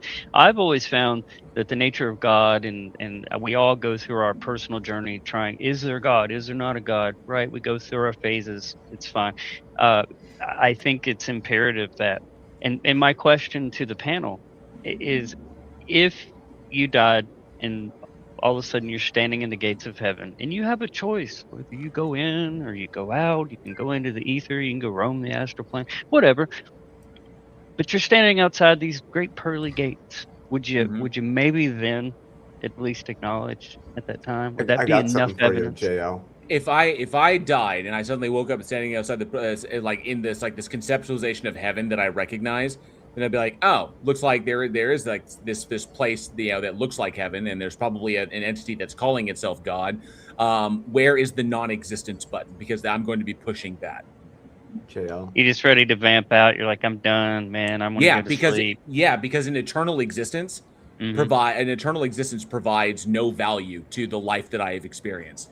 And I actually can't put it up because I'll get copyright dinged. No, you won't. It'll be less than 5 seconds. And you're not gonna meet Canyon. No, you're not gonna get copyrighted. If literally like 3 seconds of the clip. If Hunter comes after me, I'm gonna be really upset. But this is for you, JL. Have you ever wanted to see something so beautiful, so unattainable? Unattainable. Yeah. So, I would choose, because the way I look at it, an eternal existence is meaningless, is valueless, and existing eternally, like existing in an eternal conscious state after I've lived, like whatever, if I live 70, 80 years or whatever, my 70 or 80 years are unique to me. That's my experience, and they have value because I can never repeat those things again. I can never do them again. They build upon each other. That's the sum culmination of my life. When I die, those things have value because they can never be reattained. They can never be repeated. They are unique to me, and they are. But if I exist forever, like eternally, none of that has value. You know, whatsoever. The thing that gets me is near-death experiences are hard to ignore. Experimentally, we can, because they don't confirm anything. Well, you have so many. I mean, if the level of evidence to say, meet the level and standard of evidence in a court of law is, multiple witnesses confirming and, giving testimony and affidavits in support of their eyewitness, the abundance of situations like the girl that was blind that was able to describe all the clothes in the room, the guy that said there's a shoe on the roof, and he described it in exact detail. I mean, there's a few really good books where I'm familiar with those cases you're bringing up, and I think they're purely anecdotal. There's nothing to confirm they actually occurred. I Yeah, think not only that, it if was I'm not mistaken, I believe that sort of evidence, like I'm not talking about testimony evidence, but any testimony that refers to like some sort of spiritual being or like act of God, I think those are omitted from court. I don't think there's even admissible. The commonality, the common thread, if you look at it, there's a few different ones. I think one was like Dr. Moody, and then there was the other neuroscience bro, and they just basically took all the accounts and kind of collated them. And the common thread that was found between them, they basically all said the same thing: bright light, warmth, and comfort. There was only one guy whose account was contrary, and he said it was just like being in darkness and alone. And he even admitted, he's like, I have not lived the best life at all. I most assuredly probably don't deserve anything good.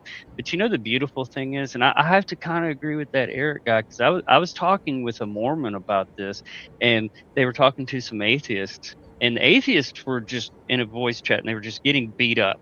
That they all these Christians were calling them heretic, and you're going to hell, and you're a sinner, and all this crap.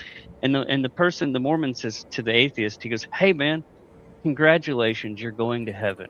And the atheist goes, "Really, man?" He goes, "Well, yeah." He goes, "How do you say?" And he says, "Well, in the war in heaven, you clearly chose the right side because you're here now." And he's like, "Thanks, man. All my life, I've had people tell me that I'm going to hell. You're the first person to tell me I'm going to heaven." And the interesting thing, he ran into a week later, he says, "You know, man," he told the guy, he's like, "You know, I thought about, my friend and I prayed about what you said, and we feel like we felt the Spirit." And they were, you know, scheduled to be baptized. Now, if you want to go get baptized and be a Christian and live in your own little world, that's fine. Anytime anybody uses religion as an excuse for violence, and you know, there are some religions that are a little more violent than others, right? I would probably rather deal with some subtle, you know, subdued Christians, or you know, some Sikhs or Hindi, than some others I'll leave unnamed. But at the end of the day, I'm glad that, you know, JL, you're providing an opportunity and space to come and reason these things together. Yeah, the kicker is, for the sake of the stage and why we do this. So I'm assuming that you do believe in the existence of a God. I believe it's a high likelihood. The way I've always looked at it is, that's plausible, you know. Okay, so, but it's not something that you claim to know for a fact.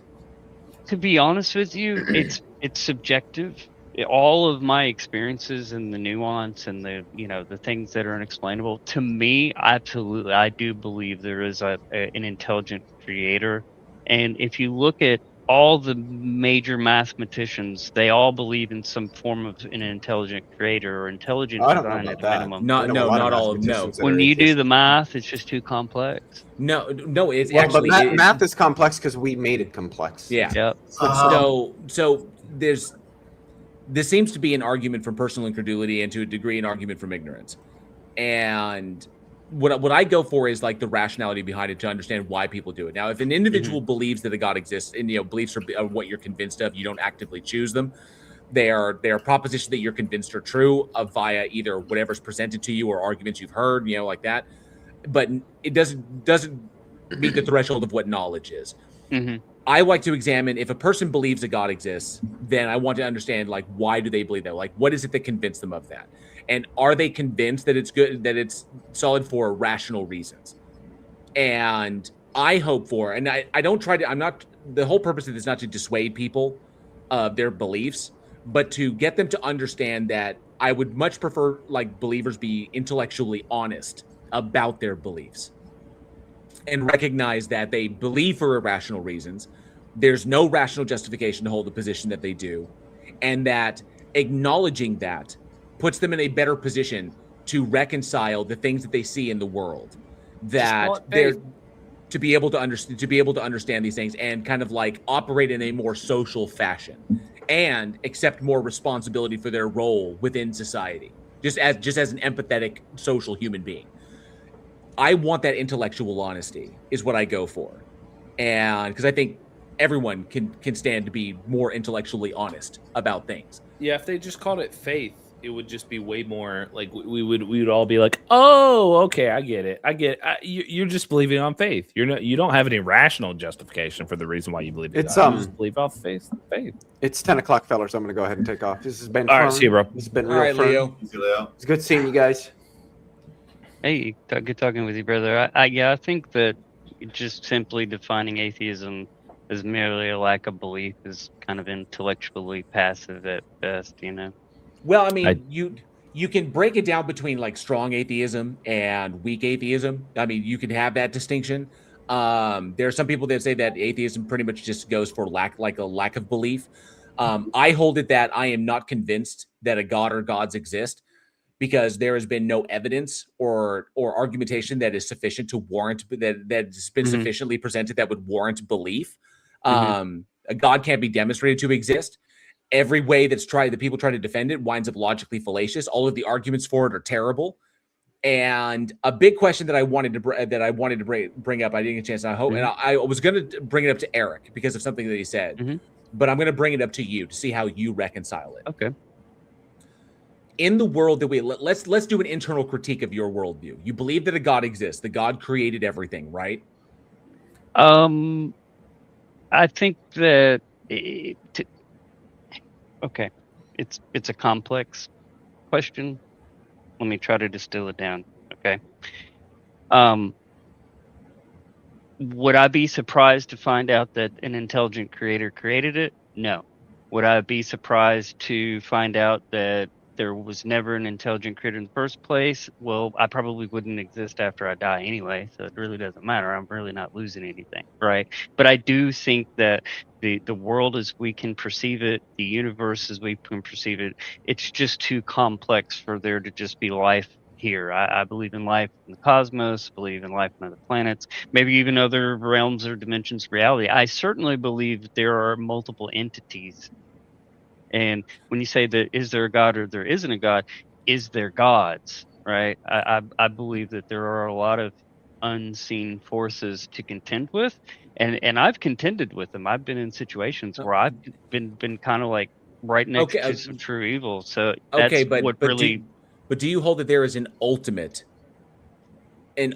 like what we would call the god, the ultimate God, the God of gods, the ultimate thing behind everything, the thing that supplies the metaphysical ontology for all things that is not itself. From our perspective, from a creator, right? And I personally subscribe to the belief in you know, I'll say Christianity, in that Jesus Christ is the creator of the heavens and the earth and the things. I'm about to leave, but I was gonna say something about the whole atheism thing. I don't want to derail, but I did want to say something. Bro. There are two propositions here. There is God exists and God doesn't exist. If someone says God, you can either be true or affirm or deny that God exists, and if you withhold judgment on that, you could still fall under the atheism camp. But let's say that there's a proposition that God, like you could say, I do not affirm the proposition that God exists. That doesn't necessarily mean that you're saying that God doesn't exist. That doesn't mean you're affirming the proposition that like if someone said God doesn't exist, that means true. Like you could still be an atheist and not affirm that proposition exists because you just don't have the belief that God exists. But I just want to say that before I left because I just had it in my brain. But I don't mean to derail. Oh, you're good, Joe. Yeah. Appreciate it. All right, I'll see you guys later. So hey, good talking with you, brother. Yes. So in your worldview, I'm asking, do you hold that there is an ultimate there, that the ultimate grounding of these things, that these all ground in a God entity, that God entity, everything that exists that is not the God, it was actualized by the God itself? I believe that matter existed before, and could possibly exist before God, even, and I kind of feel akin to Abraham, like Abraham just wanted to know who to say thanks to, right? Okay, so you don't have an ultimate. Well, we don't know. Like we don't know, and there are the what is that one cosmological argument that posits an infinite regress causes if it is impossible, necessitating like a timeless and spaceless and first cause identified as God. And I think it's rational to believe in a creator because the complexity and the fine tuning of the universe point towards design rather than chance, in my opinion. Right? Neither It's one just of my those. opinion. No, but neither one of those work, because one, we already have the evidence that the universe itself doesn't have a cause. We have the evidence the that supports why. that. We can try to figure out the how, but the why is the great question. And But me no, personally, it's not a question. Why would we assume there is a why? Why would we assume that there is a teleological reason for the universe's existence? Why would we ever assume that? well, because there's things that, well, number one, people make the claim, right? It's People may brought up want and one, yeah. they make the claim. Psychologically, yeah, psychologically, the people make the claim because it can provide them some comfort. But I'm speaking rationally here. Why would we ever assume that there is one? Because it's too complex. What do you mean by too? What do you mean by too? What do you mean by too complex? Too complex in that the complexity, the totality in what? seeing there's of the known and unknown universe, right? There's No, so it's much not. that It's we not. don't know. It's not. There are black holes. There are stars. There are galaxies. There are planets. There are moons. But there's things we don't know about dark matter, the relation No, of it. there's things comparative that and we have not contrasting. fully explained yet. But that was true 200 years ago. That was true 1,000 years ago. We're in the progress. I mean, there was a time when you could say that about lightning, but now we fully understand it. So you're positing that just because we don't know it yet. On something. Well, one second. I want to get this. What would it take for it to qualify as not too complex? Where's the line that you cross between, oh, now it's too complex and now it's not? Oh, are you asking me or are you asking Joe? Yes.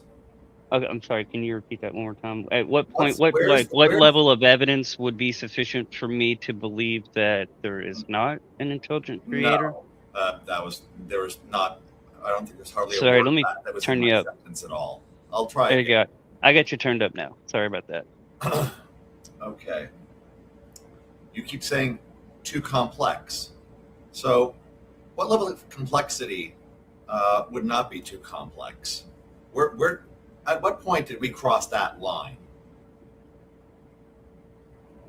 At what level of complexity for what? For my belief in a creator, or to justify? Yeah, you're saying it's to too you? complex. Yeah, I mean, if you're God, so where did we cross that line? Let me describe it like this: we have the universe as it is now, with billions of galaxies, trillions of stars, all the things that are going on within it, and we could go back to as far back as we go to the quark gluon plasma.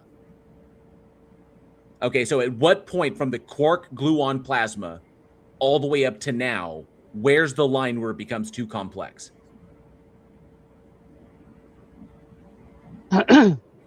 Okay.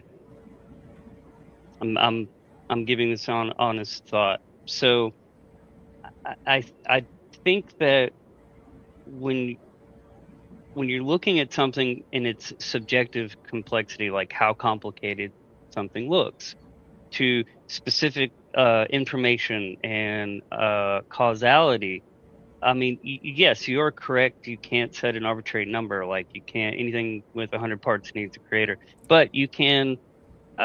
There are certain types of complexity, like specifically those involving like code and language and fine-tuned laws. They never arise from like blind natural forces, regardless of the timeline. No, sure they do. No, sure they do. The universe that we exist in, they arose in it. Right. I guess it isn't about things just being complicated, like a messy pile of rocks or like a complex snowflake in its structure, but specified complexity or like a functional information. So like nature provides complex patterns, okay, and through simple physical laws. But nature never produces complex codes or languages or instructional information without an intelligent source. Like DNA is a good example. It's not just a complex molecule, it's a digital code containing it's not. instructions. It is not. It contains instructions. No, Jacob, it is not. DNA is chemistry. It is It a is not. digital code containing No, it is not. instructions. No, Jacob, no, it is not.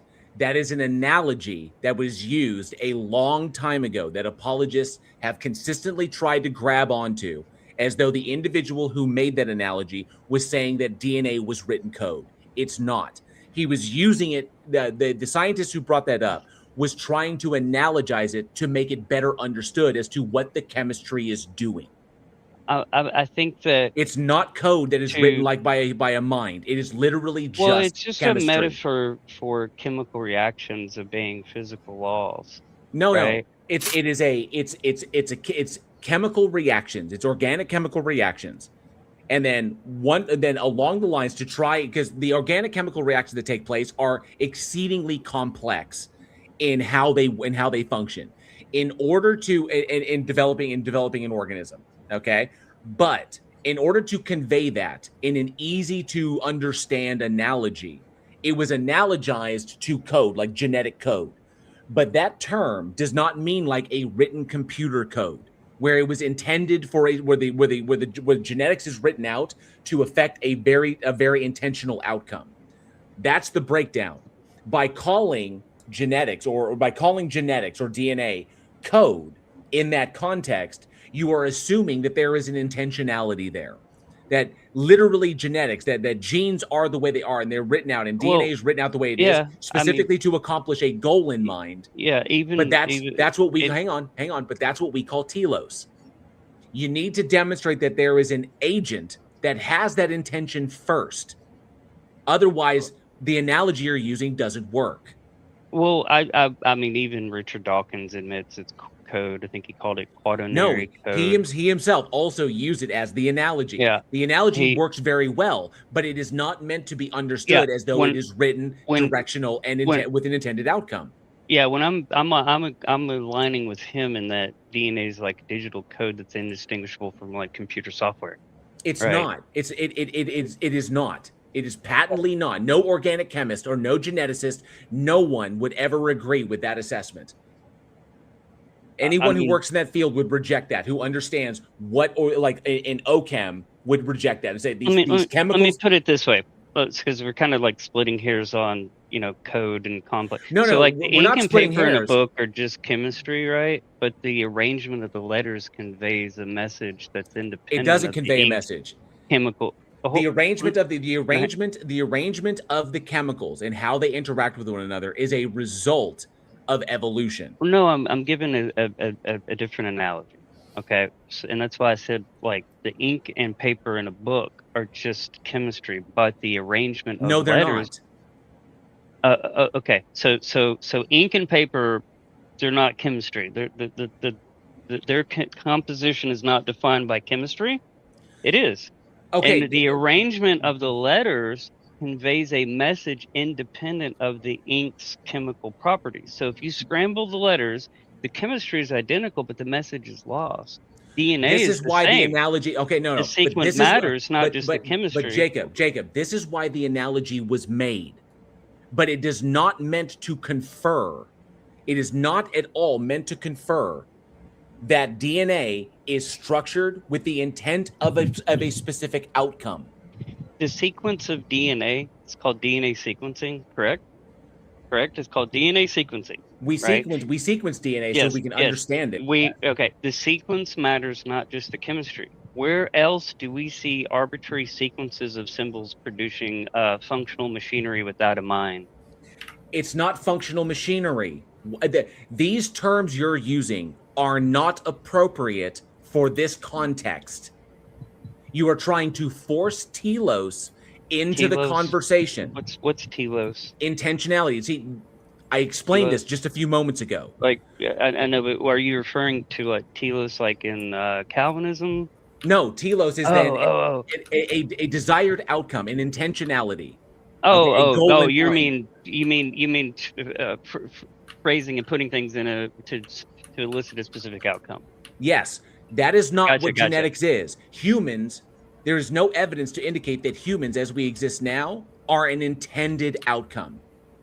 Well, And sure, we are we also don't. not at the Yeah, end sure. of history. Human beings are not done evolving. We are still Maybe not. evolving You're as a right. You're right. species.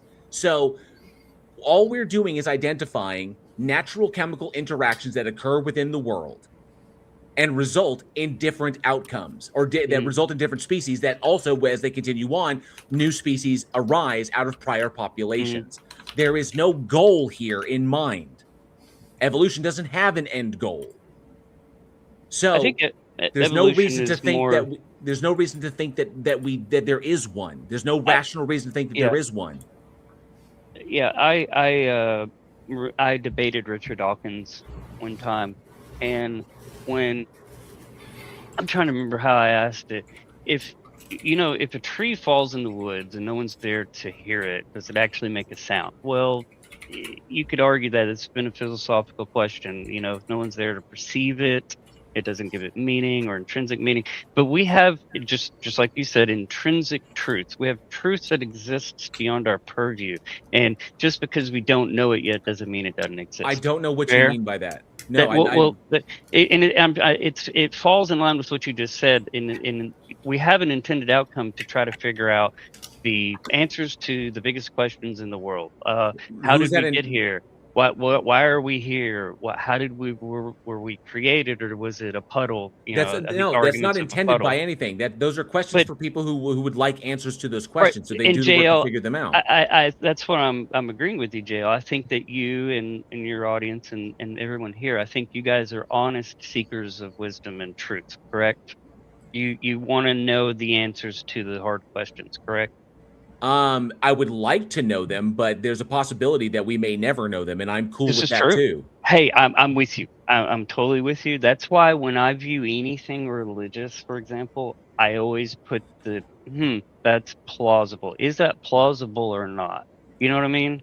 So I'm not like a super hardliner. It's more that I may bring up a thought, concept, or principle for the sake of discussion. That doesn't mean I necessarily believe it. I do want to say this. I brought Kieran Dave in because Kieran Dave's got something there. Hey, Kieran, can you hear me? Yeah. Hey, how's it going? Hey, what do you got on your screen? Do I need to blow it up? No. This is just a Dunning-Kruger joke. Okay, gotcha. Dunning-Kruger effect. Well, don't worry. I don't think you should ever say it. It's not real. It can't hurt you. But what I wanted to do was show up and bark loudly. You shouldn't say that DNA is code. It is not. It doesn't actually meet the criterion we would use to call it software code.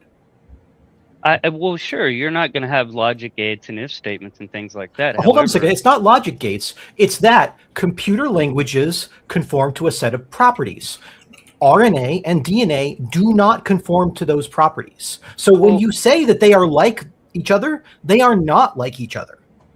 Well, I guess DNA as a code is not a religious invention, but the standard scientific definition used in biology textbooks and even by leading atheists like Richard Dawkins. They don't say this, though. They don't say this. They say it metaphorically, but not strictly. And no, you're trying to metaphorically. Okay, but you're arguing that there is some sort of obvious. You're basically using the line a coder needs, like code needs a coder. That is your argument here. No, I just think that it's too complex to just have occurred in a puddle. That's all. Why? Well, hang on a sec. What you just said is extraordinarily rudimentary to the point of almost being intellectually dishonest. Okay, because that is not how things began, and it is not how things. And you've literally you looked at the very beginning of it, of what we would call essentially abiogenesis, and you went to the end and you skipped about like 3.5 billion years of evolution. And from the evidence that we have access to, life on this planet began roughly 3.5 billion years ago. That's when life began. It's spent about the first billion years as single-celled organisms, single-celled and probably into colony organisms where their single cells all bound together into one structure. Then it spends the next billion years in multicellularity. but those are like just multicellular, like microscopic organisms. And then things kick off to the point where where eukaryotes and things divide off into eukaryotic organisms. Archaea has probably been around a lot longer, bacteria as well. And then that's when things kick off in the last like 1.5 billion years. So there is a lot of time. If you understand the Earth to be like a giant laboratory in which all of the variables are constantly shifting and changing, okay? If the circumstances are correct, these things occur naturally in nature. It's a reason why we find amino acids on meteorites. These things self-assemble in nature without any kind of guidance whatsoever, because that's what that's what the chemistry does. Is that these elements literally interacting with one another under certain circumstances. Yes. The circumstances on the planet, initially when the planet was forming, there was no life here. When they got to a certain point, and what I hold to is the proposition that these things occurred at the like deep I at think the it bottom came of in the on a ocean meteor.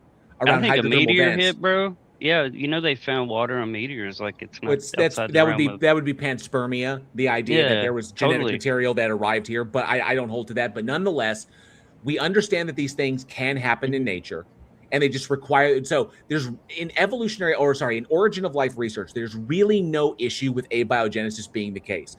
The question then, which is why it's still a hypothesis, is what version of abiogenesis took place. The best way I can describe this for you, and the best analogy I can make for that, abiogenesis, how these things took place, is like a giant jigsaw puzzle.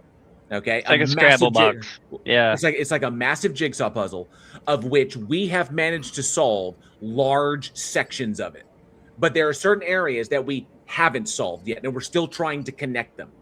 And we don't have a box to show us what the picture is. And you're right. And we don't even know. And we don't even know if we have all the pieces, because we acknowledge that some evidence could have been lost to time. But 100%. there's no issue with abiogenesis being the case.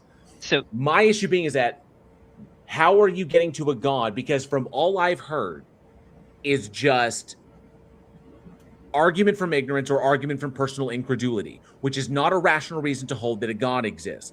If you acknowledge that it's irrational, that's fine. But there is no rational reason to believe that. So it's like, okay, let me. And I've totally gotten off. I totally just remembered the question I was going to ask you that I was going to pose to Eric, but I want to ask you, which is really important as an internal critique. Let me just jump to this real quick. Go ahead. If you believe the God exists and it created everything, okay, and we live in a system that's created by a creating entity that you identify as God, okay, here we are in the system. And as organisms within the system, we try our best to derive what is most likely true about the system that we live in. There is a methodology by which we can best derive what is most likely to be true. We can eliminate bias, we can eliminate logical fallacies, we can confirm things, we can verify things. There is a methodology that we have developed over the past some 30,000 years that has enabled us to get to a point where we can derive what is most likely true about reality. We're given propositions, okay? But here's the problem. If this God were to exist and has created the system, the universe in which we live, then all of the circumstances of that system are also created by that God. And they're intended to be that way.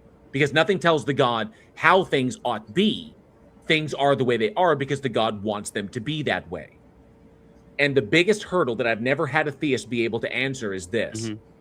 Why is there, if the God exists, why is there such an obvious epistemic double standard built into the system? Because, and what I mean by this is, the methodology we use to derive truth about the system that we live in and all the things that are real, you cannot use that methodology to determine a truth value about the most important proposition ever. And that is, does the God exist? I can't use that methodology to get there. But even worse, I have to do the reverse of that. I have to commit logical fallacies. I have to commit to irrationality. I have to put feelings over logic. I cannot use logic and reason to get to that proposition. to get a truth value in that proposition. At best, I can get an unfalsifiable, depending upon how the God is defined. Yeah, So if the Uh, God exists and it loves us and it wants us to have a relationship with it, and it wants us to know it exists, and it wants us to have a relationship with it, why would it put us in a system in which there is no means to determine that it actually exists? Why the epistemic double question. standard? Yes, it's a very good question, and it's one I think we've all pondered from the beginning, ourselves and as a group, collectively as humankind. And I've always looked at this in a similar vein as, we can't prove what the basic building blocks of the universe are with the basic building blocks of the universe. But I think that if God made himself like undeniably obvious, we wouldn't have the freedom to reject him. Like we would just be like robots No, we programmed wouldn't. to No, we acknowledge a wouldn't, fact. because we could know it exists, and then we would be actually, if all human beings, if God gave every human being on the planet tomorrow a Damascus Road experience, every human being on the planet would know that the God exists for a fact. And then what would they But do? that would not logically entail that everybody would suddenly fall in line behind it. Okay. But I'm going to tell you what it would entail. It would entail that people would then be able to make a more informed decision about whether or not they ought to follow it. It's called the veil. Christ equated it to looking through a darkened glass dimly. If you focus hard enough, you can see a semblance of your former glory. That was that's an ad hoc rationalization. Well, hang on, I'm leading up to it. This is I'm unpacking and it's a very poignant. Very good question. No, you're not, because going to Christ, that's an ad hoc rationalization. You asked a theist. Yeah. Oh, you're asking me my opinion. I'm gonna just, whether you agree with it or not, I will answer you truthfully. Okay. We lived and existed before we were born. And if you look at an infant, where does an infant develop its unique personality, unique to its own? That's another great question. From its experiences. Exactly. And so the epic asking then how if we did exist and live with God before we came here, I kind of look at it because when I became a father and I had my own children, it made it a little easier. I'm sorry, Jacob. This is not addressing my question. Well, no, hang on. My question is, when God doesn't show himself in a pillar of fire, and like I said, when I had my children, it made it a little easier because, like, for example, real quick, my oldest was learning to walk, and they would fall down. I'd pick them up. They'd fall down again. I'd pick them up. The third time, I said, I have to let them learn how to pick themselves up. Okay, and the way that I answered Jacob, sorry, I got to interrupt you. This is not answering my question. I'm asking, why is there an obvious epistemic double standard that runs counter to the goal of the God? Well, because why would it deliberately put that in the system when nothing dictates? No, hold up. When nothing dictates to the God that epistemic double standard must exist. Because why is that the case? Because he wants a voluntary relationship, not a forced acknowledgement. It wouldn't be forced acknowledgement. I would simply have knowledge. If you were God, JL, okay, let's just say you're God of the universe. Okay. All right, and you got all your children around you, and they're all like, "Hey, JL, God, I love you, man. Hey, you're there. I love you, man. I love you, man. I love you, man." And you're asking, "Do you really? Would you be willing to be tested and tried to prove?"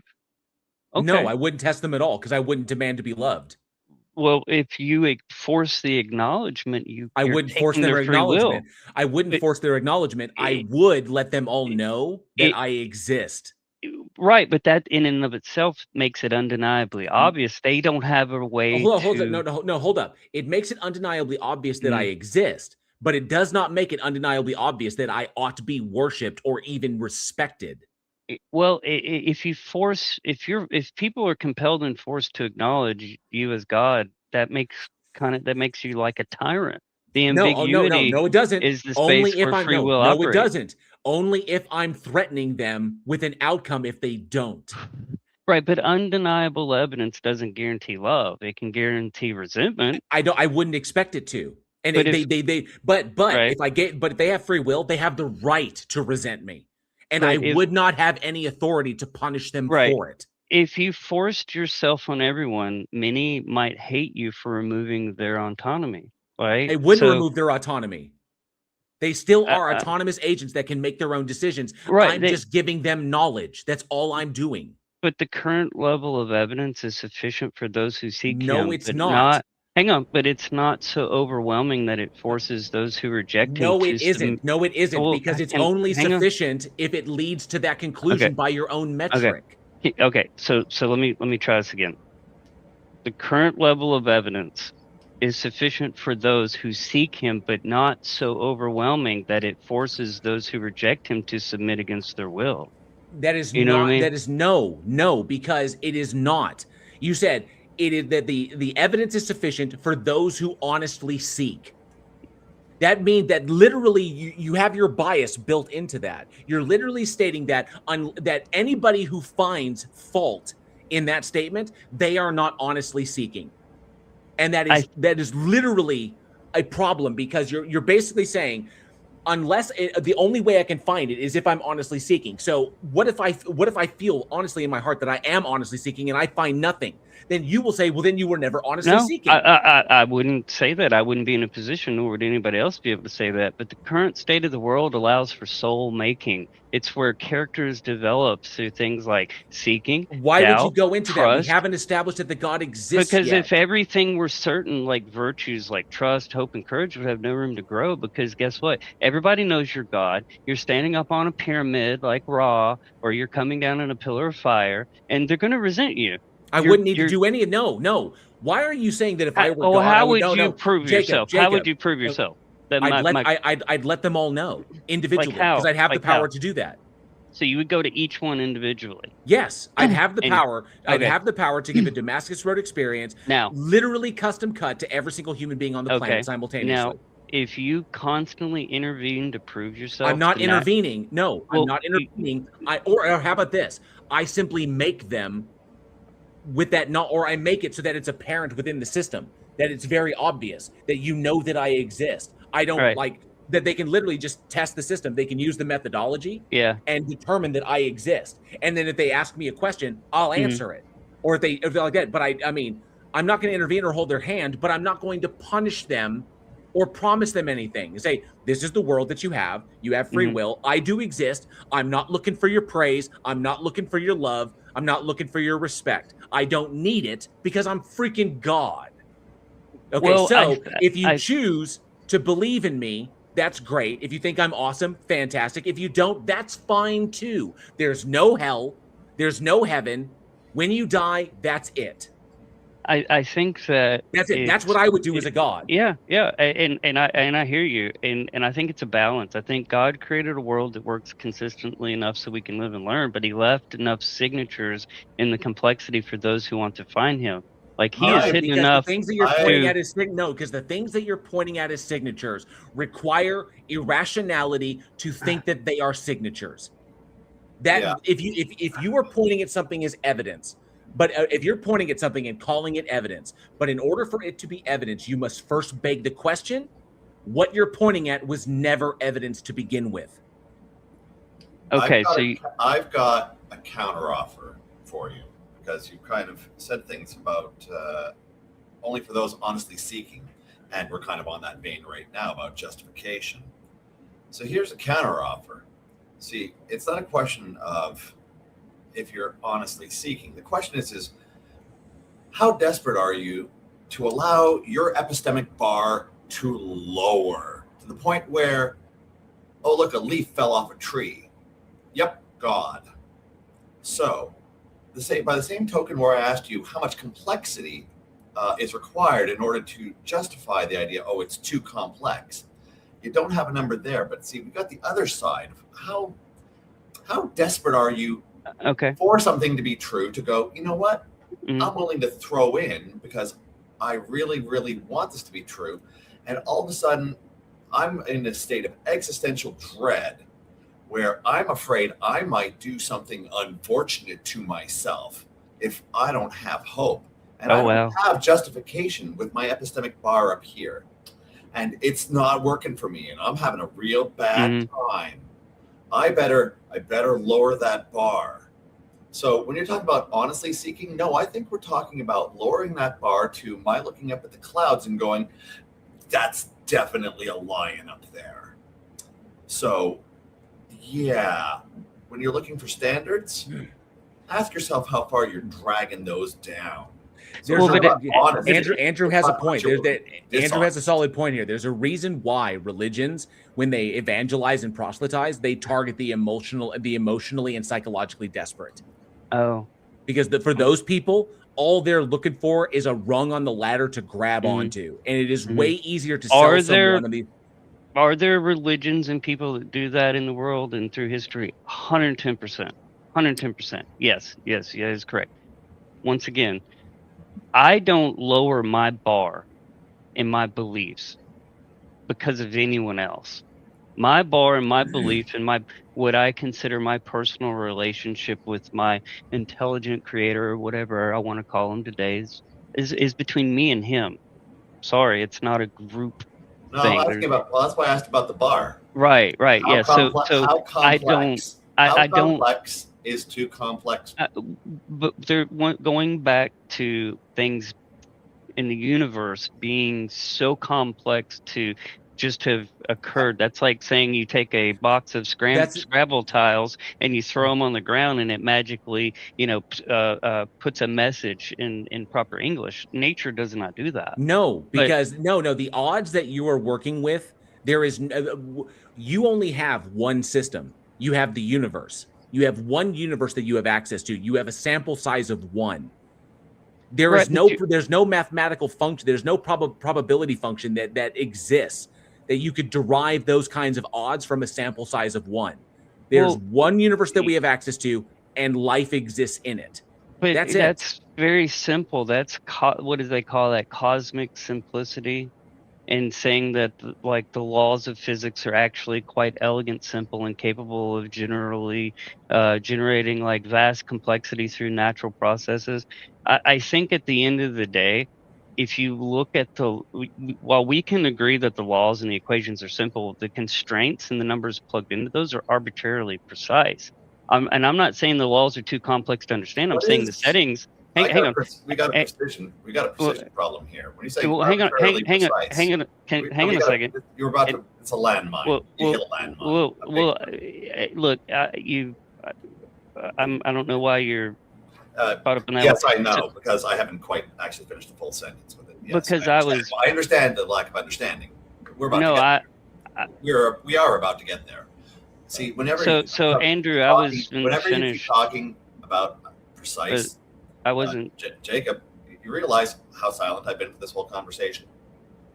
That's fine, but I'm not saying the laws are too complex to understand. I'm saying the settings are too. You're not going to be able. Hang on a sec. We're not going to talk over each other. I get this. But really quick, I'm going to jump on this. I have 2 super chats that came through. Point Relative, thank you for the $2. Escaping Heaven, JL's next horror film. I actually like that idea. That's actually really good.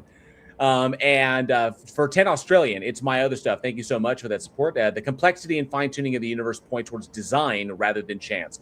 John, do you accept that when the sun runs out of fuel, life on Earth will end? That's a question for you, John. There is no 100% proof that life will even be here to end when the sun runs out of fuel. So to say was an absolute that life's going to end, if the sun ran out of fuel right now, yes, life would end. If the sun ran out of fuel, yes, it would. Yeah, obviously, if the sun died, the life wouldn't be sustainable. The planet will be long, life will be long scorched from this planet once the sun's luminosity reaches a certain point. So we'll be long extinct after that. So, these are obviously like things of the system in and of itself. So can I just finish real quick, and then Andrew, I think go ahead and finish your statement. So I'm not saying that laws are too complex to understand. I'm simply saying the settings are too precise to be accidental. Like a simple law with the wrong number destroys everything. And Jacob, I'm sorry, you said something there. Why? What do you mean by precise? Because when you say precise, too precise. Yes. No. When you say precise, the implication is that the existence of the existence of life as it is an outcome. The fact that dozens of these arbitrary constraints like gravity, strong force, they're not arbitrary. No, they're not arbitrary. to the exact life permitting value is not How do you know that that's simplicity. no? How no? It's It's not. It's fine-tuning. not life permitting. In order for life to take hold, requires extremely specific circumstances. 99.9% of the universe is inhospitable to life, but Sure. it can pop up in pockets that facilitate its existence until those pockets no longer exist anymore. The time that this planet that we exist on, the life scale of the planet from formation to its destruction when the sun eventually swallows it, is far longer than life will have existed on it. Yes, but you have the entropy problem. There was a physicist, Penrose, I think his name was. He calculated the odds of the universe, starting with low entropy, with like high order, is required for life to exist, or like 1 in. The number is so vast it dwarfs the number of atoms in the universe, and so. Yes, the laws of physics are mathematically simple, but the constraints, the values, and the initial conditions are impossibly precise. No, hold up. Unless this is the only way a stable universe can exist. And it may not be. It may not be. Right. Not only that, out of all of this, you've once again shoved the intended outcome into this over and over and over. It has to be for life. Is if that's the goal. We have what we have. The numbers are what they are. Whatever those values, whatever the strength of a thing is, that's what we've got. What makes you justified in believing that it could be otherwise? Because I have the right to believe as I choose, don't I? So you don't actually have justification. No. You just want to think that if you ask me a question and I give you my answer, my opinion, you can have your opinion if I'm right or you're wrong. just saying just because you're not offering me the justification. But there's also another problem there. You don't choose your beliefs. I mean, beliefs you're are not saying I'm actively begging. chosen. So let me get this straight. You're thinking I'm begging the question? No, I asked you a specific question as to what justification you have. Okay, I'm looking at the result. Humans exist. We exist. No, you're looking at this as I think this is special. I don't care about that. I do not care that you think it's special. I asked you a very specific question. Can you please answer the specific question? What was the specific question? I know you're not listening because you want to answer the question you wish I asked. Not the No, one I don't did. feel like the answer. No, because you're not answering my question. Okay. What makes you think things could be otherwise? What makes me think that things could be otherwise? Yes, you're saying it was tuned. Oh. Where's the dial? What tells you there's a dial that could make things otherwise? Okay. So, in my current understanding, okay, like standard model, general relativity, those constraints are free parameters, right? They're the numbers we measure but cannot derive from theory. Wait, what? So, we have no evidence that these numbers had to be in this way. In every equation we have, these values are inputs, not outputs. No, you reversed the question. What justifies the thought that they could be otherwise? Well, because prominent physicists propose theories like string theory and the multiverse, specifically because they assume constraints can. You are way off on a tangent. That has nothing to do with what he's asking. You asked why I think they could be different. All right, you asked me. No, that's not what he asked. Listen to what he's asking you. He asked me what makes me think things could be otherwise. That's what he asked me. Yes. What tells you? What evidence do you have that things in the universe could have been otherwise? Our best physics treat those numbers as arbitrary inputs, not necessarily outputs. No, they don't treat them as being arbitrary. Hang on. We can mathematically model universes with different values, proving they are possible. Claiming these constraints are necessary is a God of the gaps argument for atheism. I mean, you're inserting a magical necessity. No, what you're doing is you're using imagination to pretend that they could be. Not justification, imagination. Imagination in what? What am I imagining? I can imagine. Be specific. I can imagine 1,000 unicorns bursting out of your asshole. So you're saying I don't have the ability to conceive different physical constraints as a mere fantasy rather than a modal reasoning?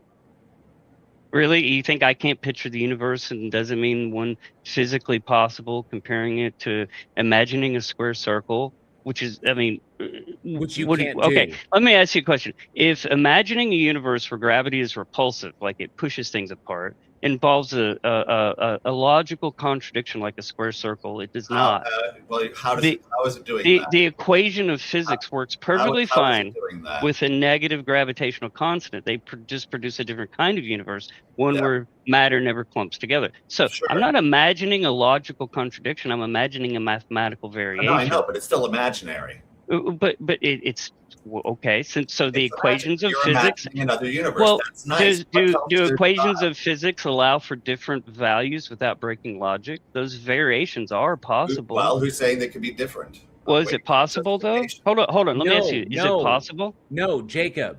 The question is, the way we understand these things, that there is a structure to our universe that we describe using the laws of physics. Okay? How do you know that? How do you know? You can conceptualize anything you want. There are variables, yes. Okay, but guess what? You can't show that those universes would be inherently stable. Look. How do you know that this universe is the only stable possible one? I didn't ever say that this is the only stable possible one. How do you know that it's not? Because the laws of physics, we have variables. Do we have mathematical proof that gravity must be whatever times whatever? No, until you have that proof admitting that other values aren't possible is an imagination. It's simply acknowledging the current limits of. This is not going anywhere, and you don't have the physics background to dive into this. So I'm going to circumvent this to a certain point. I'm going to ask you one basic question. Did I get muted? Why did I get muted? No, I can hear you just fine, and so can they. This is not a conversation that we need to go into. Okay, here's the point. You believe that a God exists because you're convinced one does. You don't know that one exists, and whatever convinced you, I really don't care about. Okay, because it's irrational. The question that I would have for you, and the reason I can show it to be irrational, is if I ask you this one simple question: can you demonstrate that your God exists as a concrete thing, meaning that it stands in causal relation to other things? Can you demonstrate that it exists without begging the question? To what? To prove to you that God exists? Is that what you're asking? No, I'm asking you, can you do that? Can I prove that God exists? As a concrete thing, can you demonstrate that your God exists as a concrete thing in reality, independent of human minds, that it exists independent, that it's an actual real thing out there in the world, out there in the universe, or out there somewhere, that stands in causal relation to everything? Can you do that without begging the question? Okay. If and I'm not asking you to accept the Bible to prove God, all right? I'm just asking you to follow the evidence where it leads, just like in science, right?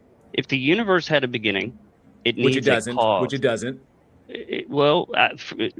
From the time you were born and you were able to comprehend the universe, from your perspective, the universe began. No, but that's not true.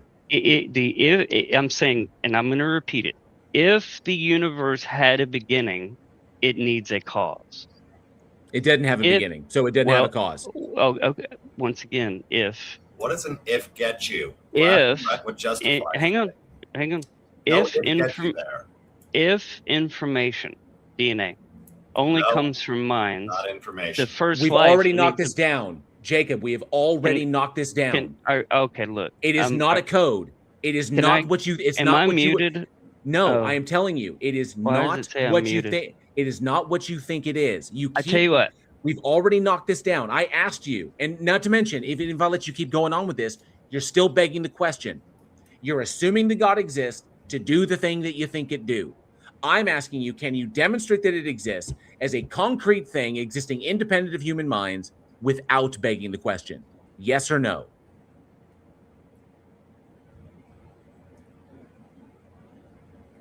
Am I muted? No, we can hear you. So yes or no? Why did I get muted? Because you're begging the question. I'm asking you, can you didn't do even it? give me a chance to finish. Yes or no? The question is a yes or no question. Can you demonstrate that the God exists Okay, are you going to give me an opportunity to respond unimpeded? Not if you're going to beg the question. But if you're not going to let me answer, then why ask? You're the using a whole question? lot of words that aren't yes or no. Hang on a sec, Jacob. I just want to If be your able answer to finish a is- few sentences and, Jacob, answer. I'm not going to let you preach. Is the problem? I'm not preaching. I'm not saying. Hey, Jacob, it's a yes or no question. And when you answer in a way that is begging the question, I'm going to stop you because I asked you yes or no. Can you demonstrate that the God exists without begging the question? am I still muted? Why do I keep getting muted? Because I'm trying to get a yes or no answer from you. JL, do you mind if I respond?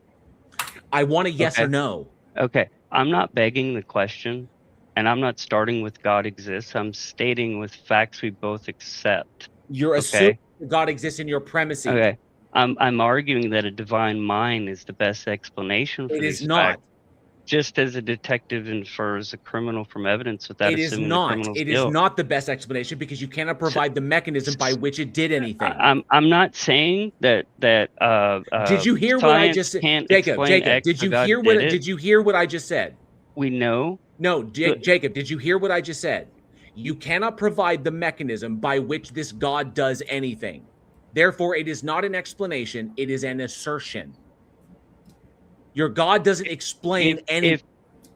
And I do want a split second to correct a thing here. See, when you say best explanation, this is your garbage standard. I highly disagree with your idea of best. Okay, thanks for sharing. So sure. Once again, Thanks, it's Andrew. a yes or no question.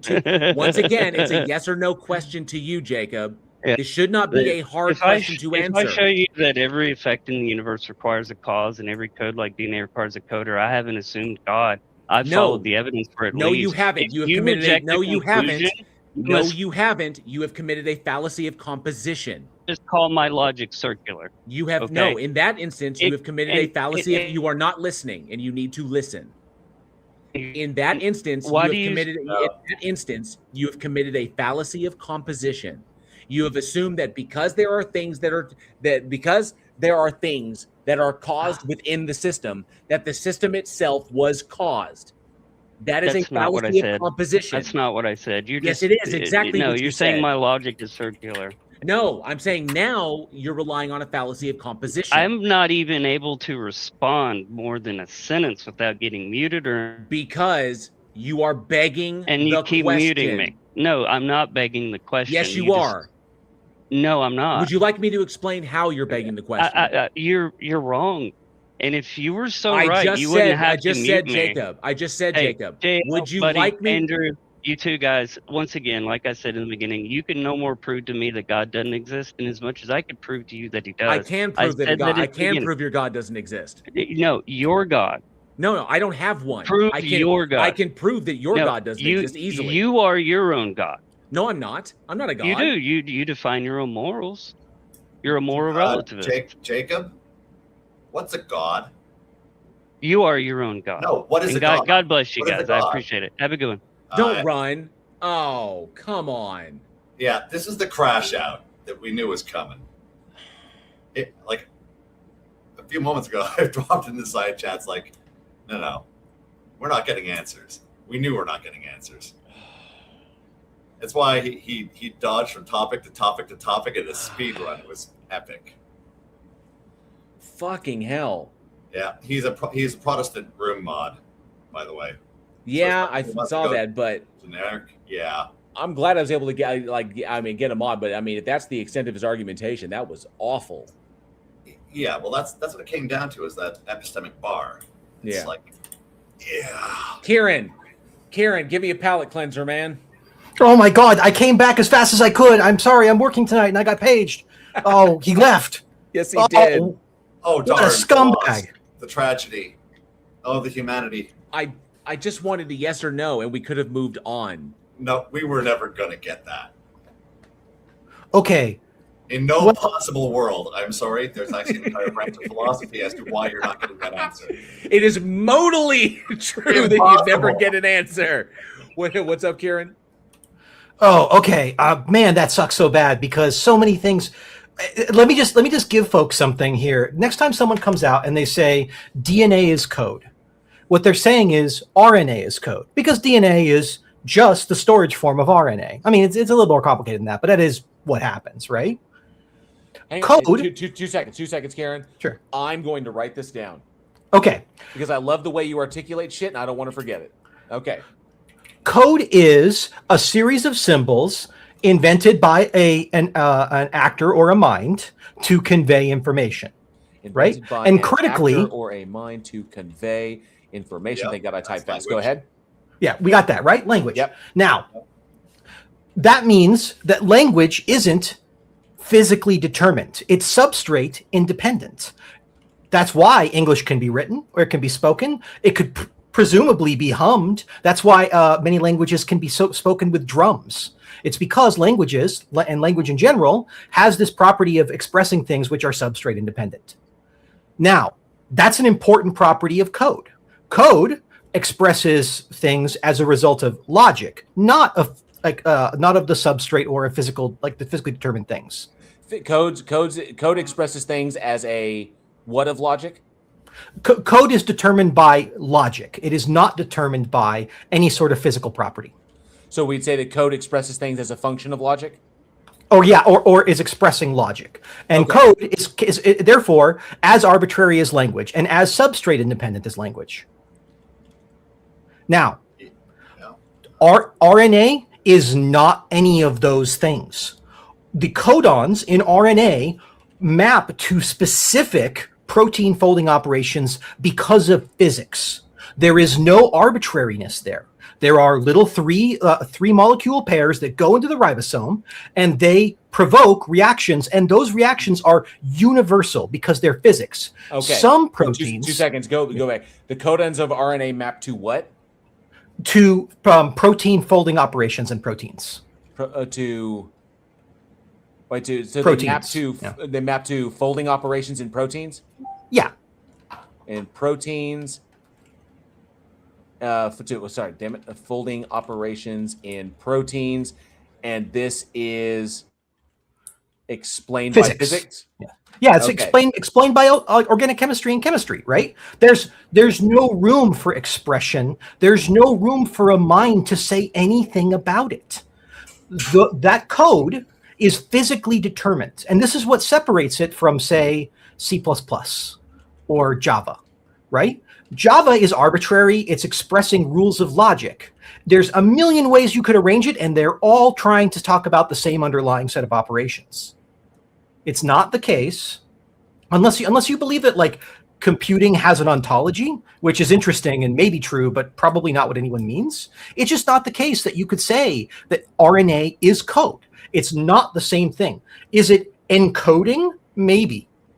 That's a debatable idea, but people like to play really fast and loose with this, and they keep getting called out on it. And they're like, well, Richard Dawkins said it this way. It's like, I don't know. The man's kind of smart about some things and adult about others, like most humans. What do we do?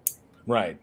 This is run-of-the-mill apologetics on this front. Yeah. And basically running pure ID material, like from the oldest playbook imaginable. Every phrase that he used, specified complexity being in there, because once again, it's begging the question about a specifier in the first place. It all circles back and around. There's on the epistemic bar level, for instance, there was no level of complexity that was not going to be too complex. That's why there's no boundaries. Down to it. So yeah, poor analogies, name dropping, which of course is like, let's mention Richard Dawkins as many times as humanly possible, as if that's the be all and end all of anything. So it's don't you agree with your atheist God? Like, no, actually, I kind of dislike the guy and think that he had approximately 3 good ideas. Had the nuclear button as an option, which I generally never push. Okay, but so asking what a god was in the first place. Yeah. Code is a series of symbols invented by an agent to convey information as a language, like a language. Language is not physically determined; it is substrate dependent. Code expresses logic; it is not physically determined; it is substrate dependent. The codons of RNA map to folding operations of proteins, and this is explained by physics. Genetic expression is physically determined; it is not substrate dependent. It is substrate independent. It is substrate independent. Well, all the other ones except for RNA are independent, right? Yeah, and so this is even in computers, we have that dichotomy. At the very bottom, at the layer of the physics of your machine, there is a machine code that is physically determined by the layout of the atoms on your board. But that's not what you write. You write something that translates to something that translates to something that eventually pushes out to all those logical operations. And that's what code is that higher level of abstraction. That everybody accepts this. This is super boring once you think about it, but everybody wants to play fast and loose and say, well, DNA is just code. But then you ask, like, how could it vary? How is it substrate independent? How could we re-express it? Could we change the grammar rules? We can't do any of those things. The minute that we do, it stops coding for anything. But that's not true of any other language that you know, right? So it's a really poor analogy. Yeah, well, it's basically maps to the same idea that these are all contextualizations. Like, so when you mentioned exactly what level of contextualization we're referring to, much like language, by the same token, because you're talking about expressions of language, basically sound as transmitted, written as a form. It's the intended purpose is for an agent, something that has a conceptualization that it wishes to transmit to another, in order to hopefully have them reconstruct it into the same construct in their mind and have them start communicating on the same level. So there's an intentionality attached to it. There's a mode of expression, how it gets. So when you talk about the substrate, so on the highest level, order of like where the mind is, like where does they thought, what modality does a concept even exist in before it even hits an expression? So linguistics covers this as well as the mechanical aspect. I love that Van the Man just brought up that Dawkins was married from 1992 to 2016. Richard Dawkins was married to Lalla Ward, who is best known for playing the Time Lord companion Romana 2 on Doctor Who. They were in, and do you know? Yeah, he was married to Time Lord companion Romana 2 on Doctor Who, and guess who introduced them? I'm gonna hate this answer. Number 4, Douglas Adams. What? So Douglas Adams, the guy behind Hitchhiker's Guide to the Galaxy, introduced Richard Dawkins to Lalla Ward back in the early 90s, and they got married. Were married from 1992 to 2016. Okay, that's crazy. Wow. Okay. I'm struggling to deal with that knowledge. That's there's weird. There's a lot more incestuous stuff if you look at recent Doctors with Tennant. It gets even more awkward. Richard Dawkins was married to the ruler of Gallifrey. The other thing I have, I put the link, and I can put it in the other chat too. But people like to say that complexity, that the complexity has to emerge from rules. And the other day, I saw a website that had a little thing. It's called sandboxscience.com/particle life. And it's a thing where it just makes random particles in a 2D universe and then randomizes rules about how the particles interact. And even with a random number of particles, a random number of rules, all the rules being randomized, a bunch of properties emerge from the fact that it's in 2D space. And it's beautiful, and it's weird, and it's insanely complicated, and it's 100% random. And the only constraint is 2D space. So I highly recommend that the next time someone wants to go off on a big, long tangent about how, complexity can't come from randomness, it's just there are surprising entailments from randomness and very simple constraints. And if space-time is all the constraint there is, I don't know, these things are super beautiful, and that may just be enough for us to be super complicated. I got to address something that Gavriel 3 in the chat is like, inherently murder is wrong. Here's the problem with what you're saying right there. Murder is a legal term. Okay, so Gavriel, if you're listening to me, I've had this conversation too many times. Murder is a legal term that refers to the act of homicide without justification. Okay? So the question is not that I know murder is inherently wrong. No, I know that the act of murder is illegal in the system that I live in. Okay? But the act of homicide is neither one, because it can be either justified or unjustified. Some people hold that there's no justifiable reason to kill someone. Some people hold that there's a whole lot of reasons to justifiably kill someone. But you're talking about the act of homicide, not the act of murder. If I kill someone, like if I were to do it, if I were to take another life, I committed the action because I believed I had justification. It would not be murder to me. It would be justifiable homicide. The society I live in, the other people around me could agree with me and say, yep, we agree. You had justification. It was not murder. Or they could disagree with me and say, nope, you had no justification no matter what you thought, and we're classifying it as murder. So it's not about knowing that inherently that murder is wrong. It's that if I don't have the justification to do a thing, I don't do it. If I believe I have the justification to do a thing, then I do it because I believe that I am justified, or by my standard, by my stances, I am justified in the action, even if those stances disagree, or even if the society disagrees with that and holds a different stance or holds a more stricter version of justification. So the issue is not homicide, the issue is justification and who is determining it.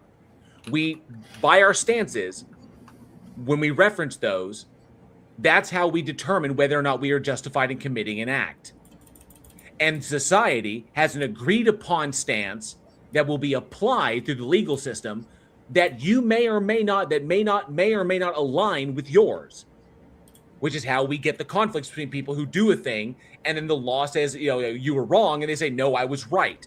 And then there are individuals, like, for example, the dude, I'm always reminded of the guy whose son was kidnapped and essayed by his karate instructor.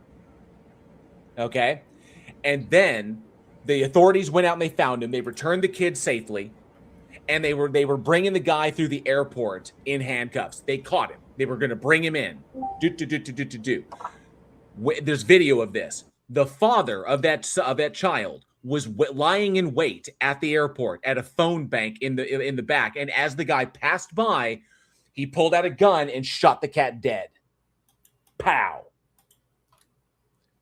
By the society standards, he murdered that guy. By the laws that we have written, that he committed an act of murder. The fact that he was lying in wait to ambush him pretty much pushes that to first-degree homicide, to first-degree murder. But society at large, the individuals, disagree with that assessment. Okay? So that's where the justification issue comes into play. When are you justified? When are you not? What are you referencing to establish your justification? Are you referencing society in and of itself, irregardless of your own individual stance, or just your stance, regardless of what society says? Or are you trying to find a middle ground between the two? I'm not going to murder him, but I will beat the holy hell from him. Okay, and I'll take the assault charge, or maybe they won't press charges at all. Maybe I could swing into self-defense. This is the issue, and how these things are stance dependent. This is how we determine these things. So you making that statement, you know that murder is inherently wrong. It's not inherently. We've defined it that way within the society. And we've defined what constitutes murder, which is not a universal amongst all human beings. And I'm done with that. So I just had to address that. And Oat Milk, good to see you. Thanks so much for being here. Van the Man, I want to say hi. Hose of the Demon, good to see you as well. Rembrandt, good to see you as well. Can't speak. Bunch of people that came in I didn't get a chance to say hello to. Javers, good to see you as well. And Gavriel, if you are interested, you're more than welcome to come up here. If you have some sort of evidence, if you want to argue moral realism, you can do that. I can't guarantee how well it's going to go for you, or if you believe a God exists, we'd be more than happy to have that conversation. You are welcome to come up on stage. I'm always looking for new people to have a conversation with. And the stage is not so overly stacked, so we could have a decent conversation if you're interested in that. The link is pinned at the bottom. We are a little bit past the 5-hour mark. We've had some good conversation so far. I think we had some decent ones, except for like the two like runaways, two rage quits, which makes me sad. I'd much rather have a logical terminus. Guitar God, Guitar Dog, good to see you. Haven't seen you in a while. Long time to see. Glad you're doing well. Thank you so much for being here. Geo Sam as well. Good to see you. Sir Equinox 42. Appreciate you being here. I want to make sure I think I caught everybody. I like to catch them as they come in, but sometimes I'm talking. And Kieran, if I never said hello to you in the chat, but I appreciate you. No, that's fine. Up. Yeah. And I killed Earl. Good to see you. Yeah, Earl, clip it. Clip that shit. Clip whatever you like. Clip it and run with it. Run with it like you stole it.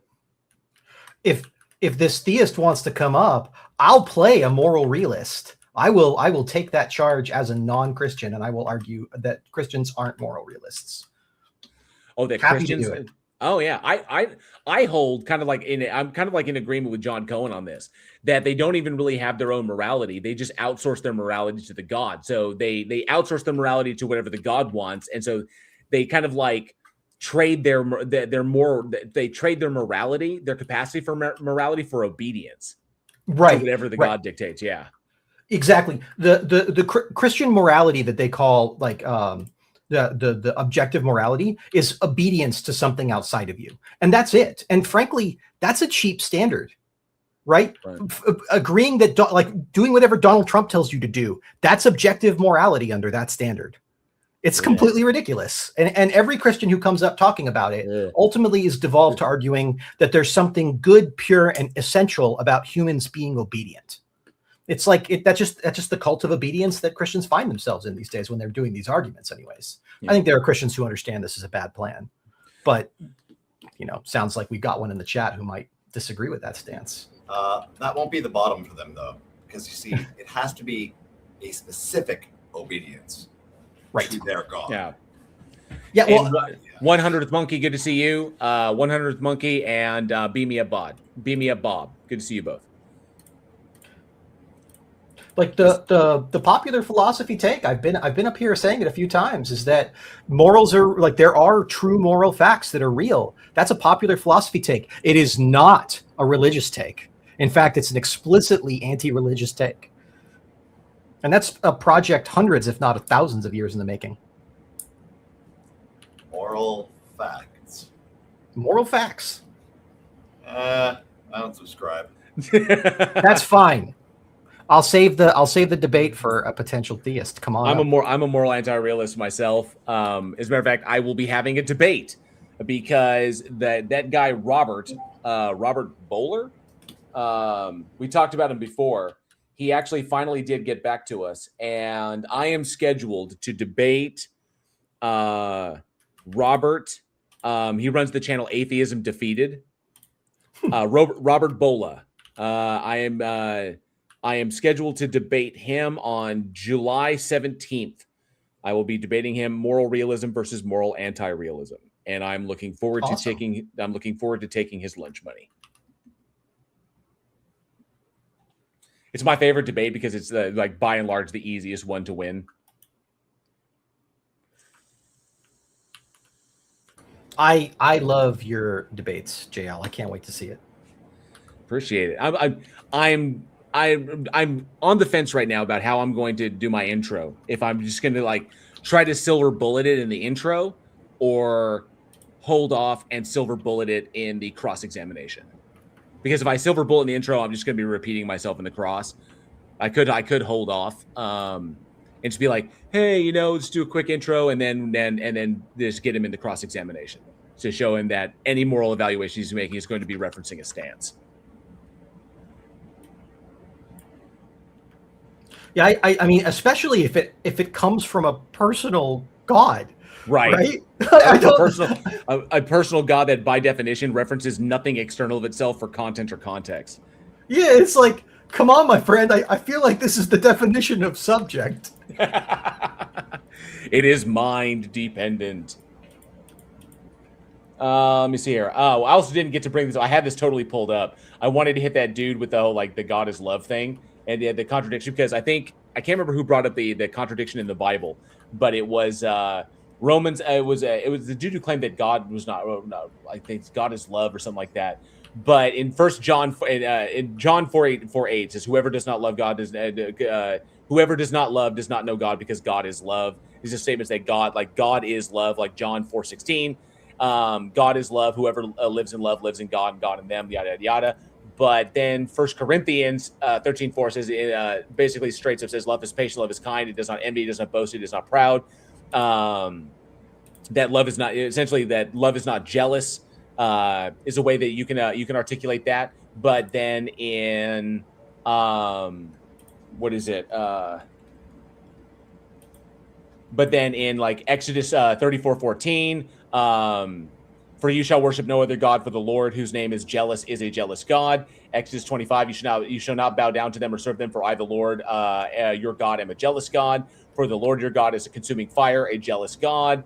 And then Deuteronomy 5:9, Deuteronomy 6:15, Joshua 24:19, Nahum 1:2 is all about the Lord is a jealous and avenging God. Joshua reminds Israel that God is holy and jealous, warns that his jealousy can lead to anger if people follow other gods, repeats the commandment against idol worship, and warns of his jealousy. Blah, blah, blah, blah, blah. So God is love, but God is also jealous, but love is not jealous. Thank you, Bible, for the contradictions. I just want to get that out, and pretty simple. Classic Bible. All right. Well, we don't have anybody in the Discord, and it seems that Gabriel ran away. They always do. This is what they do. This is what they do. This is the fruits. This is the fruits, right, that you get. Nah. It's like the penguin. Oh, let's see. Well, dang, we're a little bit past the 5-hour mark. We've been going for a pretty decent clip. It's a little after 11 where I'm at. I could save this video for the next stream because I did have one like pulled that I could do it, but I can also use it for content. So I could drop something on Tuesday. So I could drop my next one on Tuesday. But and Joker's Wild, good to see you as well. Thanks so much for being here. So, Gabriel said he was high, so maybe he passed out. Oh, that's also possible. Yeah. All right, Darth Gently's got to dip to bed later. Darth, thank you so much for being here. The good Darth. I appreciate you hanging out. And I think we're in good shape. I think it's going to be a good spot. We've had some decent conversations. I don't know if I can clip any of it.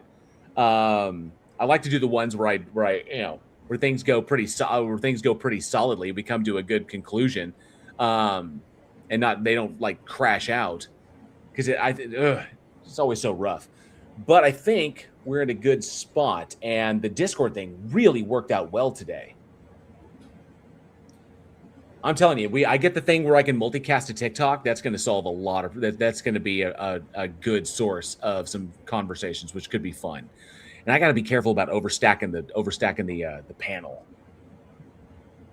Make sure that we're not over talking and stuff. But like I said, it's an ongoing process. We'll figure out the best way to do it. But I think this all in all was a successful stream. What do you guys think? A lot more active than some have been. So we got a couple of worthy kinds of interactions. Very very highlighting, especially the crash out. Right. That kind of puts us on par with a few of the other popular streams out there. It's like we deserve a crash out or two also. Come on. Yeah, I was trying so hard not to get frustrated with that guy because I don't want to raise my voice. I don't want to get like rah rah rah. I don't want to do that. I have Tony for that. I have Crackatony to do my crashing out for me. And I was like the guy's got to like stop. No, that's why I commented it actually in the YouTube stream chat because I saw the crash out coming. It's like, oh, I see the accelerants being applied. We're about to burn down the house, and it's like going, he's looking for the out. Yeah. Joker's Wild. I do these streams every Sunday and Wednesday. So the next one will be on Sunday, the 28th. The 28th of June will be the next stream, the next stage of Reason. Blah. I see, I'm getting tired. So, but I think we're in a good spot. So I want to thank everybody everybody for being here, hanging out. We had fantastic audience retention for the whole stream, and thank you to all the super chats and the new members. Appreciate that. You guys rock. If you'd like to support the channel by being a channel member, it's 99 cents per month. It's pretty much all I value my content at. So appreciate that for that support. And of course, you get access to all the custom emojis and the channel badge for being a channel member. So thank you very much for those. And of course, this stream, we do it twice a week, Sundays and Wednesdays. Hope to see you on the next one. I have new content coming up, which will drop on Tuesday. I hope you all will enjoy that as much as you enjoyed the last one. I'm getting some good responses there. And last I checked, I'm only 6. I am 6 away from 15K. 6 away from 15K. 6 subscribers away from 15K. So hopefully I will hit that in this upcoming week, and I can finally bypass that milestone. I'll be looking forward to that. And a huge, giant thank you to Leo Phillies for being up here, Kieran, Dave, Andrew, and of course, PhD Tony. Always a pleasure. And of course, thank you to the guest that came up. We hope to talk to more people next week. That'll be fantastic. Look for new stuff. Other than that, you guys have anything coming up? Andrew, Kieran, anything? Thank you so much. It was fun. Yep, as well as usual. Once again, I'm not a broadcasting personality, so we're just nowhere for anybody to see me who isn't local. You may get inspired one of these days, and all of a sudden you start pumping out content. I've debated venting,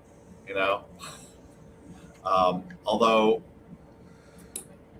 it really needs a suitable target. It's got to be real. And, you need witnesses for that sort of thing. Nice. Kent Speak says, Jail, for Christmas this year, I want an SNES plus Tetris Attack cartridge. I will do my best to get that to you, good sir. But if it doesn't show up, please don't hate me. I don't think my beard is long enough just yet. It used to be long enough. It used to be enormous. I went back and looked at some old videos the other day, and I was like, holy shit.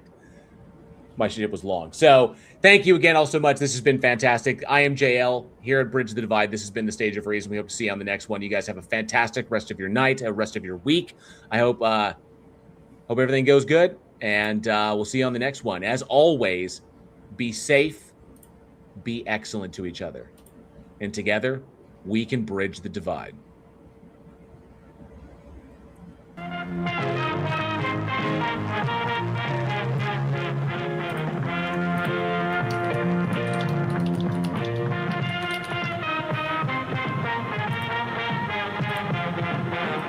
You can't see it, but Andrew's waving goodbye. I am the all expenses paid guilt trip.